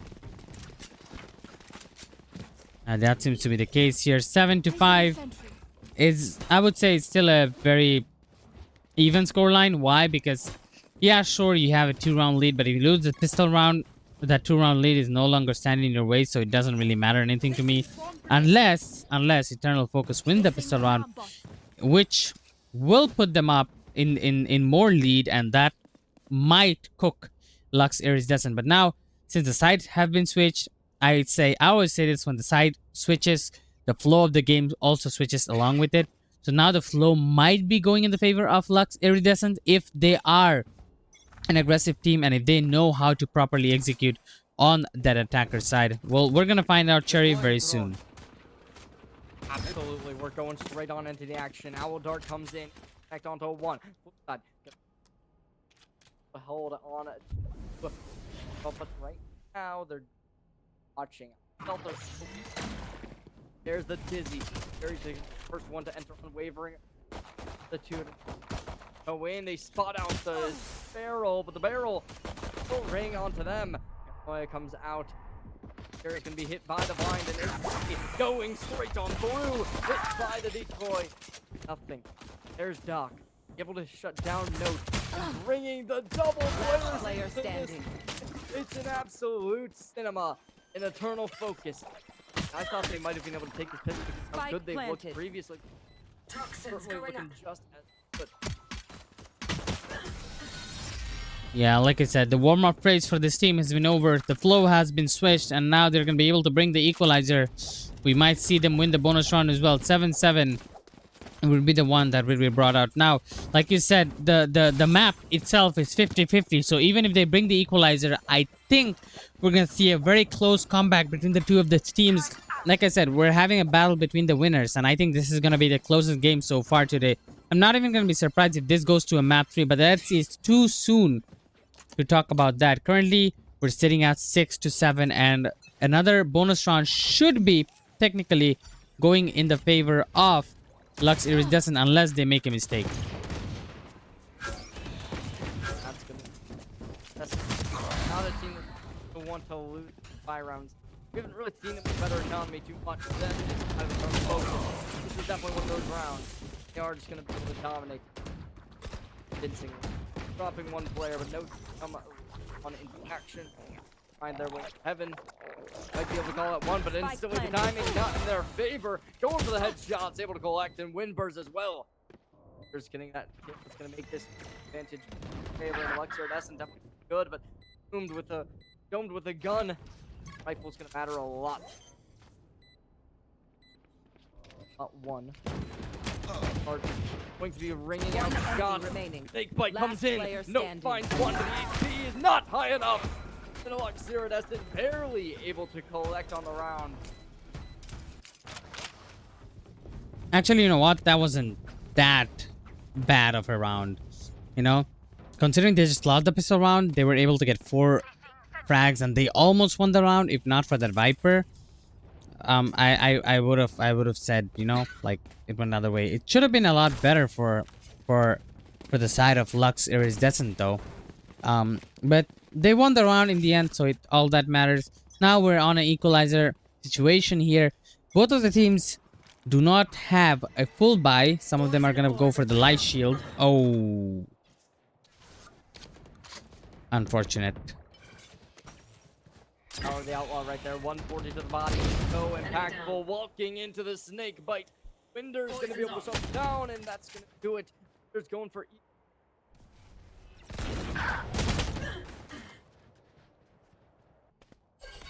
Gonna be it, though. Prophecy, Doc, both coming in. Eternal Focus going to be able to go elect on the damage, and... rough spot from him. A lot of damage on round 1. Round 2, second half. That there's walking on, going to be walking right on into flip side, gonna be going for it, but too tall for him.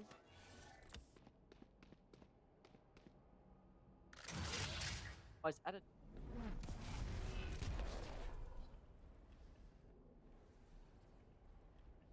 Round 30 seconds left. But they are going to be hit by the timing. Found them. Spotted. Paranoid disconnect, I believe, onto Doc is, but now dead. Polarity going for the heaven. They were spotted by the dart. Spike planted. Absolutely tragic. Spike goes down. Both players playing for main, running for the hill. The turret. One enemy remaining. Shots go in, able to collect 1. At least they tried. That's 2. There's both 1 shot remaining, and Prophecy still ending. Kills for Prophecy round, and Luxe doesn't take bonus. It looks like they are gonna be changing up the flow of the game entirely here. Luxe Iridescent, they feel like a complete different team when they started playing on the attacker side.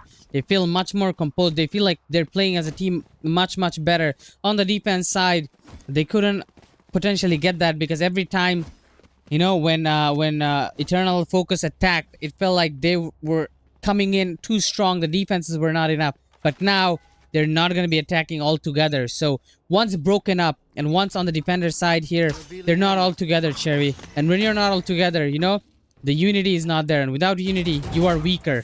And that's where the prey, that's where they're hunting. That's where they're preying on them. And that, okay. Last player standing. Okay.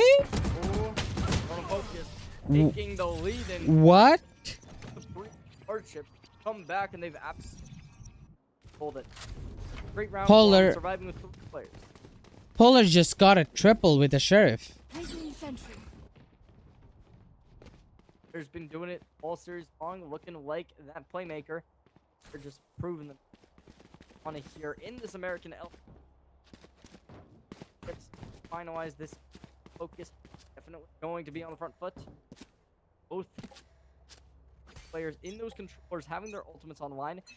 That if they need to play the retake, that Viper's pit could be. Luxe Iridescent goal. Really aggressive down.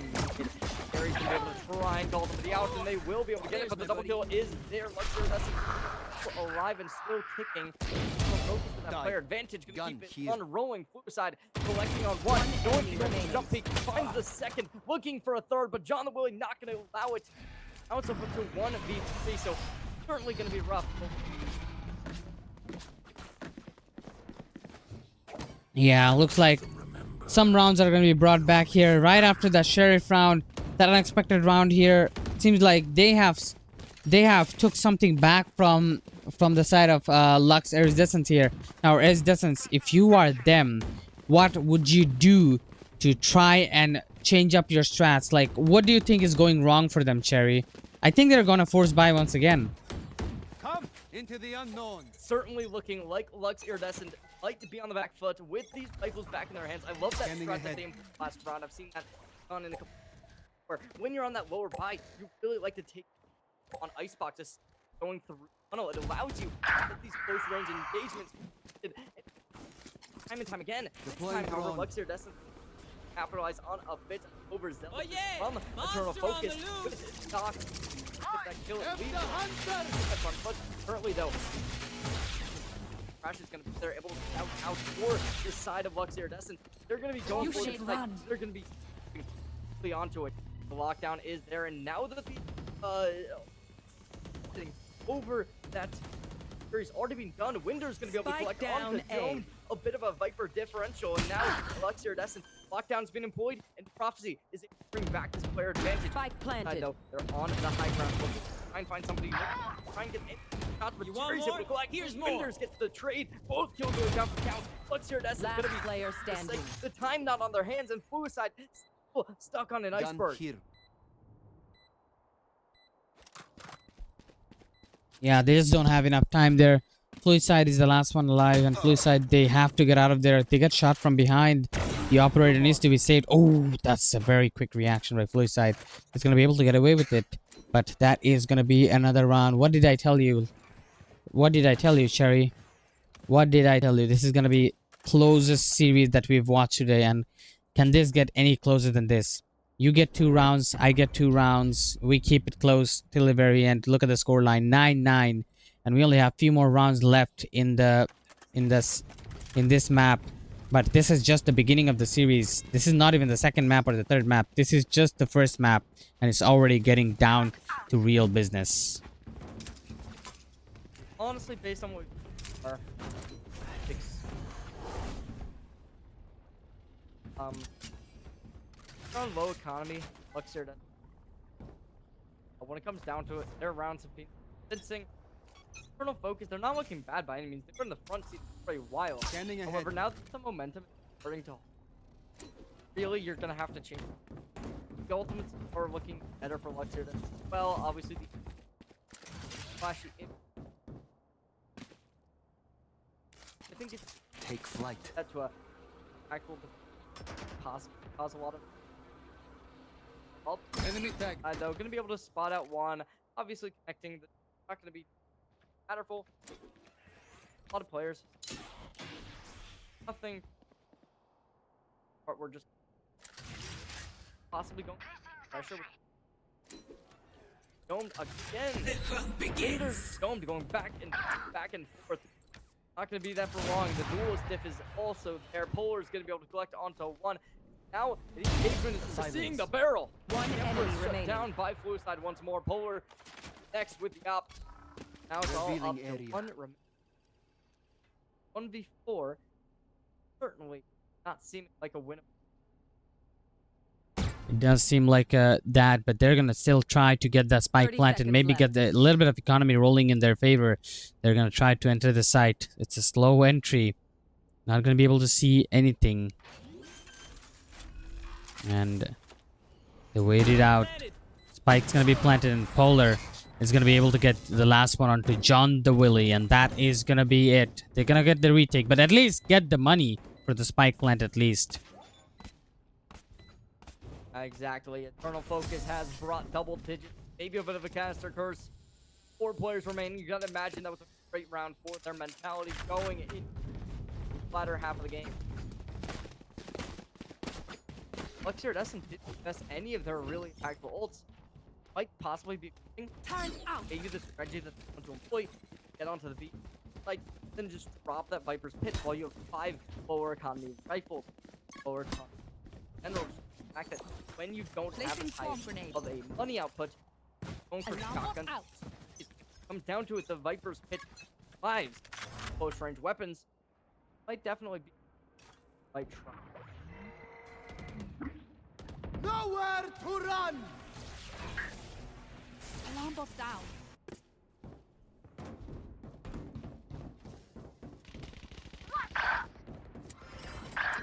Find one. Domed is on a double, but Goal is going to be able to cut them down.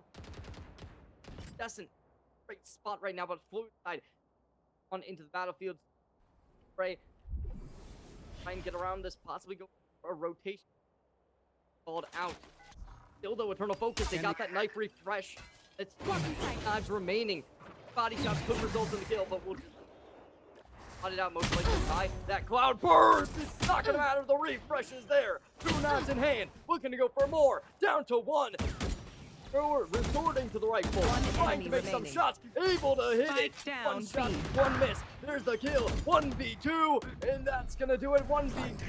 And possibly on stars, but Gold not able to get anything. Prophecy, 30 seconds for running for the hills, but they're gonna be called out most likely by this.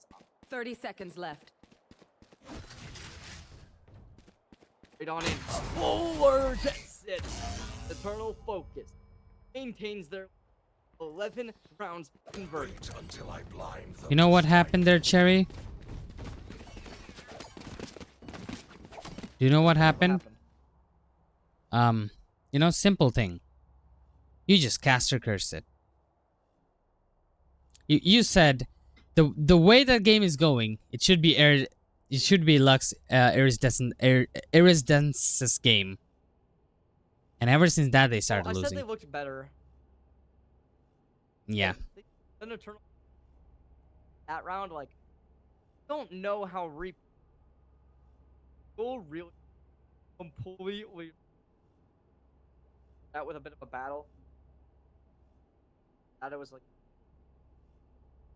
kind of specifically the player who I've seen them play a couple times in a couple tournaments, but at first not expect.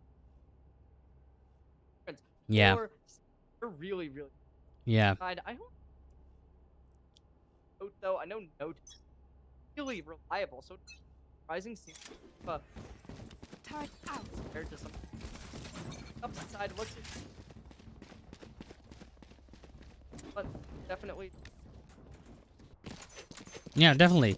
You know, Ghoul is the player that I was comparing to Roots from the previous game's Jet. I'm knowing that Ghouls was having absolutely amazing blast of a game with the Jet, and he's doing that again on this one. This time, Wilders is not performing really well. He doesn't have his Cypher, but maybe in a different map it's gonna be different. But he is getting those kills. He's gonna find the first blood on this one. Just as I'm about to say that, okay, I haven't seen him popping up as much, but you know, he's playing that utility heroes, utility agents, so he's holding them off for sure. Okay, I think he saw the leg. Okay. Oh, that's tragic. That's the Viper spit down for the count. And now TC's trying to make it happen, but there's gonna be the call out. It still doesn't matter. Pullers in front, but it's on the Willy. The spray transfer is absurd. A 3K in a 2v2. With the flank online, it's more like a 3v2 with how good this position is. Now a 2v2 retake here. Note is coming in from behind. If Note can find a kill there, he sees the head of Gecko there, the orange head, and he's gonna be taken out. Sorry, that's not orange head. That's like a turquoise head. No, not turquoise. What color is that? I don't even know. I don't want to be that guy, but that is not turquoise. That is not. It's green. It's like shade of green. What shade of green is that? Yellow, bro. What do you mean that's yellow? That's not. That's. Yeah, that's not yellow. Yeah, I know it's bleach, but it looks yellow. It's that. I don't know. I forgot the teal. It's teal color. There we go. No, it's not teal. Teal is blue. Teal is blue. Yeah. Hold on. I'm having a. I'm colorblind. It's a shade of green. It's the color of your headphones wire. There we go. That's objective. Very. Anyways, we're gonna get straight back on into the action. Both overs down for the count, hit by their team. Viper, as at this point, though, Jerry's in an uncomfortable position. They're gonna be feeling it with Winders, able to get it down for them. Iridescent locking in a 10th round. That seems like this is gonna be able to flow much better. They're hit by the vulnerable. The snake fight connects. Winders hit by some shots. Looking to get it. They will. 3K from Winders. John the Will gets the golden kill. Get the second. Closing this. Got the Viper spit on line, but on the other as they're available. It gets real close here. Now in a 2v2 situation, Note and Ghoul, they're trying to find an opening here. It feels like Doomed is gonna try to drop down the Viper Spit, but that's an absurd timing there. Note's gonna be able to get that kill. Turns into 1v1, but John the Willy, he's done it before and he's done it again. 2 versus 2. He's the one who gets a 4K and he brings it back. 11th round on the board, and Cherry, looks like the caster curse has been reversed. Lights, darkest. He's so does it. 4K. Absolutely. You gotta admit, this is happening because I talked about his hair color. Yeah. No world where takes life. Colonel Focus. They beat for good this time. But both teams, I couldn't even predict that. Have that lock offside. Right here. Have a fight. Well, they've.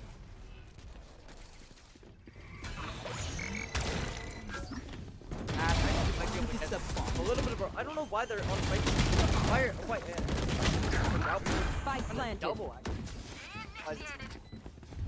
Not gonna be a focus. Everyone running it. Not sure why we're just. Okay. His note's gonna come back. Maybe they use it. Orb on the. One player actually on the Willy. Not gonna be alive for that. Note's gonna be coming straight on through. There's no choice. Huh. Low-key might have been one of the worst rounds. Match point. Both sides. Focus.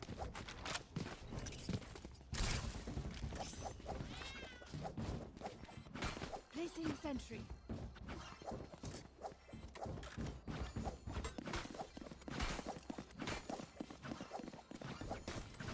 Oh, we're just on going. Moving. Or just wait. Focus is like this. 11. Not really though. Or just go. Okay. Lock Spike down A. Yeah, seems to be the case here. 4 versus 3 situation here now. Oh, Doom just gonna be killed there. Turns it into a 3v3 situation. We have Jared there. It could be the last round. It could take us to an overtime. It's a 3v3. Anything can happen right now. It looks like the C4 is gonna be planted. They do have the advantage. They don't have the Viper Spit anymore. So that will be taken out of there. Sees the Reyna. Reyna's going to be taken out here. Fluicide is going to be able to take that kill here. Ghoul finds that kill. Doomed, on the other hand, takes one down. Doc is still around the corner. Doc is going to be able to get out of there. Ghouls heard the sound, heard them getting away from there, has the information. Doc is going to try to get that kill, but there's someone there. Fluicide is going to be able to get that kill onto another one, and that is going to be GG. Cherry, we're not going to overtime, but this is the maximum amount of rounds you can have on a Valorant match in regulation. 14 rounds concluded by Luxe Iridescent. Fort, a focus. You know, I don't know. I think that we're getting on either. Liked Winders. Polar. I think for the most part, back to Eternal Focus. Like, if you look at this board, the only player who kind of fell short was Note. And they looked good when it came to their. Was just as when they were on the defensive side, they weren't really able to find a ton of value due to the fact that they were kind of just being like overwhelmed by smokes from the opposing side. So I'm not totally sure how I feel about this. We are going to be seeing Luxe Iridescent switching to their defensive side to start off game number 2, but we're going to be going to a quick little break. We are going to see you in just a little bit, and then we are going to be underway with possibly the last map of the night, possibly going to be seeing a map number 3, but we'll just get right on into it after this.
30 seconds left.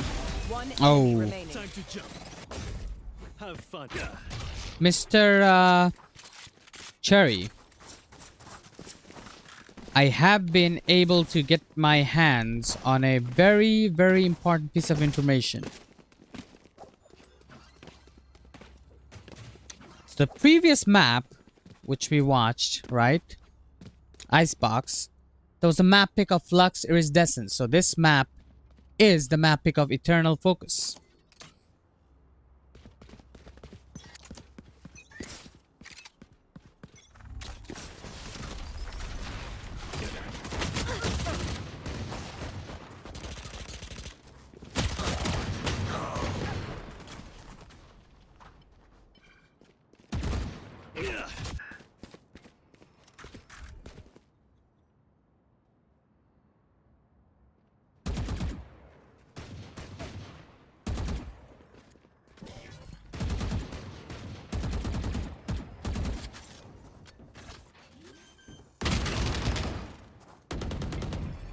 Spike planted. Last player standing.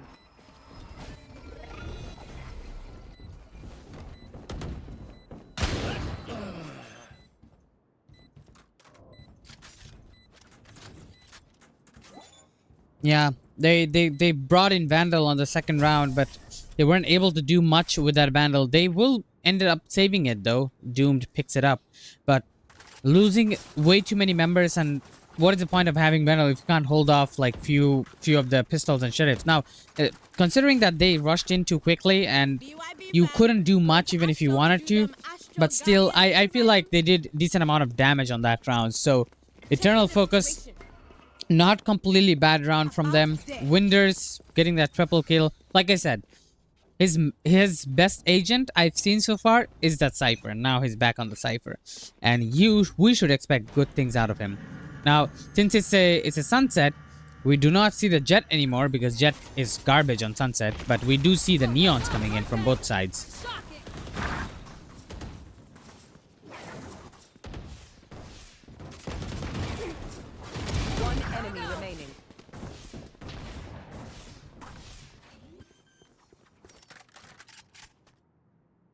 Spike planted.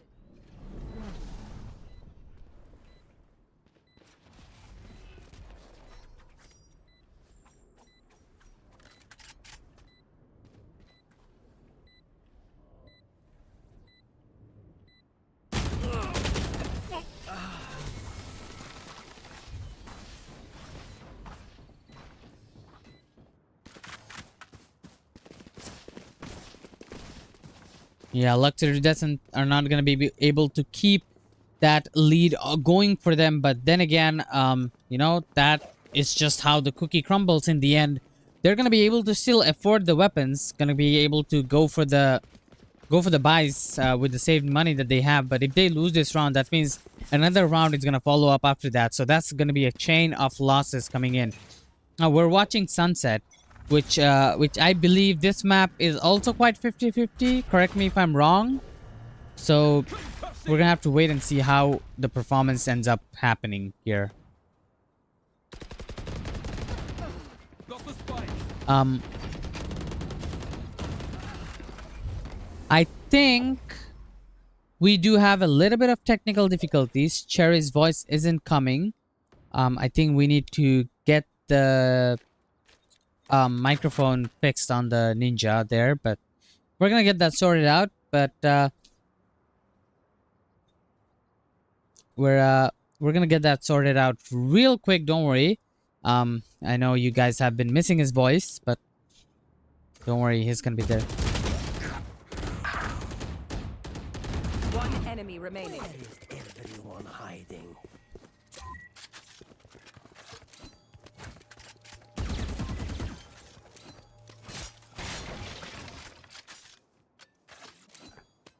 Oh, that's I have been. Yep, there we go. All right, there we go. 30 seconds. I was not under the impression we were taking audio from there. Well, ladies and gentlemen, I am so sorry for that delayed introduction, but we are returning. Unfortunately, I was just screaming for the past like 10 minutes. I'm possibly a bit on that ill side, but you know, that's okay, that's alright, because Eternal Focus, they're 1-0 up in the series, but Doc finds one death, and note, still alive, Flashpoint's gonna be released, 30 HP, one shot to the head, one shot to the body, one shot is all that's necessary in a clutch 1v2, releases Note into the destiny of winners. Luxe Iridescent not gonna be able to keep that lead off the pistol, still needing to fight. Yeah, along with Cherry's voice, we do have Eternal Focus coming back into the series again, and they are looking absolutely amazing so far. It was a good piece of defense coming in from the side of Luxe. It is dense as well, but overall, you know, in the end, it matters who wins, and it is gonna be an eco round, like I said. Once you lose that round, chain losses come up after you, and this is gonna be one of the like, what do you call it, like aftermath of that loss, and they're gonna be able to lose one more round. I have the spike. Oh, Eternal Focus, they're still up in that player deficit after coming back down 0-2. They keep this game rolling in their favor. One player on the flank just hiding around, but there's the Neural Theft catching them out. Prophecy, last remaining player in mid, going to be forced to negotiate their way on out, but John the Willy coming on into the foreground. Still fighting, still shooting, not for long. Fluicide closes him. But Iridescent, they still got a couple players on the hook, but it's goal to close the round and taking this lead. And that is gonna be 3 rounds already on the 3 rounds already on this team, and it's just getting better and better. It's just getting increased over and over again. Now again, this time is going to be another full buy round coming in from the defense side. Luxe should be able to afford few weapons, but that doesn't mean they're going to be winning rounds, because to win rounds they need to win fights, and to win fights they need to maintain a better positioning. I do believe that they are getting quite aggressive down at the mid. They're going to do the same thing again. Doc goes out there. If they cannot win the fights in mid, not only they lose the mid control, but that means their entire map is getting vulnerable. But this time, Cherry, the results are going to be different. Doc gets the kill and gets away with it. But look at what's happening on the opposite side of the map. Iridescent taking a flank with 3 players. Cherry's going to find the first. Fluicide looking at contact, but still, it's Iridescent keeping this game, strangle holding their opponents, and Eternal Focus possibly able to make something. The fault line's going to come through, looking to possibly cause a bit of detriments. But Iridescent, they got some ultimates on the board. Winders collecting the first. Still, though, the Dimensional Drift is going to be there, taking the player deficit once more in their favor. Winders going to be falling to the ground and leaving them in the dust. Eternal Focus, they got 2 ultimates on the board, but you're not going to want to drop them relatively soon. Note, dodging out on the flash. But still, both players peeking and prodding and be using the gate crash to get out of harm's reach. Note, though, they're still being spotted. Both players seen. You drop the Rolling Thunder, it could be really detrimental. But there's going to be a 1v3. Such a tall task. Nothing to isolate. And Cherry finds a triple kill. That's a very beautiful triple kill there. Defense round again, bringing it back. And I believe it is all courtesy of Doc, because Doc just started that round very wonderfully there. Just being the first person to find that early frag, giving all the information away, and then getting early rotation and choking your enemy down in the corner is just wonderful, wonderful, wonderful piece of defensing. I always say this, Cherry, that if you're playing on the defensive side, and if you play aggressive, that does put a lot of pressure in your opponents, because you get so much early information out of that aggression. 3-3 can be our scoreline. We see the overdrive active, but instantly shut down. Jerry's been having a hard time this series, making their ults have that impact. Polar is going to be called out by that Hunter's Fury, though, and Domed takes his player advantage, shutting down that Rolling Thunder, taking it offline, and realistically, the 3v4, you're going to have to make some kind of crazy play. Eternal Focus, 3 players on site now, and Domed finds a triple 4K! That's going to do it. That's a very good round coming in again from Luxe. I just said that I love it when the defenders play aggressive, and they just went full aggressive. They just went ham on their opponents, and I didn't think there's anything that the attackers could have done there. I mean, Eternal Focus, they just ended up dying one after another. This is gonna be another fourth buy round, Ghoul's not gonna be able to afford any weapons. He's gonna go with a Stinger, but I think Neon is fine with any weapon, to be honest, because Neon is easily able to close the gap with her slide and with her movement speed. But the question is, if that doesn't happen, then that's gonna be one member without a proper weapon. Okay. Okay. Go away. Go. What just happened? Jerry out here making that shot, taking this win, and instantly rotating out. That speed is such a crucial factor in being able to be this better player, being able to get out instantly, utilizing your life to the fullest. And it's recyclable. You can get kills, and you're not down after that. You're still in that driver's seat, and we see this play coming out. Doc holding the angle, but it just won't matter. Prophecy's going to be able to find the kill, instantly backing off, ready to drop the Owl drone, and nobody's there to play off of it, excluding this Astra, but Jerry's going to be able to find another One pick. enemy Luxe remaining. still keeping up the pressure and still getting the kills, and that will do it. Shots not seen, not heard. Eternal Focus will be really starting to lose their grip on this match. Yeah, that's just a lot of actions being unfolded right now. This is just getting worse and worse, Cherry, for the opponents. Now, I thought that, you know, this was their map pick. I thought this was gonna be a lot better for them, but it actually isn't. You know, I feel like Luxe, whatever mistakes they made in the previous match, they're not gonna run the same thing again. And I feel like they're currently deciphering on how Eternal Focus has been playing their matches. Because if you notice the previous 5 or 6 rounds, it looked like Luxe, they knew what we're doing. They completely had it on their feet. This time, the Rolling Thunder and the big ultimates that are gonna be used to try and find this round, it's gonna be aggressive. And Ghoul again falling down I know exactly without even giving a proper fight. Spike planted. Eternal Focus, they explode onto the site. The smokes are starting to dissipate. Polar's going to be hit by the shock dart. Winder's going to be going in, trying to find any type of shots. Praying and praying. The Polar finds a double. Fluicide finds the third. Prophecy, last remaining player. There's going to be them hit out by that Paranoia. Still able to collect the kill, but that's all they get. Eternal Focus, just absolutely explosive. Yeah, they just got definitely exploded, but they had to invest so many ultimates to make that happen, Cherry. So you have to remember that. So that was a lot of things invested into that round. They definitely needed to invest that round because they lost a lot of rounds and they couldn't afford losing more rounds after that. So I guess that explains everything. Polar is not going for a buy right now. He did get something. I guess he got dropped by one of his teammates. But yeah, they do have full buys right now. And they are going to have a full round as well.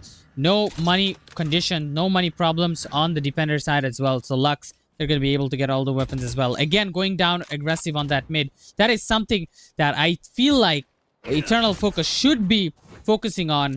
And knowing that somebody always comes down mid, especially Doc always coming down mid. They should be trying to set up a trap for him and trying to take care of him early on so that they have an early advantage. At the current side of this game, we're still seeing both teams really just dominating. We'll wait and see whether or not they're going to be able to keep this up, whether or not they're going to be able to get this damage, or whether or not one team's going to be able to run away with this. Now, I think for the most part, you'd have to expect that Eternal Focus Knight is at that bit of a... Eternal Focus, they're definitely not at the bad spot, right? They're in a good area. When they're only down one round, their economy's starting to get a little bit better. They're able to gain a little bit of momentum. We're seeing From the Shadows activated. And Polar, what are we doing? Bit of a throw in my opinion, but maybe that was just a part of the plan. Seems like the plan's falling apart though. Down getting the kill. Note's finally going to be able to get any type of pushback, but it's just prolonging.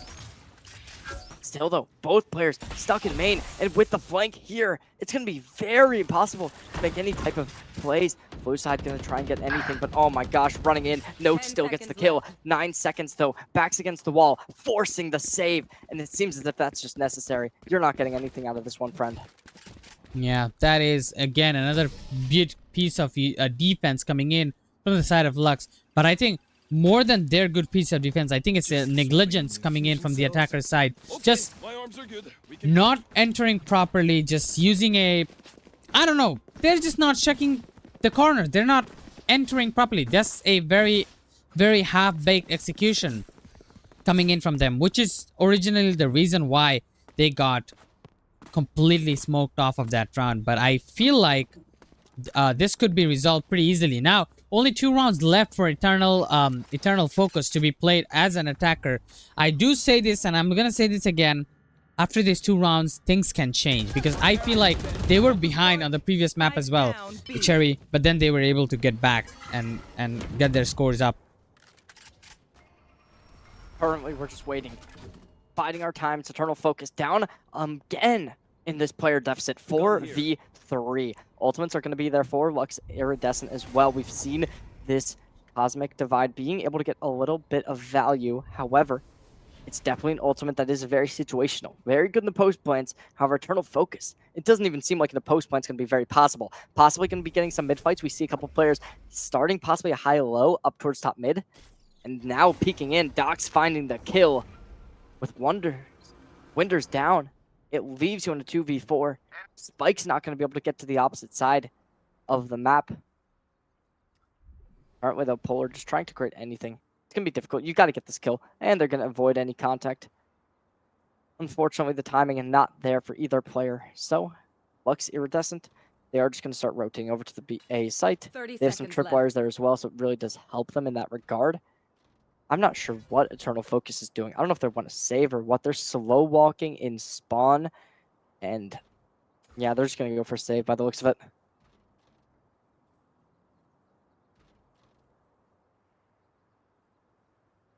Ten seconds left.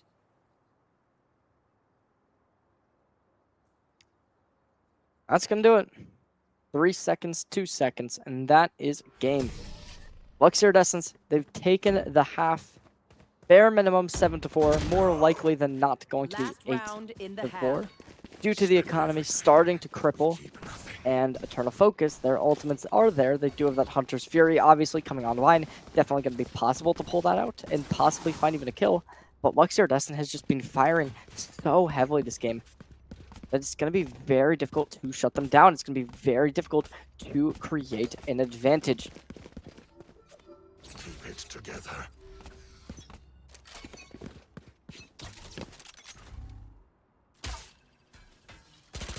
Currently, though, That Dart seems comes to out. be the case. They're now all stacked up, looking towards that A site. Already won the majority of the rounds in the first half for Luxe here, but there's a lot of ultis going to be used here, but they're going to be leaving the ultimate. Sova's ultimate is not going to hit anybody as it is too far away. And the Owl drone is there, giving out as many information as they possibly can here. And everything is going in the favor of the attackers for the time being. But that doesn't mean the defenders cannot retake. They have lots of time to do so. And they're going to be trying to do that right now. Jare, just one orb away from that ultimate. And will not be able to get that, unfortunately. He's going to go down. And it's only down to Prophecy. Prophecy, all by himself, not going to be able to do anything. And after losing a lot of rounds, Eternal Focus finally will be able to bring one back. And that, too, a flawless round. Absolutely. Eternal Focus. That was amazing from them. But going into the second half, let's see if their defense can look just as good. Now, that double duelist composition from Luxe Iridescent does bring a little bit of doubt in my mind towards Eternal Focus being able to sweep this game away 2-0. I think that Yoru and Neon is going to be very volatile. However, just the Cypher utility on the B site, and without the Raze to really annihilate it, you're left with that Sova to have that job, being able to use those shock darts to cancel out the utility. Whether or not they can do that, whether or not that's going to work for them, that's a whole nother story.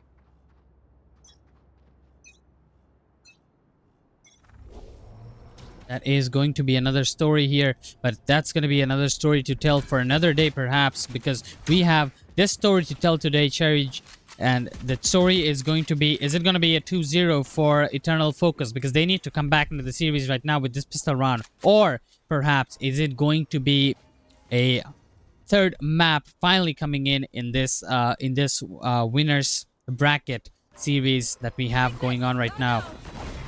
Jara is going to be able to take the entry. Looks like they want to try to go for that B side entry here. It's going to be held down by the Cypher here, and the Winders is going to be getting the first one, second one as well. And there's the third one. Cherry, what did I tell you? These guys are damn good on pistols. Well, Eternal Focus, they're really copying everything that Luxe Iridescent did last game. Losing the half 7-5, winning the pistol on the second half, bringing it 7-7. I mean, this is absolutely hilarious because it was just what the other team did. And if you're Eternal Focus, maybe you don't want this to happen because obviously Luxe Iridescent did end up losing that first map. So let's see whether or not they are able to get any real value here. It does seem like Luxe Iridescent has a great idea going for a hard A hit. Obviously, there's a lot of close quarters you do have to hold. So realistically, if they can get onto the site with this close weaponry, it could be good. However, on the other side of things, there's a great read. 3 players stacking the site. Blue side gets the first. Note's going to be able to find a triple kill. And that's just going to do it. A double from Blue side, working hand in hand, getting that 5K flawless.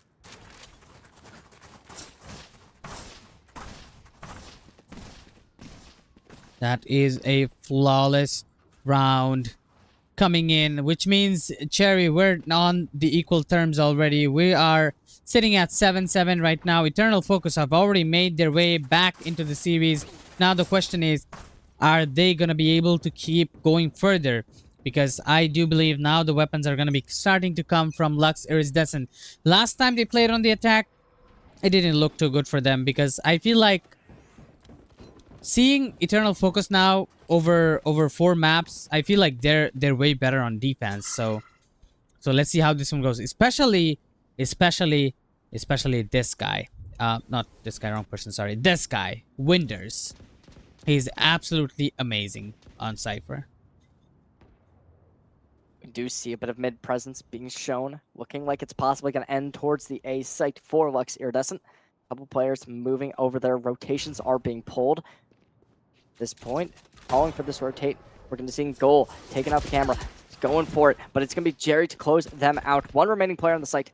Note, probably not going to be seen too early, but they actually aren't going to be seen at all. Diverging away towards the mid. Lots of players over here. Polar probably going to take the first contact. Seeing a couple players getting some shots in. Going for the one that's in the smoke, but no, man, oh man. Eternal Focus. A bit of indecisiveness possibly being the reasoning. Winders going in for it, but they're being called out. Jerry gets the kill. No, that's not you good. Wouldn't expect Luxe They had or you wouldn't expect it. Such a good advantage starting off this round, but this is not the way that they wanted this to go. Currently, Shockdart. Eternal Focus. They gotta get this. They gotta get this. Blue side's gonna be able to dodge out on the Just flash. flashing. However, the player in main. Last player standing. Oh, that's rough. 1v2. Note still able to find the kill. But a 1v1 looking like it's gonna be very difficult to win. Flash comes in. You got another one, but they don't drop it. Jerry on the 4K collects the round. Jerry has absolutely been amazing with this Neon so far. Always finding first blood, always roaming around the map, always being active here and there. Absolute dominant performance there. Ghoul, on the other hand, who was absolutely astonishing with that Jet in the previous match, hasn't been able to do much on the Neon on this one. I feel like he's the first one dying, and he is not serving as a great value for the team. I feel like the moment Ghoul starts playing and becoming active and flips the switch, I feel like there's going to be an extra bit of pressure from the side of Eternal Focus, but until he does that, I feel like, you know, Eternal Focus will not have that chance in this sunset. Eternal Focus. They're making their way on through. They left the bomb, Luxe Iridescent, so they need to make sure they can gather that eventually. Right now, Polar gonna be seen, but Jerry secures the elimination. And Winders sitting so close, they know there's there, but the barrel not seen. Prophecy able to find out that elimination. Luxe Iridescent, they're still in that player deficit, but Goal looking to close out. Yes, they will. Finding everything. The dimensional drift is there. Fast lane activated, but Prophecy through the smoke. Note's gonna be coming on in. Still, it's a 2v3. Luxe Iridescent, they got one player sitting over towards mid. They gotta get them over here. They gotta start making this a little bit less of an isolated idea. The cam is destroyed. Not going to be enough time to refresh that. Oh, that's really good. That's really, really good. They're going to be able to find the kill. Note, not getting anything more. Needing to have it, but they just can't do it. John going to be able to collect a double and find the round. That rotation, it was too slow. It took forever for the Sova to come over on the side, and that is not a good sign, because in this kind of situation, he needed backup. In a 2v3 situation, the numbers were against him, and if you don't get a backup early on, then you're not going to be able to do much there. Now, like I said, this Neon from the attacker side, Jerry, he's just everywhere. He's just like jumping around, getting on top of the enemies, and they're not even able to react in time. Even though he was literally on his face, he couldn't shoot him because he was like, he just came out of nowhere. And that is exactly what is happening. This Neon is just being an absolute menace, and they have to start finding a way to stop this Neon from getting in with the tripwires. Because if they don't, then this Neon is just gonna keep on doing the same thing over and over again. And I think Cherry J, that will just get them cooked. It certainly would. But just gonna have to wait and see. Cooking them is the name of the game, and Luxe Iridescent has been a great team to watch out for when it comes to it. They're chefs. They are everything in between. Not sure if we have a tech pause or what's going on, but we do see the players having that clock minimized with that seconds not ticking down. Instead, it's just going to be at that 18. So not totally sure what's happening, but certainly going to be a game that we got to watch out for, because these two teams, they're in the upper finals. Winner here goes to Grands. Winner here is making their way even further through the LCQ. Yeah, looks like we got a little tech pause going on here. Maybe one of the players are facing a little bit of an issue. Not sure if that is from which team. But hopefully we'll get that resolved real quick. And now going on to the series, what are your expectations? I mean, I'd have to imagine that Eternal Focus, I mean, this game is too early to tell. I'd imagine that Eternal Focus should be able to win it out, but it would be very close. I wouldn't be surprised if this game does end up going into overtime. I think that's a very realistic expectation that we should all be having towards it, because it is very, very evened out. Both teams have been showing that they're very strong. Luxe Iridescent has just been really good when it comes to being the team on the front foot, but Eternal Focus definitely still strong as well. We'll have to wait and see how it does go down. It seems as if we might be ready to keep going. Maybe. Not totally sure. Hopefully we would be ready. I mean, once we see the timer rolling, we'll know we're ready then. But until then, we're just gonna have to wait and see how is... We just have to guess. We just basically have to guess.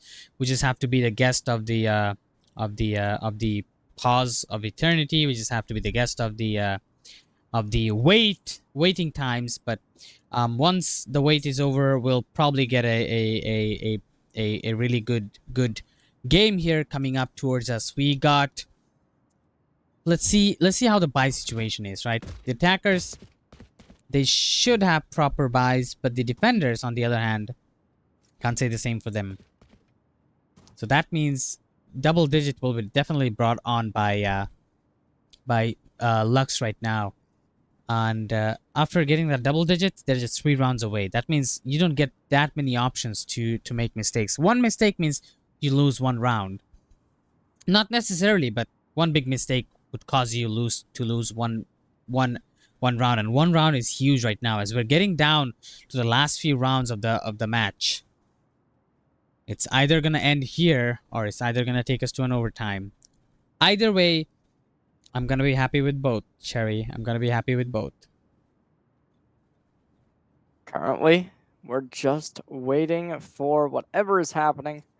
Not totally sure, but yeah, I mean, take a look at this. Obviously, the overdrive is going to be online for Luxe Iridescent. They have that opportunity to pull that out, and we've seen this player time and time again being pretty proactive when it comes to their utility. As a Neon, they are really good. On the opposite side, Eternal Focus, they have that Rolling Thunder. Last time we saw them with the Rolling Thunder, they were able to utilize this really well on just being able to get onto the B site relatively quickly on their attacking side. So they might want to try and relieve players off the B site here and just kind of focus towards mid and A, and then when the time comes, play a retake onto the B site. It is definitely possible, and it could be the option they want to go for, waiting for main pressure to be relieved and then just going and striking. Now, Luxe Iridescent, they're a very strong team. I think that realistically, the Astra on this team has been a very heavy hitter when it comes to how much utility they're kind of supporting their cast with. So I like them a lot when it comes to being able to support. When it comes to them being able to get kills, they're still a very heavy hitter. However, on the opposite side, Eternal Focus,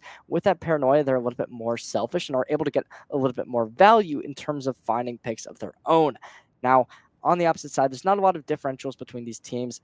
The only main one is going to be that Yoru replaced with a Breach, and I think that's a very good replacement in my opinion. I think for the most part, playing a standard game of Valorant with a Neon mostly relies on having that Breach in there because of how explosive and how proactive you can be just lining up that fault line and having your Neon dive straight on in. They can dance around it and they can avoid it. Meanwhile, the opponent, if they don't have that speed potency, that's not something they have the opportunity to do. The Yoru, on the other hand, it's very good for just being able to get onto the site. The Gate Crash is a very strong ability. The Dimensional Drift is one of, if not the greatest ultimates in 2025. So I am liking the option that you do have if you are Lux Iridescent when it comes to being able to run this Yoru. However, it's just a little bit interesting. I think that double duels works. However, it's just a little bit more one-dimensional than running that double initiator. Yeah. I can't 100% say that I fully understand what you meant. Like I said, I have a decent bit of gap in Valorant, but whatever you said does make sense. But what I really want to see is, again, all strats aside, I just want to see people gun. Because that's the thing that I understand. That's the law of the game. You need to know how to gun better. And I feel like Ghoul is not just gunning right now. He needs to gun better. He can gun better than this. You know it. And he needs to gun better than this. He's sitting at 8 frags as a duelist right now, which does hurt my eyes because you just watched him absolutely smash everyone on the previous game, right? On that jet. And then you come in on a Neon on your own map pick on Sunset, and he's not doing too good.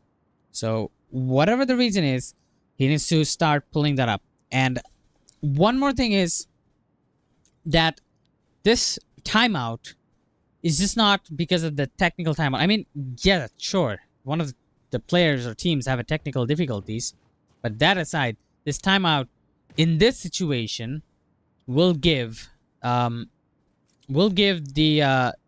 players some time to talk with their coach. By the way, on the first match, none of the teams had coach, but on the second match, both of the teams had coach. If you didn't notice, so which means we're gonna have a little chat with the coach, and they're gonna possibly try to think like, hey, how are we doing on this game? How are the opponents playing? You played a lot of rounds with your opponents. You already know their strats. You already know how they play, and you can potentially come up with the counter strats. For sure.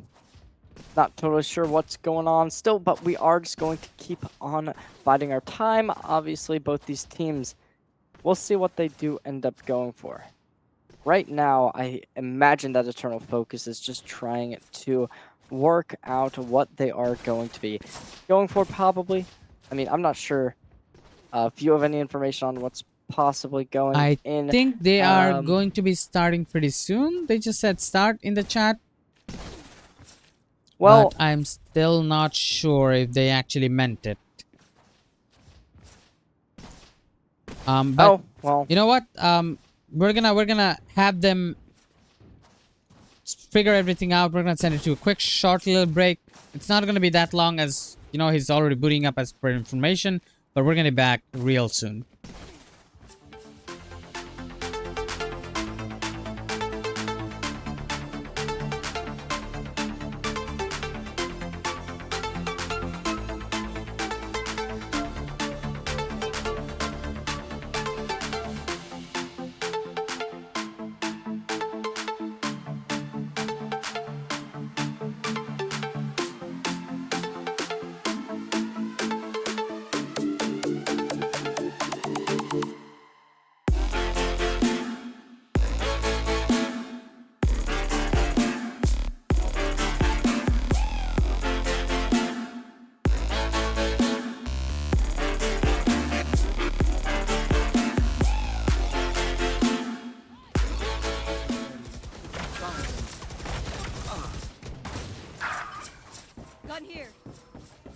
And ladies and gentlemen, we are back at the game. Told you it's going to be a short break, and it was a short break. We're back with this one. Like we said, this was going to be an eco round, so the double digit is going to be officially brought in by the side of Luxe here, Iridescence, and Polar is the one who's trying to take a fight with the Sheriff there, and Winders is there on the corner. If they're not cautious enough, he might just go in and defuse the spike, but Doc is just hanging around in the area to make sure none of that happens. It's a flawless round. No actions happen in that one, and that is going to be another one for Luxe as they are slowly moving towards their victory and possibly moving towards us going to a third map.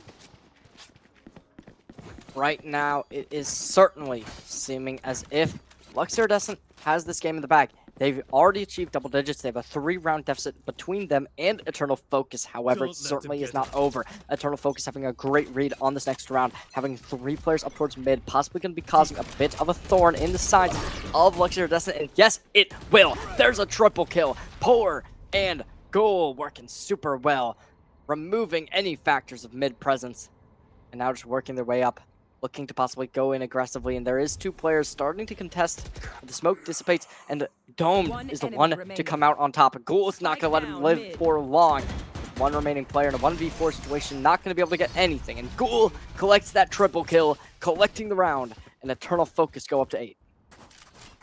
Eternal Focus, they're not out of the game just yet. They're going to put up a good fight before they go down. That was a really good round brought in, and definitely very necessary round. Now, Ghoul, they do have their ultimate. They do have that, what do you call the Neon's ultimate again? I forgot. Lightning... Overdrive? Overdrive, yeah, there we go. Overdrive. I forgot. There was a tournament named Overdrive. How can I forget that? But yeah. We're gonna have the Neon Ghouls possibly going aggressive here, as he is with the Overdrive active on him. He does have the dart on him, so it's to get that removed right now. On the other hand, Jare is doing what he does best, but this time they have a perfect trap for him, so Jare is not gonna be able to do much there. He gets denied up, and this is something I believe Eternal Focus needed to do long ago.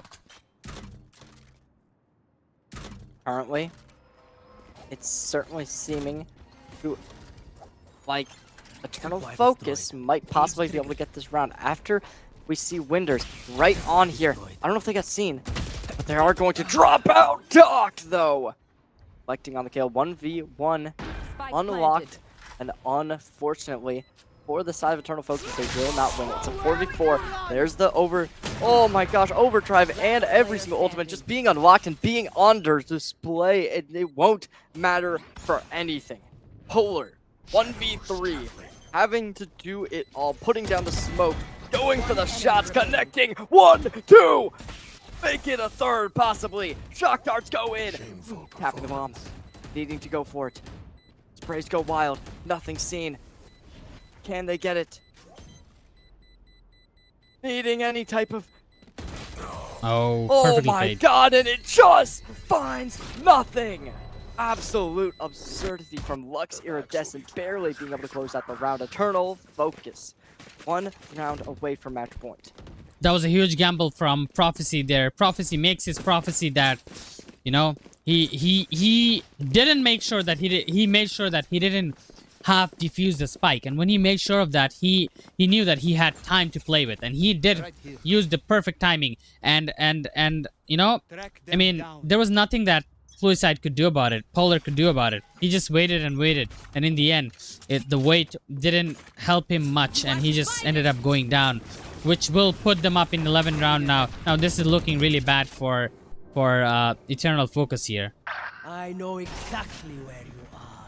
John the Willy going to be coming straight on in through the action. Ghoul's going to be the one to fight. Polar picking up, going to be shut down to the floor. Winders barely alive on a second of slivering HP, but it's going to be Polar with a bit of over stimulation possibly, but blue side peeking out, going to destroy the decoy, unfortunately missing the head of Doc.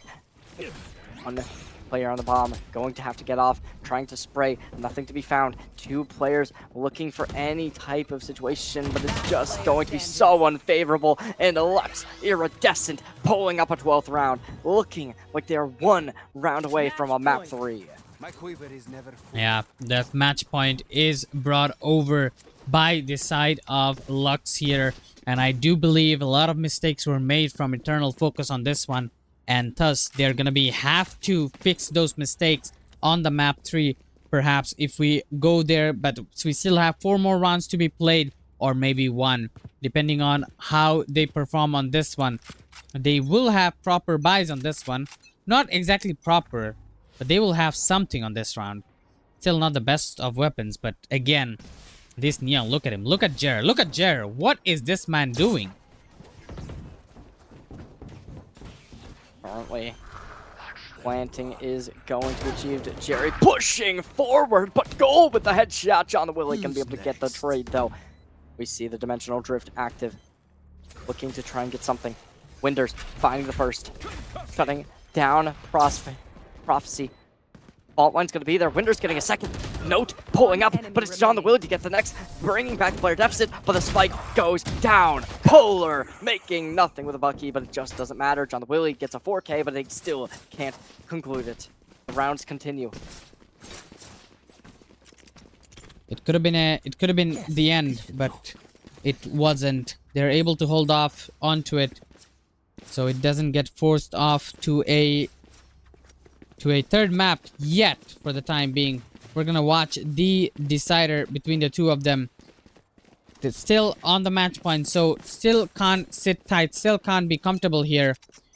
If you are Eternal Focus, you still have to be cautious because this can change anytime. It was just one round. Doesn't mean that it's gonna be going good here. Look at Eternal Focus. They have all their members down at the B side. What is going on, Cherry? Oh, it's a very rough spot. The spike just planted immediately. An Eternal Focus, their gamble did not pay off. Looks like this one player in mid possibly going to be able to find something, but they're just a little bit too late. They might be able to get this one, maybe. Spotting out. They don't get it. John's going to be able to get the kill. Eternal Focus already being put in the deficit, put through the ringer. They need to go through. They can't wait for this to defect. And Ghoul going to be pushing out. Let's see what they can find. Wenders gets the first, equalizing at 4-4, but John go right back into the action. Doom! Doom finds nothing despite the advantage position. Jerry's going to be able to find the double. It's all up to note. 1v3, can't get it. A triple kill from Jerry concludes game 2. Luxe Iridescent brings it to map 3.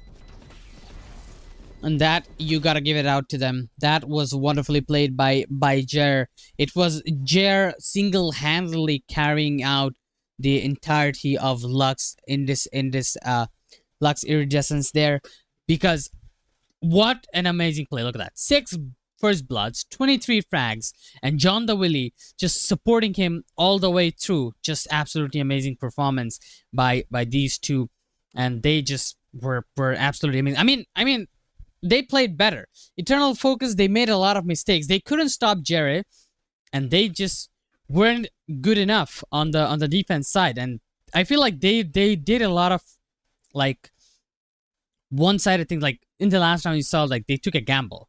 Like you could have just played it normally. If you take gambles like that, you either lose very badly like they did, or it works out. And looks like the gamble that they took ended up bad for them. So yeah, Cherry, we're seeing more Valorant. We're going to the 3rd match. And are you interested for the 3rd one?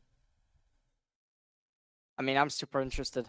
I'm super excited. I can't wait to get straight back on into this because both teams have certainly been putting up insane numbers. Jerry able to get 23 and 16. John the Willie with 22 and 12. Like both these players, certainly absurd. But combining 10 first bloods between the 2. Like, this is an absolute masterclass performance. And we're going to be heading straight on in. No break, no pause. This is it. Yep. We're going to go straight into the map. It looks like it. We're not going to go any break at all. It's going to be Lotus for the 3rd map here, Cherry. Are we excited for this Lotus? We watched the Lotus earlier today, and it wasn't so pleasing. It was you could say pretty much one-sided.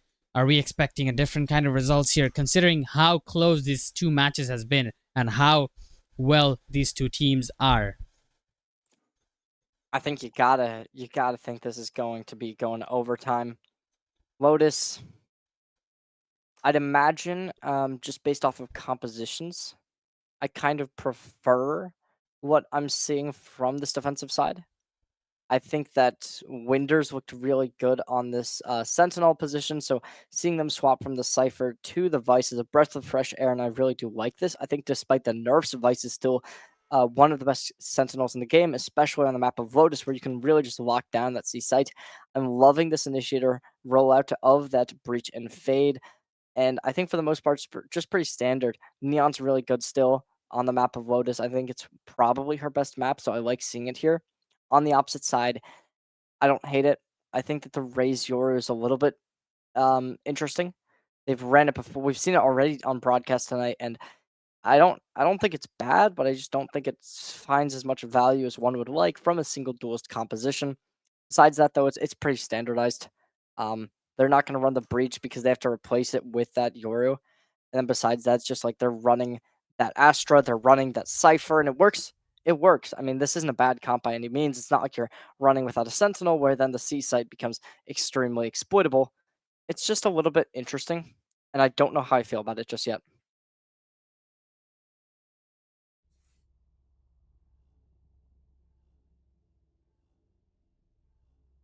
Coming on down. This is a match point for both teams. Series on the line.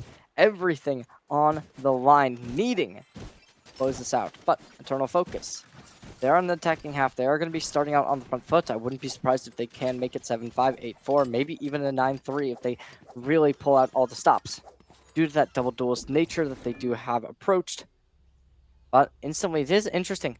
Winder's going to be holding down the A site, and then they have a lot of pressure over towards C. But currently, that C pressure might possibly get a little bit of overzealousness out of Eternal Focus. Possibly some players to be a little bit extra aggressive. That's 3-4 players stacked on this C site. This could be really detrimental. We're going to be getting straight on into the action. 3, 2, 1, go. Already, everyone pushed up. Prophecy finds the first. There's going to be Winders going for it. Note gets the trade. Still, though, Jerry's going to be the one to find a lot. Lux and Iridescent's going to be coming in, and they will be able to find the value. There's everyone down for the count. And Note, last one alive. Flash comes in, looking to get more. Headshot down. Still nothing kills. They have that second flash point, but everyone diverges away. They know that the A site is the one to take. Currently, though, it is seeming very, very detrimental, and it is seeming very, very unlikely to be able to find a win. We'll see what they can get, but currently, it's definitely going to be a little bit insane. I mean, you got a big, tall task ahead of you.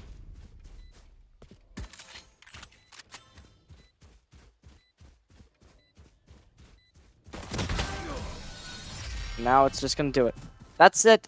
Round 1 done for everything.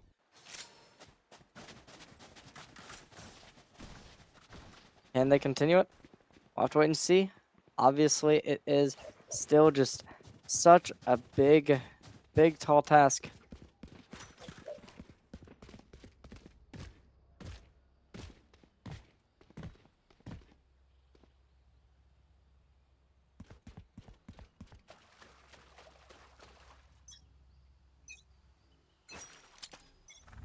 Currently, round is coming upon us.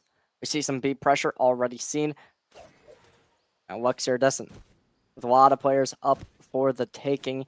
You gotta imagine that Note's just gonna keep trying to find anything. Now towards the A site, there's a bit of information to be gathered and a bit of players to be seen. Now, currently, the smokes are going to be starting to come up. We see the Vice starting to go in. Dox finds the elimination. Winders down for the count. Now, lots of players coming on in. It's not looking good, but blue side's going to be able to bring it back. Doc's back and finds them. Oh, Polar coming in from the corner. He's going to be able to get the Sheriff down. Polar gets another one, but that's a one-shot. Marshall needs double. in order for them to find that frag here. Note, he is around the corner. One enemy He's remaining. trying to be the flank. Doomed is Last there. player Doomed is going to be standing. able to find the first one. And Note gets a headshot straight onto the face. And that is going to be, I believe, the round taking back by the Sheriff. Absolutely absurd stuff comes in there from Note, able to bring this game back into a 1-to-1, taking the advantage. Luxe Iridescence has that economy rolling for them. And Eternal Focus, they're probably going to want to run towards the B site now that they have this lower economy. They can buy some stingers up and they can just keep moving. Will that be the case, or will they possibly be in a little bit of a rough spot? We'll have to figure that out.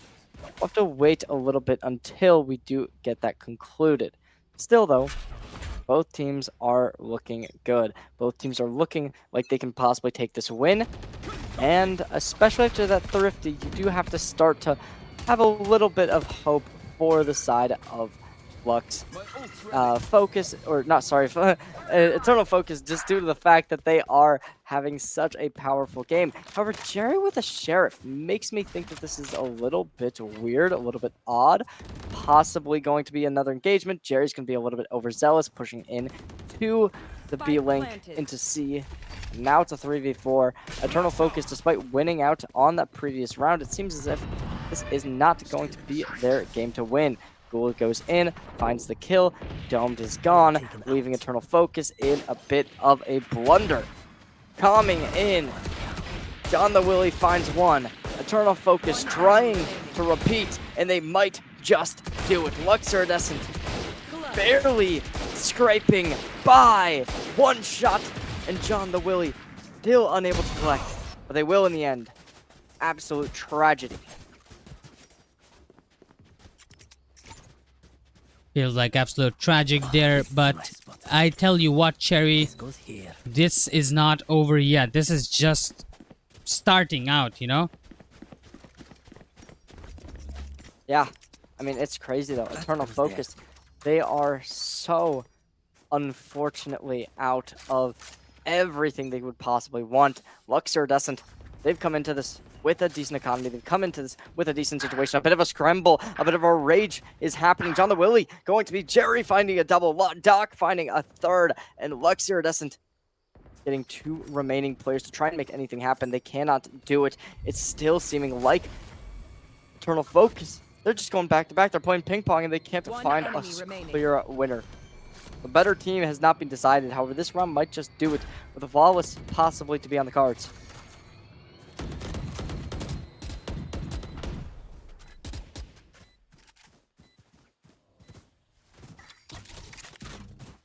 Coming straight on in. Eternal Focus. They are just sitting on site, waiting for their time. Luxe Iridescent has nothing left to give into this round. They're just going to want to save. They're just going to want to get out with their lives. If they can do that, they will be happy. But for now, we're just going to be keeping on to wait. 3 ultimates on the board. Eternal Focus is looking good, looking strong, and looking like the team to beat. Iridescent, they will be able to maintain 1 rifle going into round number 5. Simple as that. And yeah, we got to give them props where props is due. It's definitely a situation where Eternal Focus is able to bring it back. And Iridescent, they're not just out of the woods just yet. They are still playing. They're still maintaining themselves a 3rd map. Now, this is the only clear way to go into an upper final, where we will be seeing who will be in that grand final for the LCQ of the American Division. Canadian happening later on, I believe, and we'll have to wait and see what does happen over there, who will be the decisive winner. But so far, this is a now and finalized time of seeing just Iridescent being completely in that driver's seat. A bit of an interesting idea going for that rocket launcher, pulling out the showstopper, but it seems to be working in the end with Eternal Focus finding a double kill, making it Luxe Iridescent down to 2 remaining players. The Nightfall does get launched. Along with that, the Cypher will be pulling through with that. And yeah, now they're just going for the A site. finding it, and getting on.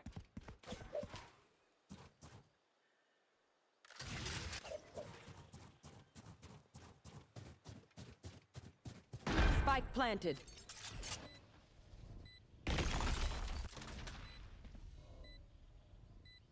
One enemy remaining. On foot, constantly looking like the team to beat. Now they will.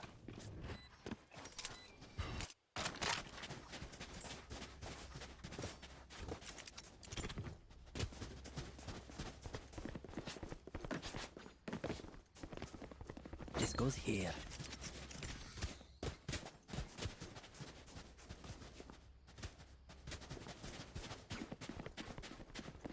Yes, this should do.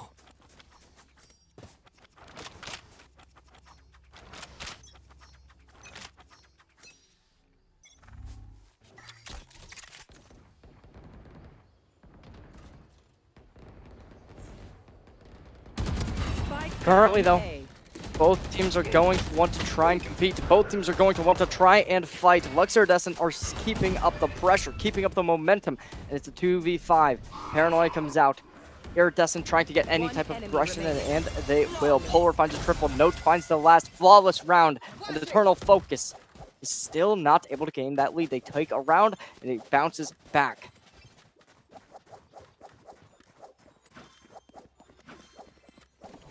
Currently, though, it is going to be seeming as if Eternal Focus is still just in a decent spot. They got a couple ults. Same with Iridescent. However, Iridescent, they have some combos that are potent. They could possibly go for that Nightfall and then drop in from the shadows right after to cancel the noise cues. It could possibly work out in a favorable spot.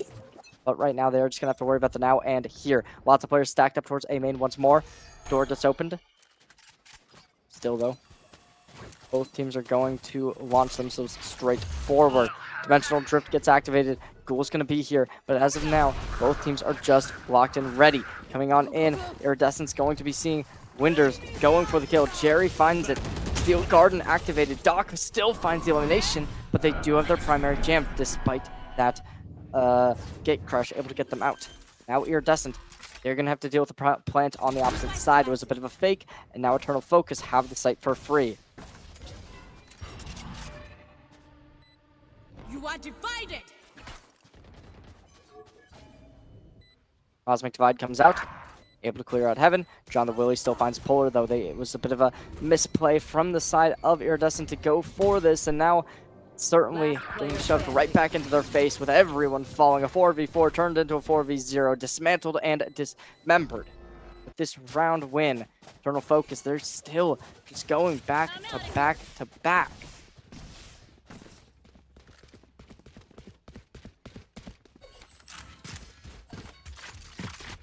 Gotta go.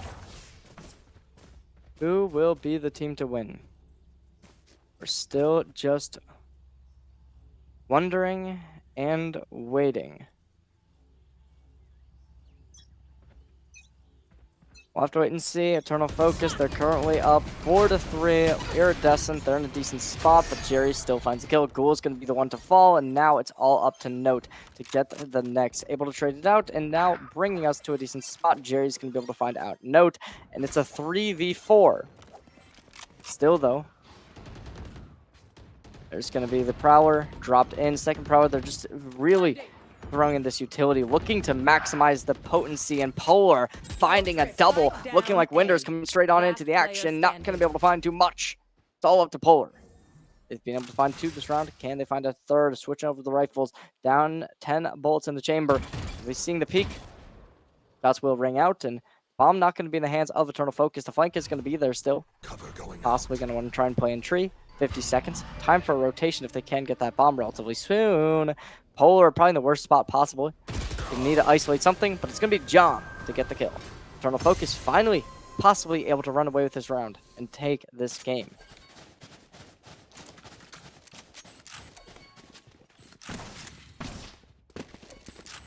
Well, with Eternal Focus in such a good spot, Luxior doesn't. They're definitely not looking like a slouch. However, that last round was definitely a bit of a dismemberment. They do have that overdrive if they do so choose. it could possibly be able to find one, but with the amount of players stacked over towards that C and B site, I would have to imagine that that's going to be a little bit of a misplay and a bit of a not so likely idea to come of. Cover going out.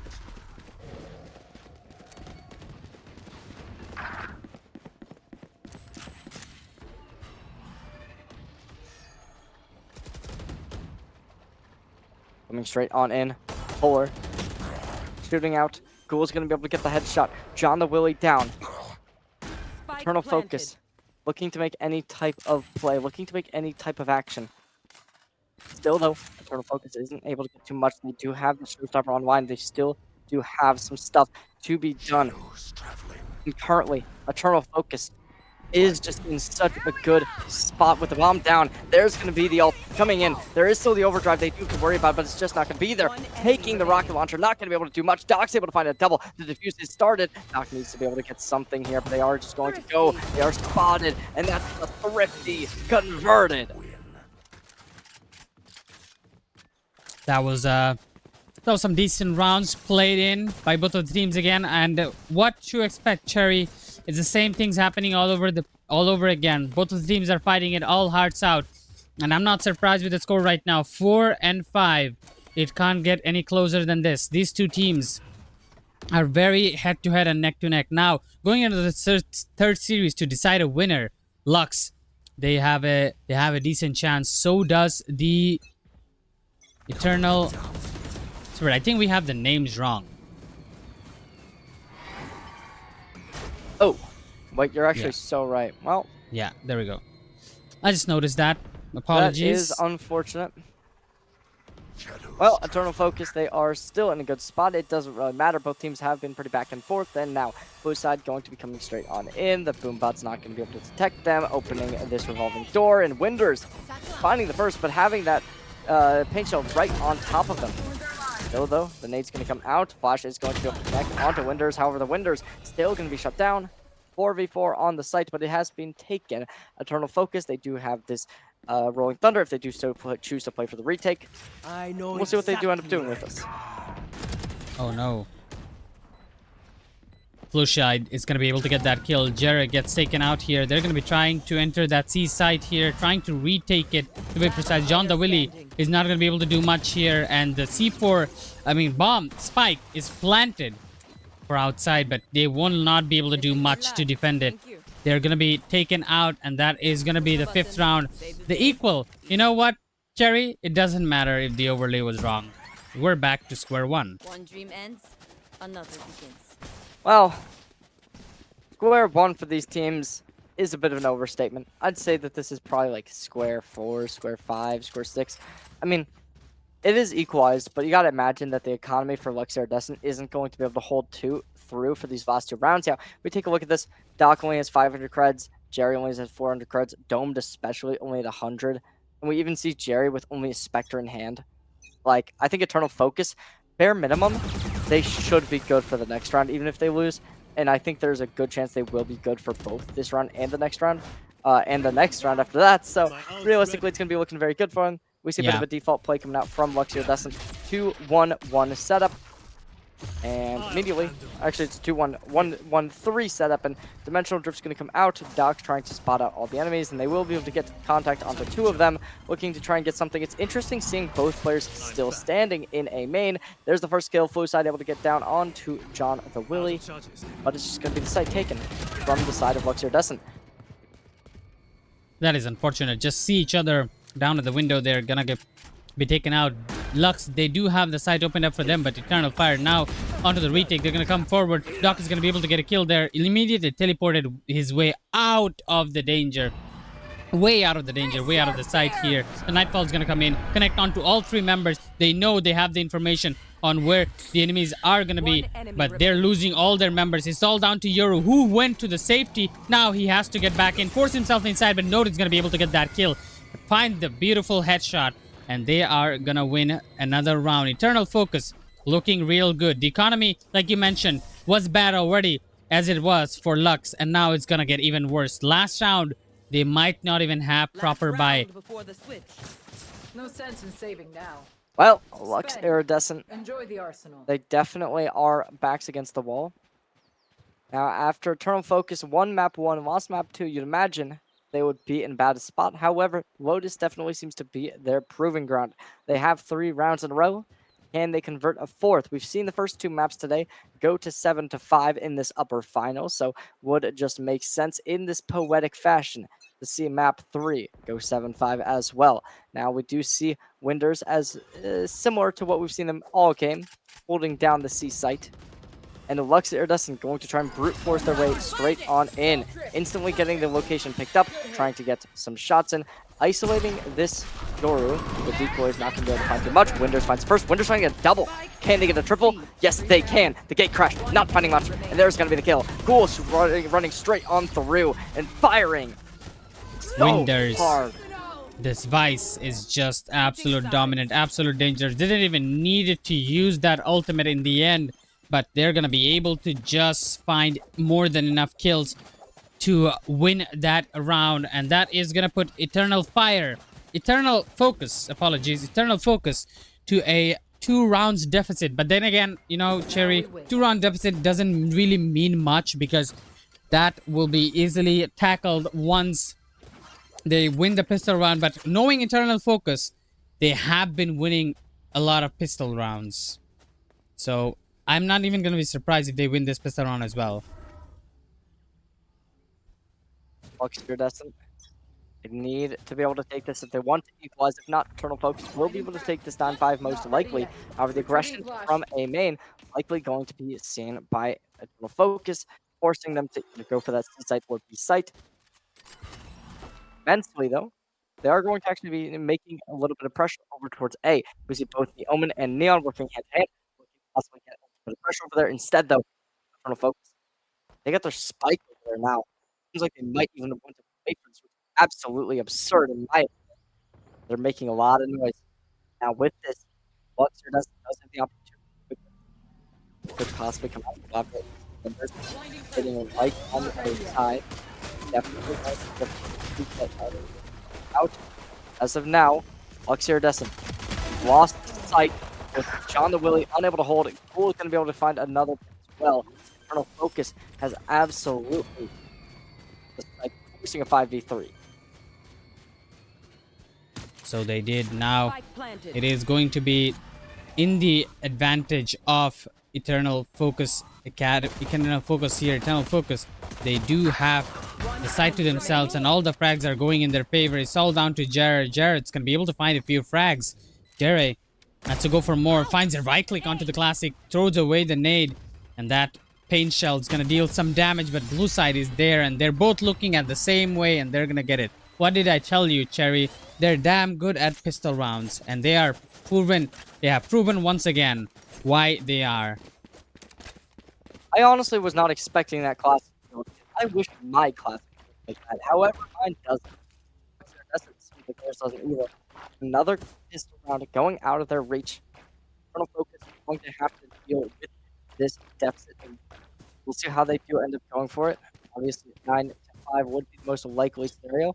Luxe Iridescent, they're going to be buying up at least slightly around, going in with this possibly to be 9-5, possibly incoming. We've seen Thrifties tonight. Definitely not the most uncommon thing occurring. You just have to wait and see what does end up.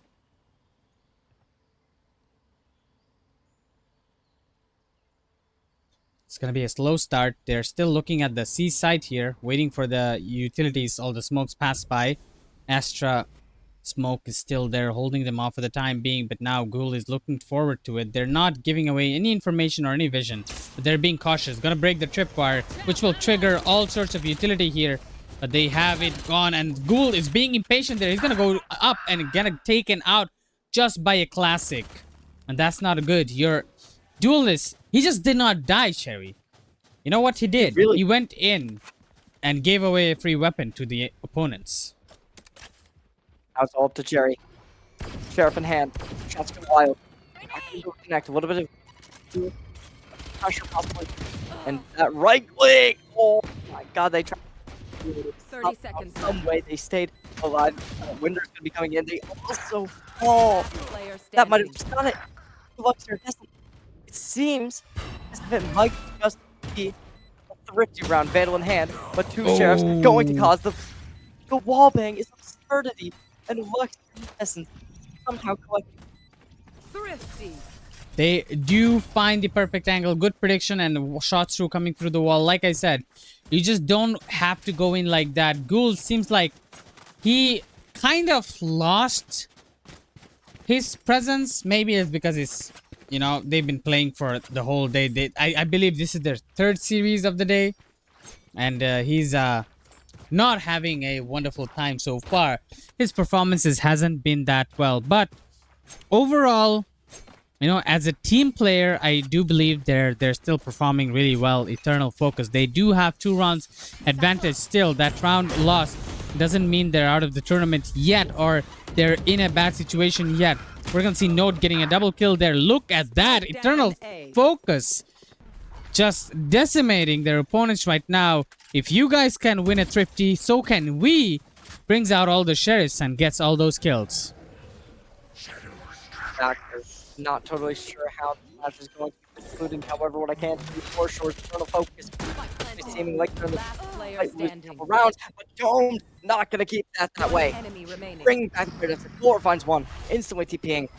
Now they could be in heaven, or they could be here. Where do you check? Where do you peek? What? Oh, and that was a little bit of a misplay. Dome finds the kill. A triple kill from Dome. Now the defuse is there. That's 2 rounds strung together. Huge mistake by Eternal Focus here. First of all, they were planting the C4. The Fade was planting the C4. You were supposed to guard the spike planter. You didn't guard him. You were watching. They were all watching the same. They were all watching Heaven for some reason. I don't know why. Both of the players were watching Heaven. And once Dom to just get out of the area, he just saw a free kill. He took the first one, and then the spike. Fade was planting the spike. Done planting the spike. And before he could even get the gun on his hand, he died as well. And then the Omen went forward. Instead of looking where he got the sound from, he looked the other way, and he got killed as well. Instantly round comes in. Jared's finding one, but instantly traded out. Despite these 2 rounds, Eternal Focus still is firing so heavily. The pressure we put is so impactful, so strong, and you really got to find a way to end it. The discipline from this team, it's not going to end unless you force it to. Need that back. Need that back. They're going to pull up some of the utilities here. Just waiting it out. Look at that. They're just beside one another. Wonders is there. Being patient. Patience from this Vice. The door is broken there, so they're not going to give away time. Domed. He's intrigued to take the peek. He's going to do that. He's going to be taken out. Wonders goes forward to be taken out himself as well. And Note finds the last one. And that is going to be a very beautifully played that round. Eternal Focus not going to make any mistakes on this one. They're going to be able to secure the 9th. Eternal Focus. They're in the best spot they could possibly be asking for right now. They finally have been able to cut close that Luxe Iridescent in. Now with the real, you can imagine that Luxe Iridescent can fight back. However, that Nightfall, we've seen time and time again, it doesn't find as much value as one would expect. Same with that Showstopper. Neither teams have been super impactful with it. Meanwhile, on the opposite side, they've been able to clutch rounds, especially after out there. Rolling is very round turning. Right now, we do see the Focus creating a bit of pressure over the side. Lots of players starting to rotate over, though. It's found out. Really spotted out. They are hit by the vines. The steel on their toes, needing to be seen, but oh man, still somehow that right is going to go find some damage, or will end up close. That does seems to be the case here. They're gonna go forward here. They're gonna be able to find a few more frags here. Ghoul gets one more. Flucide gets another one. Here, the retake is not working out. Eternal Focus seem to be fully eternally focused here right now. Ghoul is going to catch a bad timing, but Winters is there to cover for him. Yoru is the last one alive. Doc, what can he heal? He needs healing himself, and the doctor, this one doesn't stitch. This one doesn't save lives, but this one is not going to be able to do much. Ghoul comes in and devours his soul, and that is going to be the 10th round. Double digit brought in by the side of Eternal Focus here. absolutely absurd. Now How we Focus wait. is just being able to completely cut short the amount of rounds like a lot from Luxe Iridescent. They're not going to allow that to get to them. They take a timeout, they revamp themselves, and now they are ready. What they can find and Eternal Focus. They do have that overdrive. They have that from the shadows. These are tools that have been able to find value in the past. On the opposite side, Luxe Iridescent, they have a couple of their own. That being that Cosmic Divide, which we've seen being able to really find a little bit of value when it comes to situations needing to get the defuse. Great ultimate. That's just unknown. Now, I don't know whether or not Focus are going to be able to play good post fight. I think if they can put themselves in a 4v5, 3v5, definitely get out of the gate swinging coming into an round is possible, especially when we look at this scoreboard.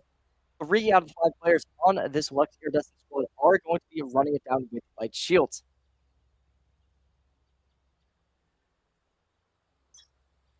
That does seem to be the case. We took a timeout here. We definitely needed a timeout to talk about all the things that you need to do right now, because the round deficit is 3 right now, and that's the amount of rounds Eternal Focus needs to get a victory. So both of them are putting a lot of things at stake. Eternal Focus should feel confident the way that they've been playing. And now, we've established that before as well, Cherry, that Lotus is extremely attacker-favored map. So I feel like Eternal Focus does have a huge advantage, considering that they already have 3 rounds more than their opponent. And they are not gonna have any, like, their advantage taken away from them anytime soon, unless this forces out to an overtime.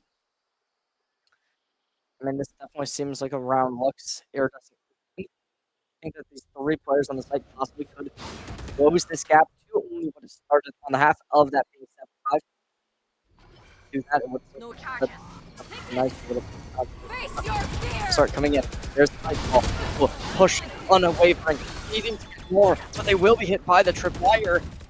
That's not gonna matter. Bit of indecisiveness coming in front of Dome on the Willy. Go for a strong stand very well against the opponent. Now Polar on the front, able to find it. Still going forward. It's going to be smooth, not getting the next, and it's all up to Doc.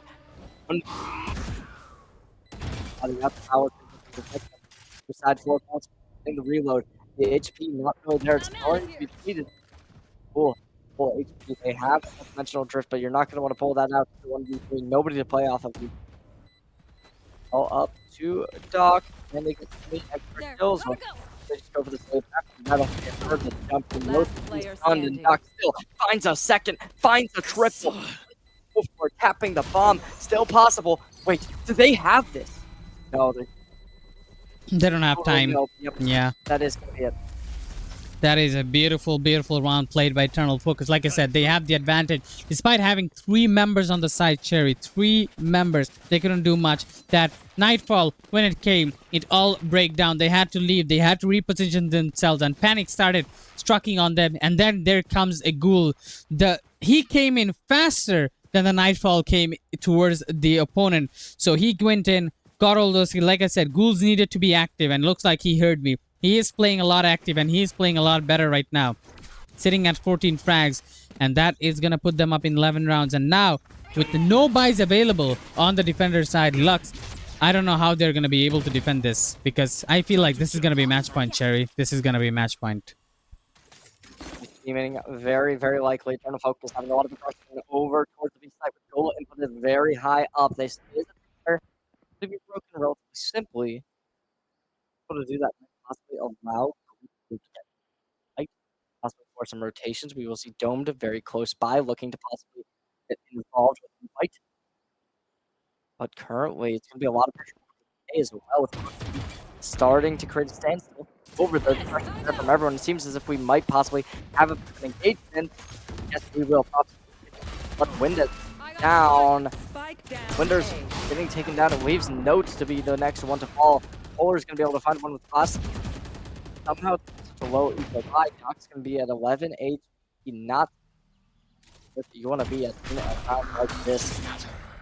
Bonus side, will be breaking the tripwire, breaking the utility from the shadows activated spike. is going to be able to be retrieved and put down on the ground. 30 However, seconds it's left. really up to this Spike blue planted. side, but it just won't happen. Blue side being very overzealous before, seeming almost impossible. John the Willie's going to really invest in making sure they're good. They all do. Well, even though it's the 2v4, enemy actually this remaining. 2v4 might possibly be a little bit too hard. But at the bomb, going to be really onto it, and that's going to do it. Obviously, close to it, still loses. It's still Luxe and keeping themselves off a match. Yeah, this is basically staying alive in the tournament because if Lux they lost that round, then that would have been the match point, no longer staying in the regulation. This has gotten very close, and I believe we had this kind of scoreline in every single game that we watched so far on this matchup, Cherry. So I'm not surprised on that. Iridescence, Lux Iridescence, they now they probably need to like play fully defensive. They need to take gambles. It's very hard to defend 3 sides, and they're putting a lot of members on towards that A side because that's where most of the time Eternal has been active. But this time that's not going to be the case here. They're fully focused on that C side, and the C side is being opened up. Nobody to defend it. There are tripwires all around the place, and it's going to be destroyed. The cage is going to be triggered, but that won't matter, Cherry, because the site has been opened up. The C4, the spike is planted, and now they're going for it. On the Willie, straight on off. There's a paranoid blue side going to be there, looking to possibly get some more value. And that's all blue side. Docs can be coming up on the flank. There's Blink. It's seeming like we're all going to have a good engagement. Doc coming in first. Down the Willie's going to be able to take down blue side. Take bullet for 1v2. Dropping in with overdrive to be able to get something. Possibly the 2 players are at minimized HP, but they are going to be hopping over and hole. 1 player stands. Their name is Prophecy. Killing it and getting a 9th round. I think the after plan situation, we can establish that they've made the same mistake over and over again, that you cannot watch the same spot. Why would you have 2 person looking at the same spot? That doesn't help anyway. Nobody was watching flank. Nobody. They were all watching where Doc was coming from. They were all watching that waterfall. Why would all of you watching waterfall? You know that there can be some person coming in from the flank. There will be some person coming in from the flank. And thankfully, he was able to get only 1 kill. Otherwise, this round would have ended too early. But that 1 kill made the difference. And that will establish them another round. Again, having 4 members down towards that A side. It's going to be a massacre down to the fight. But this time, Ghouls is able to find double kill. The mistake he made on the previous round, he's going to atone for it. Gets a triple kill as well. Winder is going to be able to find that kill. It's all down to Prophecy, who clutched the previous round. This time, he's all left alone, and he's going to get taken out as well. All they had to do is take the fight to them instead of just waiting for the fight. Spike planted. On the Willie. Still coming in. Very, very unlikely to be able to succeed in this round. But at NH in a dream, there is always that small chance. We've seen people doing it before. These clutches have been possible. However, the one on the flank. Oh, a knife! Oh my god, caught and absolutely disrupted. Making 1-3 hard mantle. The high-low. Brigade. On the Willie has that foresight. And both in chamber. They need all of them, but that's not happening. Polar gets the kill and eliminates. Match point. Back in favor. Here's the 12th round. 1 away from that and series. Now we wait. Match point, series point on the line here.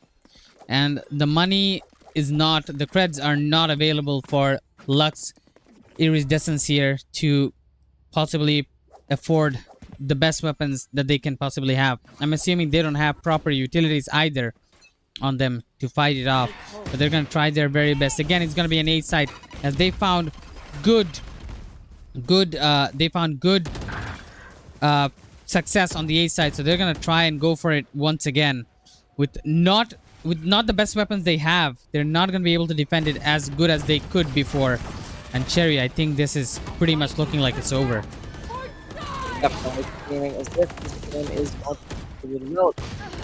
Not much left to both One to enemy be remaining. in a bit of a pickle with Luxe Iridescent having their rifle finally back in their Spike hands. planted. It goes down. Rolling Thunder going to be available. You go for like Confuse that will be able to retain up to usual. Now, they just gotta note They they do have a lot have of Rolling utility. Thunder. Yeah, and they're just gonna pull it out. And that's probably going to be game. Well, actually, look at two back off the other hand.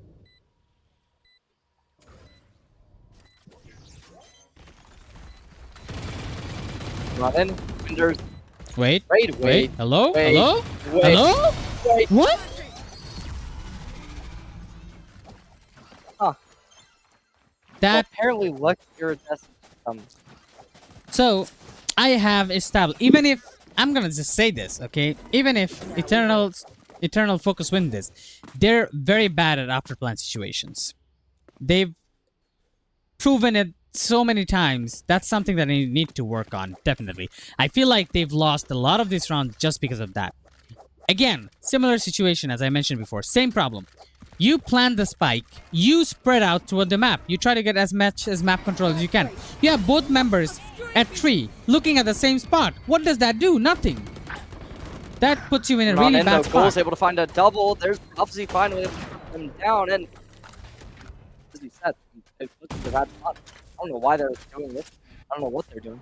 Eternal Focus, though, they're still going to be able to stay alive. They're still going to be looking to close this out. They won't have that overdrive available for them anymore, but there's going to be interesting. How on earth did that decoy get there? That's the question we should be asking.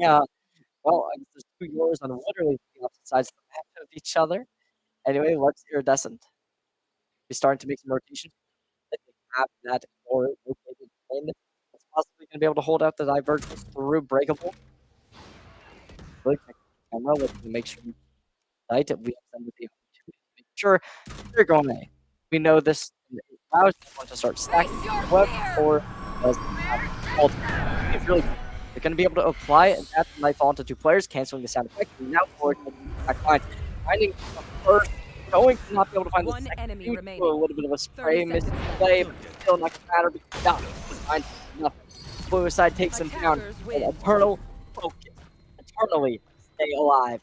Going up to the grand finals, 14-10, winning out against Luxe. That is very, very wonderfully played. Eternal Focus, like I said, they seem like a very, very strong team. They just need to fix a few things and they're going to be even better.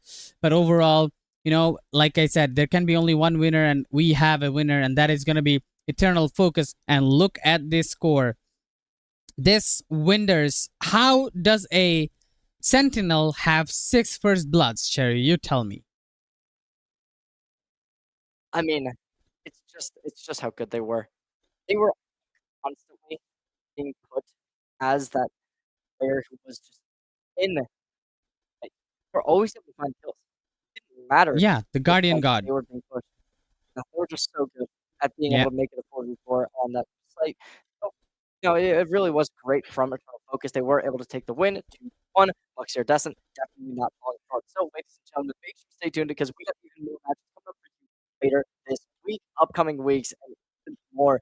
June 26th will be the date of the grand final of the Lux Center Classic 2025. Make sure to stay tuned. My name is Cherry J, joined by Zane. Peace. Yeah, but before we leave, I got a few shout outs to make that that this stream is brought to you by Luxe Series, and they are trying their very best to make the tournament as better for as you guys. So the competition is brought to you by them, and make sure to stay tuned with Luxe Series because Luxe Series is going to bring you more action-packed Valorant actions throughout the entirety of the year because we have lots of things coming up. Make sure to check on the Discord for announcement. Make sure to follow on the X or Blue Sky. I don't even know what Blue Sky is. I hear that's a new thing. Gotta get that. But yeah, follow Cherry J at on X or whatever at cherrycast_. And for me, it's gonna be at it's me Zane. So I'll see you guys again next time. It's Cherry and Zane. We're signing off.